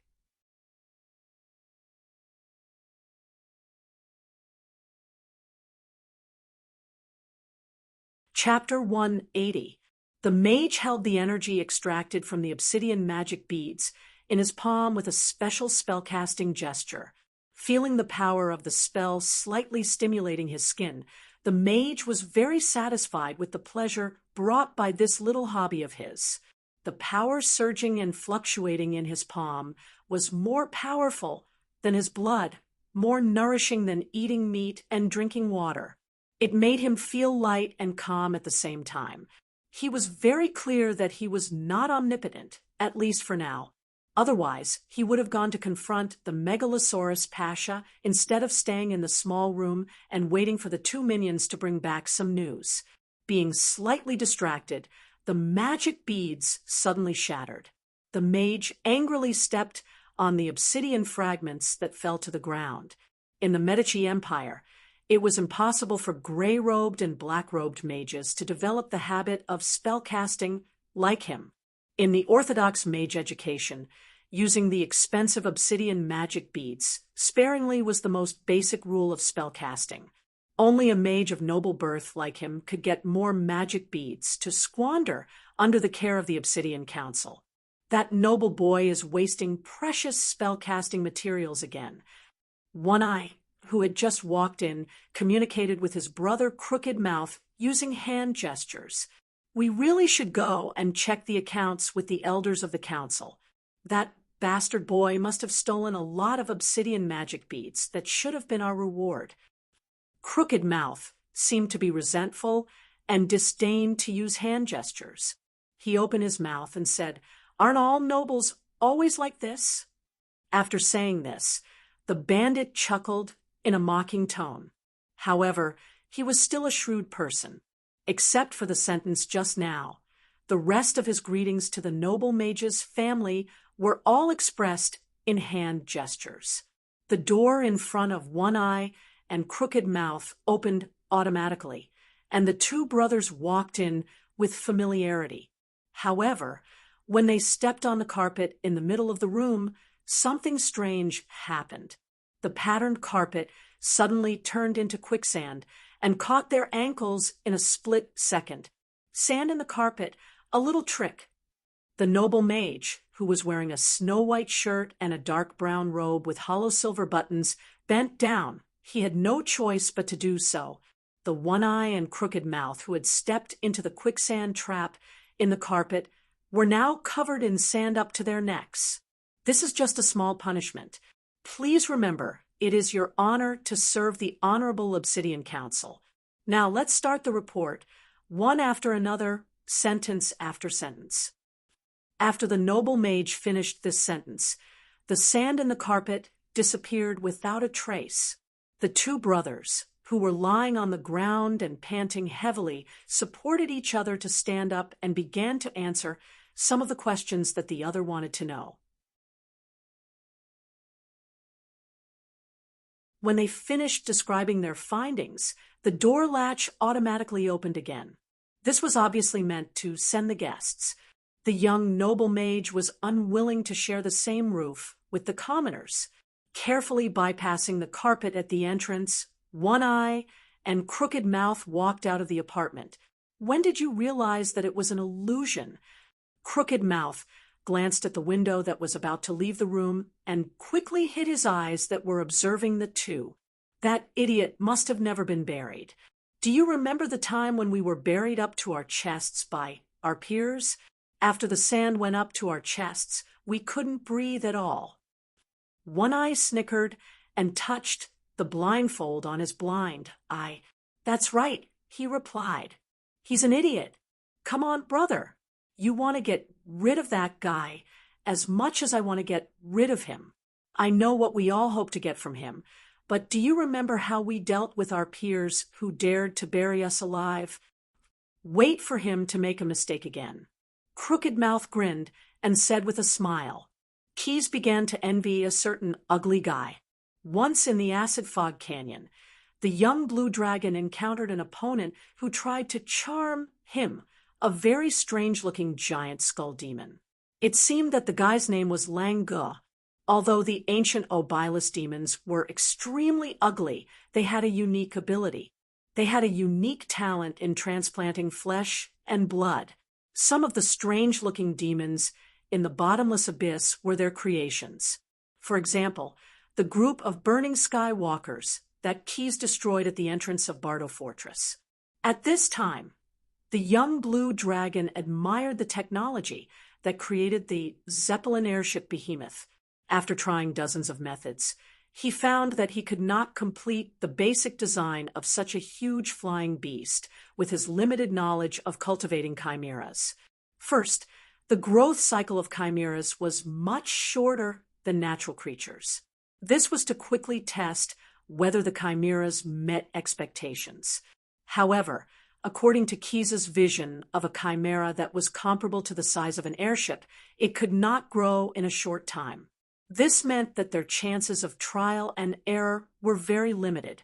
Second, the gigantic size of the behemoth determined that its body was extremely heavy. This caused its bones, muscles, internal organs, and other organ tissues to have to be strengthened. However, Among the chimeras created by the soul-binding sorcerer in the past, there was no case that could be compared to the size of a gigantic flying beast. Currently, the only creature that could be used as a reference was himself. The young blue dragon could not dissect himself and analyze it in detail. Third, as a flying vehicle, the behemoth definitely needed a nervous system and a brain that was responsible for receiving and executing commands. However, controlling such a huge beast was definitely not as easy as commanding a sand rhinoceros. At present, Keyes' idea was inspired by the heart of the beasts that he needed to command the blazing shadow beasts. He hoped that the flying behemoth also had some kind of sympathetic organ.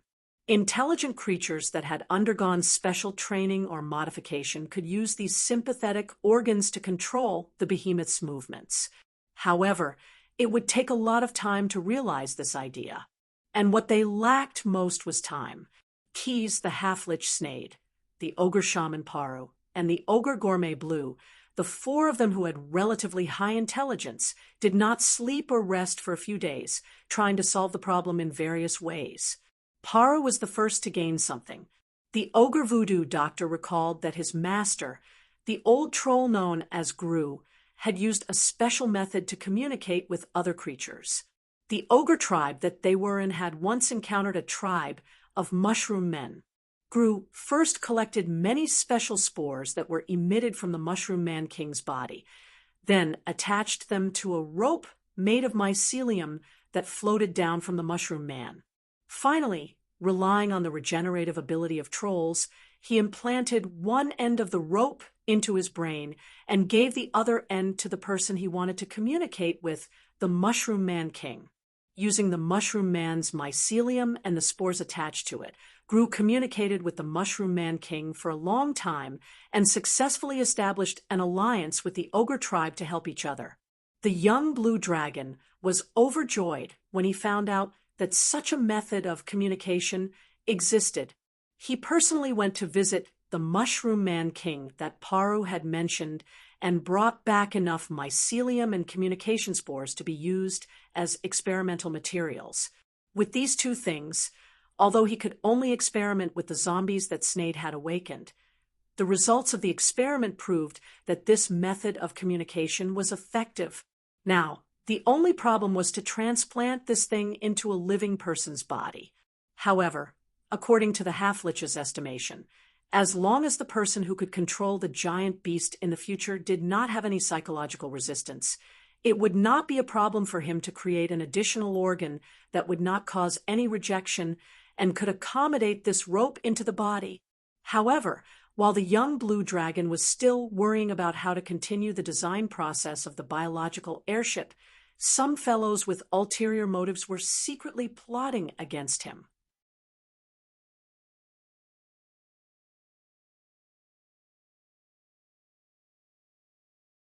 Chapter 181. It's time. Obed took a deep breath and stared at his prey. With the crossbow, he maintained his aiming posture and felt like a long time had passed. He had to shoot the arrow before the trembling of his muscles affected his aim. He had to end this now. He pulled the trigger of the crossbow. The arrow hit its target. The rider in the distance fell from the back of the hunchbacked beast and landed heavily on the ground, raising a cloud of sand.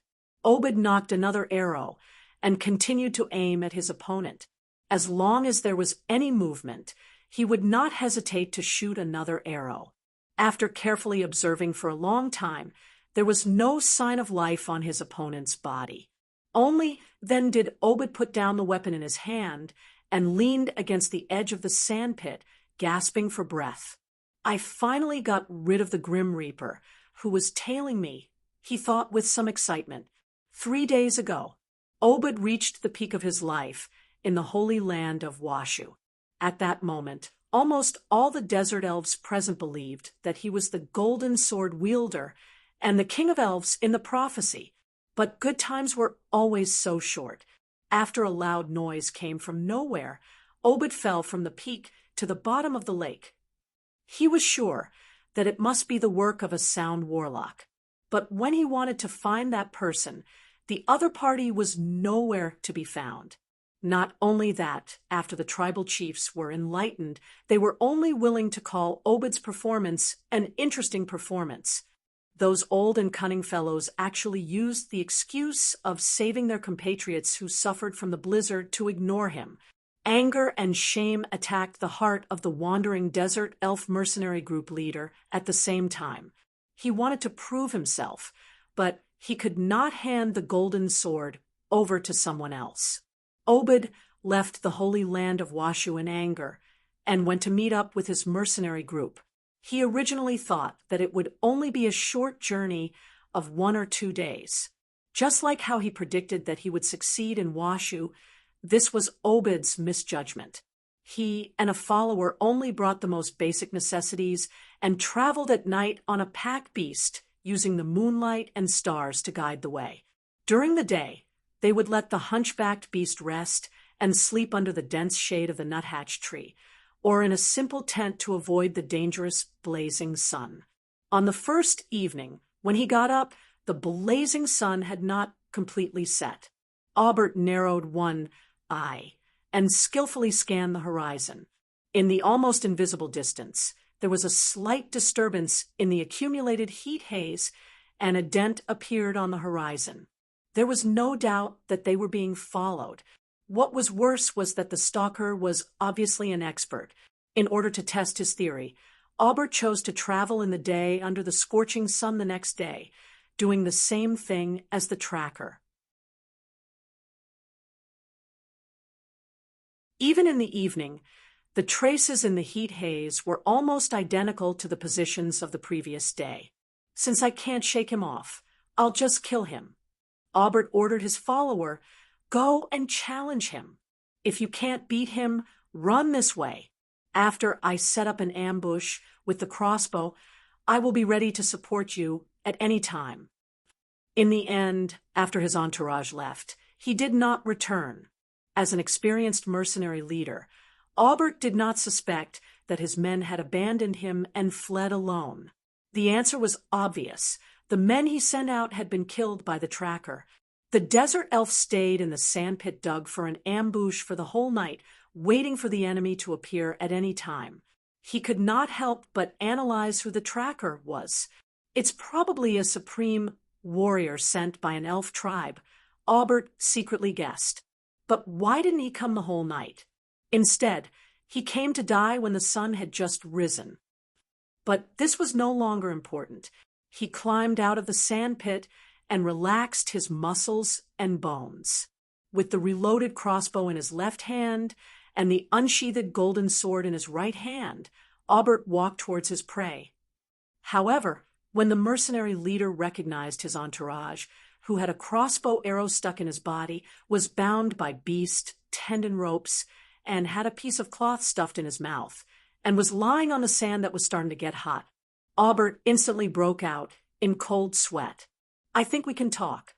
In Gnome City, the fat merchant Santos anxiously waited for the summons of the Megalosaurus Pasha. After Key's first investment was in place, the boss of the Sand Rhino Caravan immediately contacted the camel farms he was familiar with and informed them to send representatives to Gnome City for a buy-in auction. But who knew that before these representatives arrived, a farm owner who was close to Santos secretly contacted him. He brought extremely bad news to the fat merchant. Someone was privately colluding in advance. They were trying to sell the sand rhinos at a price that was even higher than the average market price. After some investigation, these private colluding farms had the background of the upper nobility of Medic. Therefore, the sand rhino farms, either out of fear or because they were bribed, all agreed to the colluding proposal. They would quote a price that was impossible to sell, making the noble farm directly the trading partner of the Sand Rhino Caravan. Because the other party had the background of an upper nobility, according to the usual practice, the fat merchant would have tolerated it. But Santos knew that his investor, the Megalosaurus Pasha, would hold a buy-in auction in a month. At that time, There might also be private collusion between big merchants. In order to not cause two important investments in the future to fall through, Santos felt that it was necessary to remind his investor. You're saying that there are noble merchants colluding in private. After listening to the fat merchant's report, the young blue dragon narrowed his eyes, revealing a chilling and cruel expression. They really don't know what's good for them. Recently, there have been some guys trying to test my patience. There were very few things in the world that were discrete. Most things were inextricably linked. Keys didn't even need to think about it. The private collusion crisis that the buy-in encountered and the Obsidian Council that popped up after cutting the leaks of the Aigu family had something to do with it. It was just that he didn't understand. What good would the failure of his economic reform bring to them? Or were those people who thought they were born noble actually inbred and had some flaws in their intelligence? Or were they trying to use these little tricks to cover up some big deal? At this time, if there were professors in the prestigious 9 prisons of Bader who could personally hear Keyes's inner analysis, they might give the young blue dragon a recommendation to enter the school. Only by making the brain consider the motives of others would he be able to survive the first semester there.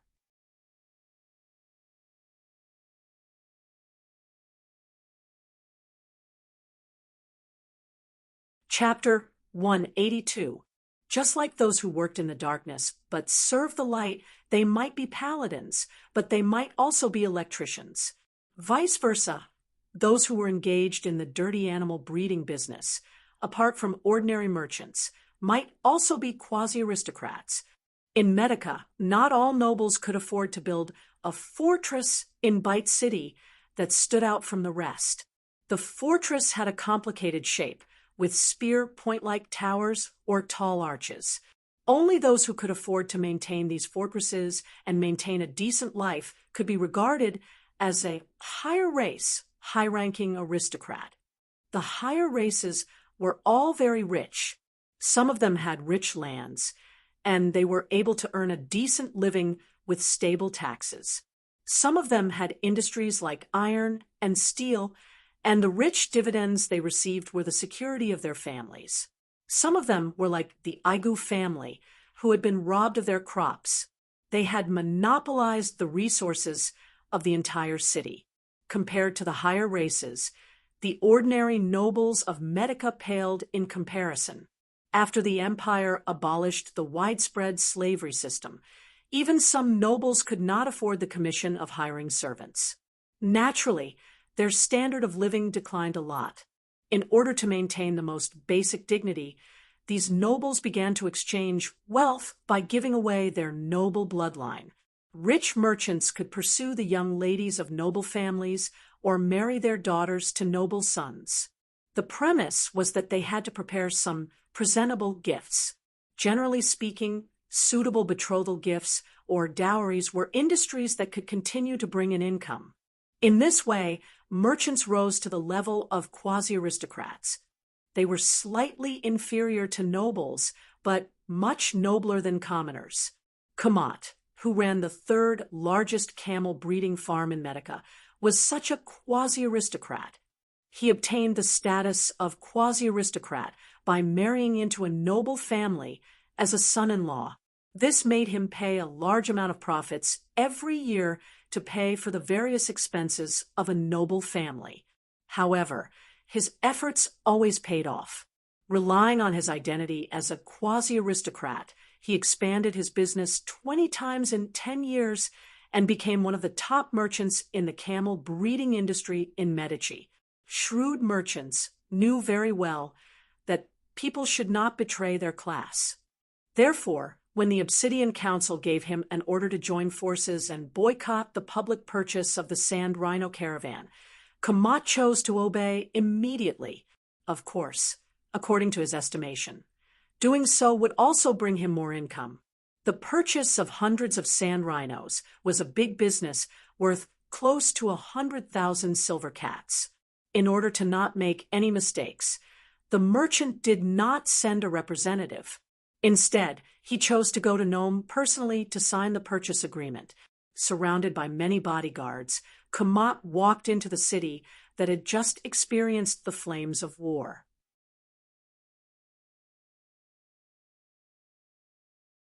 The stand-in that had been prepared came in handy at this time.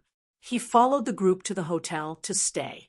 The merchant himself, after disguising himself, quietly left the group with 2 bodyguards. What the hell? What's going on? Passing by the 2 bazaars of Nome East and Nome West, Kamat saw workers leveling the ground with stones. But when he saw what the workers were, the merchant couldn't help but exclaim, "Blazing sun above, someone is actually using the undead creatures to work. For your safety, please don't meddle in others' business." Kamat the same time. Kamat the same time. Kamat the same time. Kamat the same time. Kamat the same time. Kamat. They weaved through the alleys and came to an inconspicuous apartment. This should be the rich district of Nome. There were still groups of people on the streets, and the apartment facing the street was a 3-story building. "This is more like a place where a human should stay," Kamat muttered as he looked around and walked into the apartment. However, his judgment only lasted for half an hourglass. The commissioner of the Obsidian Council in the apartment completely changed the merchant's opinion. Anyone who wants to stay under the same roof as that guy is a brainless swine beast. After the terrible meeting, he returned to the inn where the members of the caravan were staying and ordered a large glass of lager with hibiscus nectar. While sipping in the room, he cursed incessantly. That guy must be the descendant of a quasi-noble nouveau riche. Kamat, who seriously ran the camel beast breeding business, never thought of himself as a nouveau riche. He had never experienced being bossed around from his father-in-law, a real noble who was respected by the local people. Kamat thought that since he had assisted the Obsidian Council in their operation, he should at least get some respect. However, the commissioner made it sound like he had taken advantage of them. He was pressuring him, trying to get some silver cats from the merchant's pocket. In the end, the man even used a few spells to threaten him. First, white smoke came out of the room, and he and his bodyguards were separated from each other. Then, the carpet suddenly turned into a quicksand trap. And then, just as he was recalling the scene in the hotel room suddenly became the same as the scene in the apartment, as if the scene had reappeared. Kamat immediately jumped onto the bed because he was worried that the carpet under his feet would turn into a quicksand trap again. Just as he suspected that the spellcaster of the Obsidian Council had cast a listening spell on him and came to take revenge after hearing his insults, the scene around him suddenly changed. A terrifying beast appeared in front of Kamat. The monster's body was wrapped in blue scales, but its toes and claws reflected the light of metal. Its saliva dripped to the ground and corroded a big hole in the ground. Dragon! It was a megalosaurus. The merchant immediately remembered the news he had heard before.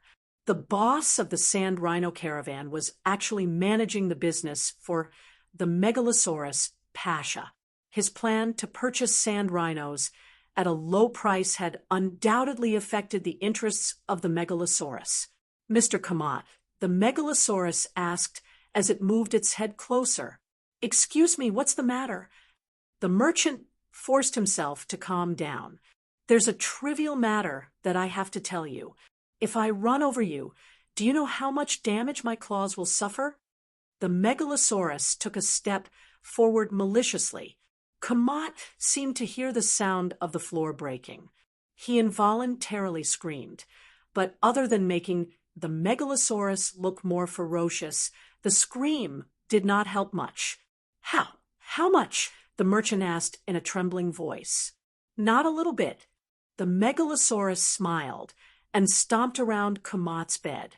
The sound of the floor cracking continued to irritate the merchant, and he screamed again and again.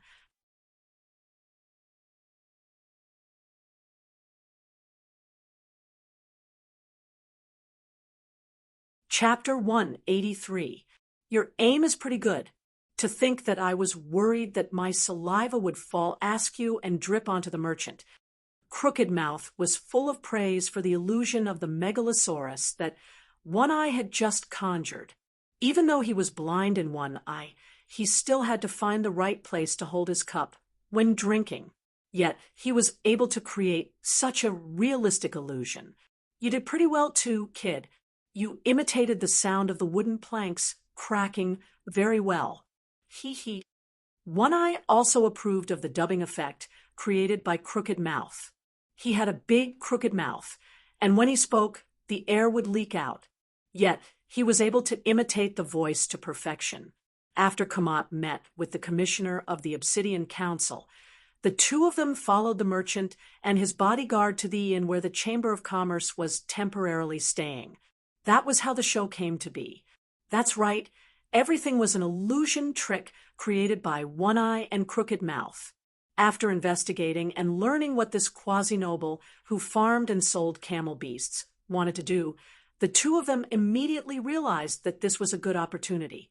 If Kamat chose to reconcile with the Megalosaurus Pasha after being threatened, then the benefits that the merchant brought to Keys could be considered a meeting gift between the two brothers. On the other hand, Kamat's wealth could be used as a proof of allegiance. They were worried that it would affect other people and cause unnecessary trouble. One Eye and Crooked Mouth wisely chose to use illusions. The two of them used a performance to make the merchant feel fear from the bottom of his heart. And soon, Kamat made his choice. Using an impenetrable wall of bodyguards to protect himself, the merchant hurriedly rushed to the center of power in Gnome City. Originally, he was inclined towards the Obsidian Council. One cannot betray one's own class. But at that moment, he remembered the second half of the sentence. One cannot betray one's own heart. The human heart is to seek benefits and avoid harm. Keys picked up the biological exoskeleton combat suit made by Snade and experienced the strength boost of the 5 tigers. The weak choose to rely on the strong, while the strong choose to become stronger.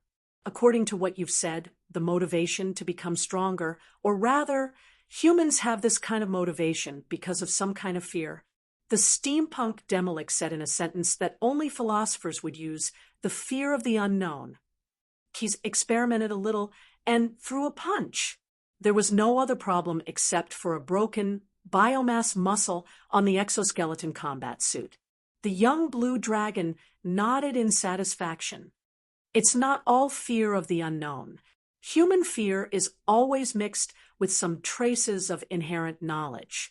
After saying that, he pointed at his combat suit and said to Snader, "Add some ferocious steel parts to this suit and give it a good name." Although it doesn't have any practical use, the buyer will feel that it's more powerful and will be more willing to spend more money. They were originally busy trying to solve the technical problems related to the flying behemoth, but as the tournament was approaching, more and more businessmen came to Gnome City. Keys and his magic consultant had to take some time out to adjust the exoskeleton combat suit that was about to be launched as the main profitable product. When they were about to finish their work, the military officer outside the door sent a message that someone wanted to see them. After passing through the newly built inner city gate and standing in front of the Megalosaurus Pasha, Kamat began to doubt the wisdom of surrendering empty-handed. He had found a good reason for this, but he knew very well that he was betrayed by his own cowardice.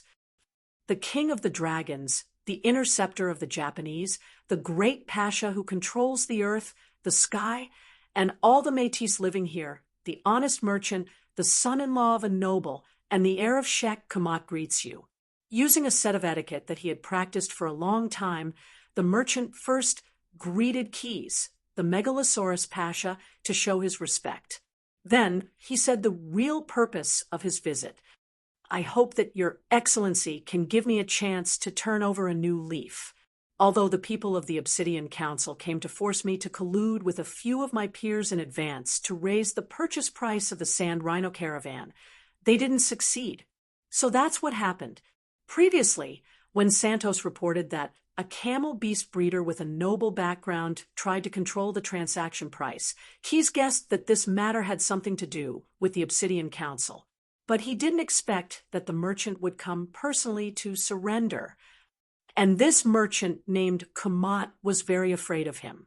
Judging from his expression, it was as if he was afraid of being eaten alive. Out of curiosity, the young blue dragon used his psionic ability to continuously guide Kamat.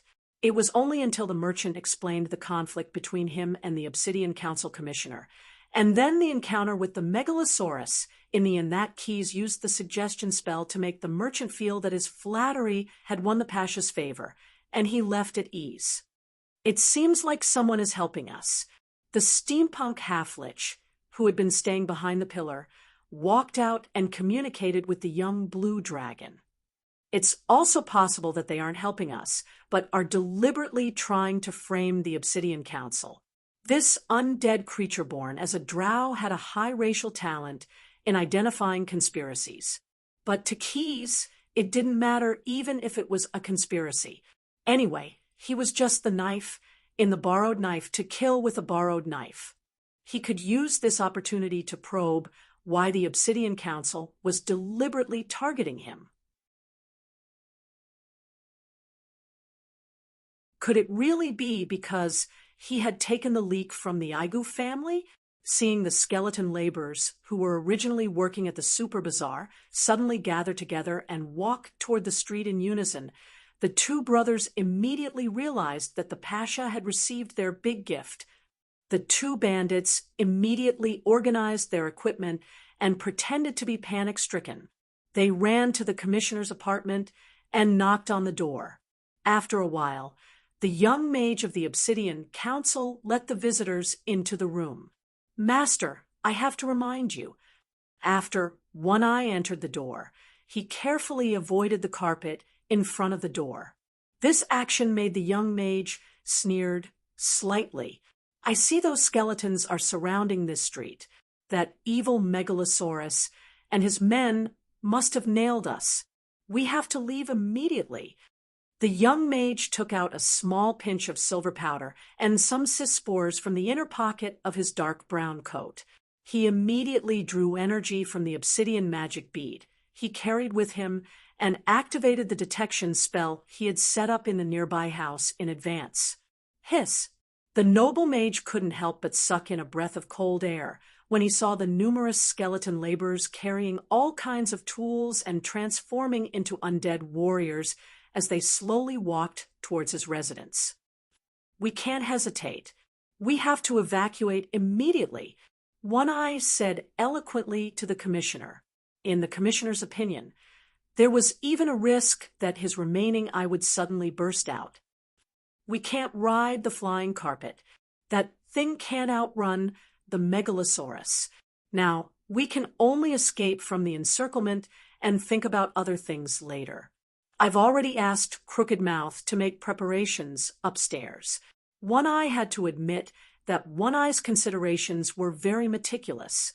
There was no chance of winning if they raced against the Megalosaurus in the sky with a flying carpet. "What do you want to do?" The young mage asked One Eye and Crooked Mouth as he considered the possibility of using spells to break out of the encirclement. "Why do we need to go up to the roof to break out? We'll use a rope." At this time, Crooked Mouth ran down from upstairs and gestured to One Eye. "I've already set up a ropeway on the roof. This rope has been cast with an illusion spell. It won't attract anyone's attention for half an hourglass. Currently, there are only some skeleton soldiers and city guards. If we wait for the garrison mages to join in, we won't be able to escape quickly." After listening to Crooked Mouth's explanation, the young mage didn't doubt him. He hurriedly put away his bag and followed the two up to the roof. This residence was originally 4 stories high.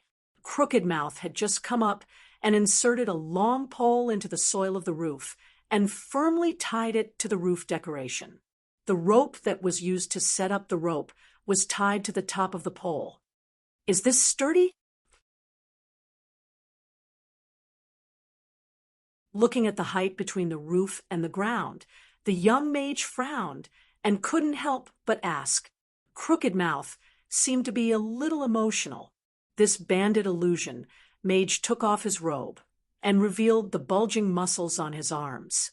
He pulled the rope with a knot on it and held it with one hand before quickly leaving via the rope. Seeing this scene, One-Eyed and the Obsidian Council Commissioner smiled awkwardly and escaped into the distance through the rope they had set up. The two brothers used their actions to prove the feasibility of escaping via rapid descent, as well as the sturdiness of the rope. At this moment, the shouts of Gnome's city guards chasing the citizens of the surrounding streets could be heard. The young mage understood that if he continued to hesitate, it was very likely that he would be forced to fight with those soldiers. He had to leave immediately.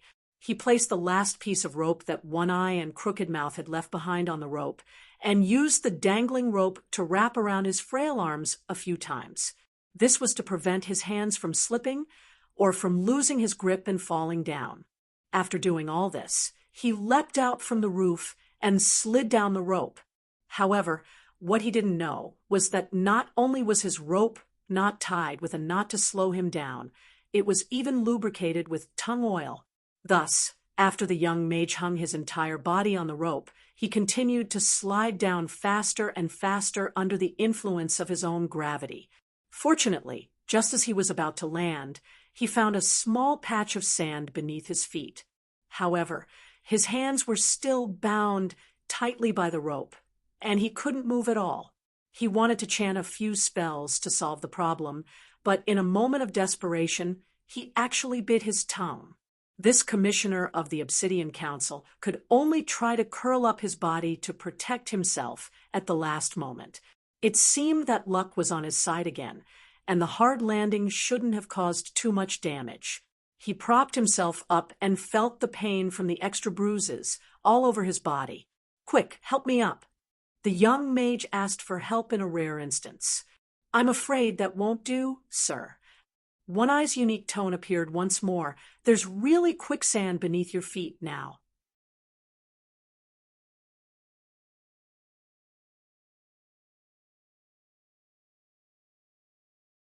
Chapter 184. I'm sure. Crooked Mouth twitched his mouth and signaled his brother to look at the goods in the wooden barrel under his feet. A guy wearing a brown worker's coat full of patches and stains. For the sake of transportation safety, the goods had fallen into a coma caused by some physical means. This kid's noble status is at most 2 generations back. His grandfather's generation must have been a commoner. Look at how he looks in this set of clothes. It's so fitting, hee. Usually at this time, One-Eyed would always say the word grandfather with Crooked Mouth to belittle the noble mage. But this time, he did not pay attention to his brother's teasing words. Instead, he solemnly asked himself, we're considered to have betrayed the Obsidian Council. If the Megalosaurus Pasha doesn't take us in, then there's really no way out. Crooked Mouth was silent for a while and stepped on the wooden barrel under his feet. The key is to see if this meeting gift is to the Lord's liking. Seemingly aware of the negativity in his words, the bandit mage encouraged his brother. It's not a big deal. There will be a way when the time comes. Besides, we found a lot of good things from this kid. Even if we have to run for our lives, we can survive for a few years. The two of them chatted with each other about their future plans. From time to time, they also used physical means to ensure the safety of the 4-wheeled camel vehicle.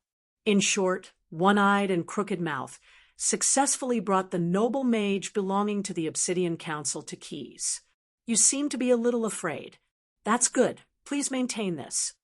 The young blue dragon in human form was very satisfied with the trembling of the 2 bandit illusion mages. If you're pretending, then please continue to maintain it. In fact, Keys did not care whether the 2 of them were really afraid of him or not. Perhaps some people would think that this was the pride of the Megalosaurus, but in fact, it was the pragmatism of the young blue dragon. As a ruler, he knew very well that he had to use persuasion, and not always force people to submit. A ruler must be the best coffee maker to attract the best talents. Of course, there were many types of persuasion. It could be magical or physical, but Keyes preferred to use facts to convince others. A naked man has few secrets, but a man with torn skin has no secrets. Standing in the dungeon, Keyes explained what the steampunk half-lich was doing to the two brothers who came to surrender.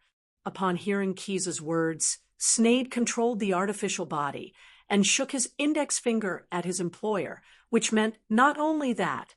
All right, let's first look at our surroundings. This was the basement of the Demolica's laboratory, the former residence of Senator Gnome. It was originally an ice cellar used to store ice, but it had been transformed into a dungeon. The cold air that had accumulated over the years had made this place particularly cold and damp. Coupled with the presence of the powerful undead leader, the entire dungeon appeared even more ghastly. There was no doubt that Sneyd was proficient in the art of interrogation. Being in the dungeon that he had personally set up, everything around him seemed to be constantly magnifying the senses of the torturers. Every bit of pain was more three-dimensional and profound. Under the effect of the special incense, the commissioner of the Obsidian Council quickly woke up. However, the headache caused by the physical method used by the brothers, one eye, and crooked mouth still troubled him. The young mage couldn't help but groan in pain.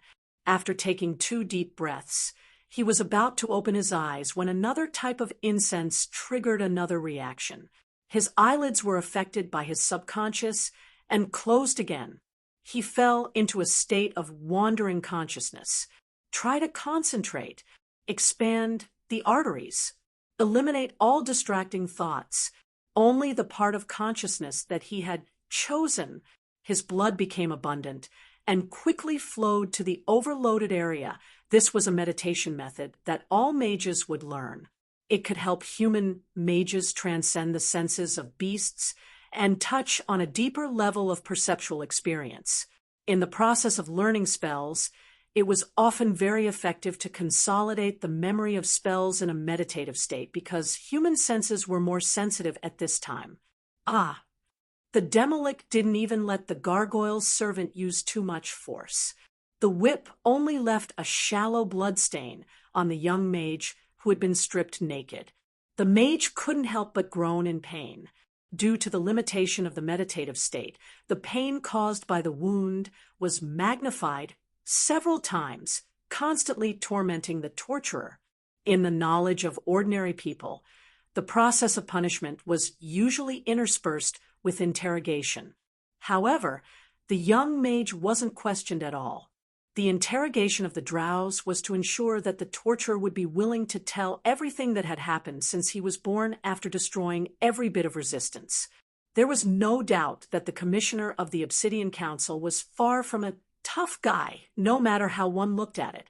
Even before the gargoyle finished warming up and the number of whips didn't exceed a single digit, the young mage had completely given up resistance.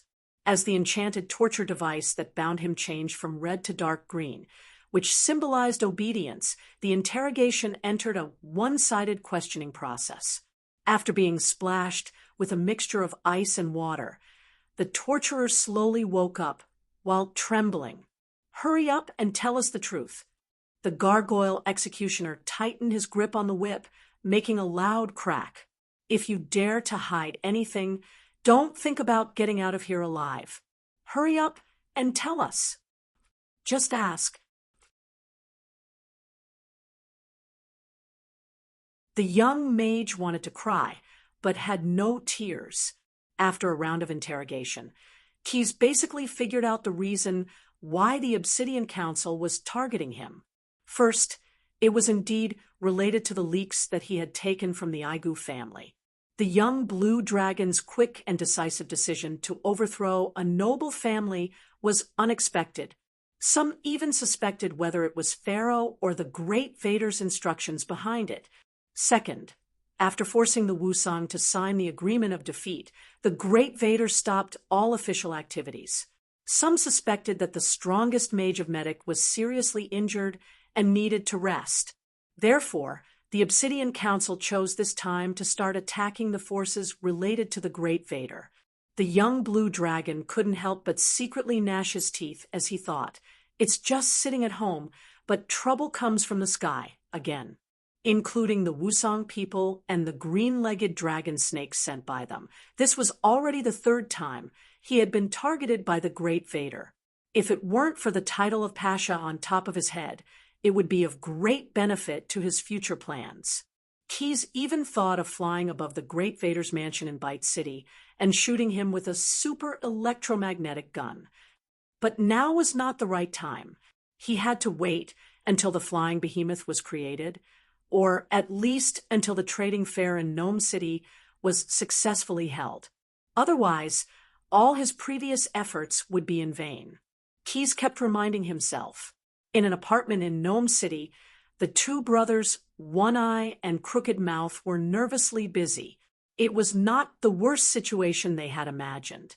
In fact, the treatment given by Keyes was even better than they had expected. Not only did the two brothers receive advanced learning materials in the field of illusion, but they also received enlightenment guidance in transformation spells from the strange-looking magic consultant of the Megalosaurus Pasha. In exchange, One Eye and Crooked Mouth had to use their own work in exchange for remuneration. In the eyes of the two brothers, this treatment was simply too satisfactory. Therefore, they worked very hard. 2 days later, more and more merchants came to Gnome City to participate in the poker tournament. Following the model of the Dragonborn clan's town, Keyes divided the already formed Super Bazaar into stalls, and some merchants who had paid taxes began to settle in. Until the first trading fair began. In front of many merchants, Santos of the Sand Rhino Caravan personally broke the narrow-mouthed clay jar containing the bidding scrolls of various competing camel farms, and announced that Kamat's farm, whose price was only 3/5 of the market price, would be the caravan's licensed supplier for the next 2 years.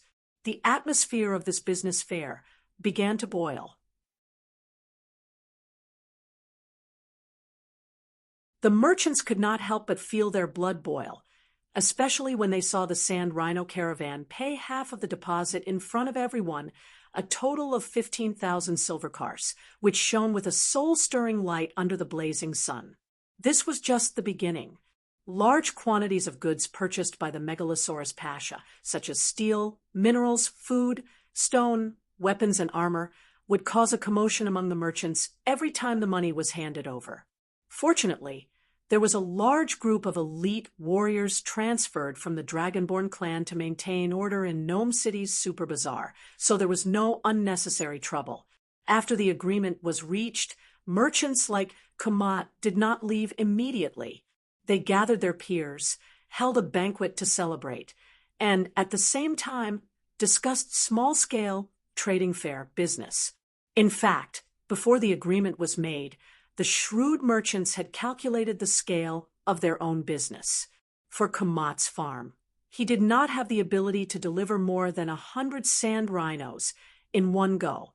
But the reason he still dared to offer a price was because he could subcontract another part of the agreement after winning, and he just needed to make up the total before the final delivery. In this way, the wealth that Keyes had collected from the Aigu family flowed out like water. In just a few days, hundreds of thousands of silver cars had flowed into the pockets of hundreds of large merchants, and even more small merchants. But this was the young blue dragon's intention. Using the wealth in his hands, he leveraged the merchants of Medic to gather their goods in Gnome City. The trade route that had been sealed for months began to be reopened. At the same time, as more and more merchants stayed in Gnome City, the work that One Eye and Crooked Mouth were in charge of was nearing completion. You're tuning in to the Mystic Fist YouTube channel. Don't forget to subscribe and join us on this journey to catch the most captivating stories.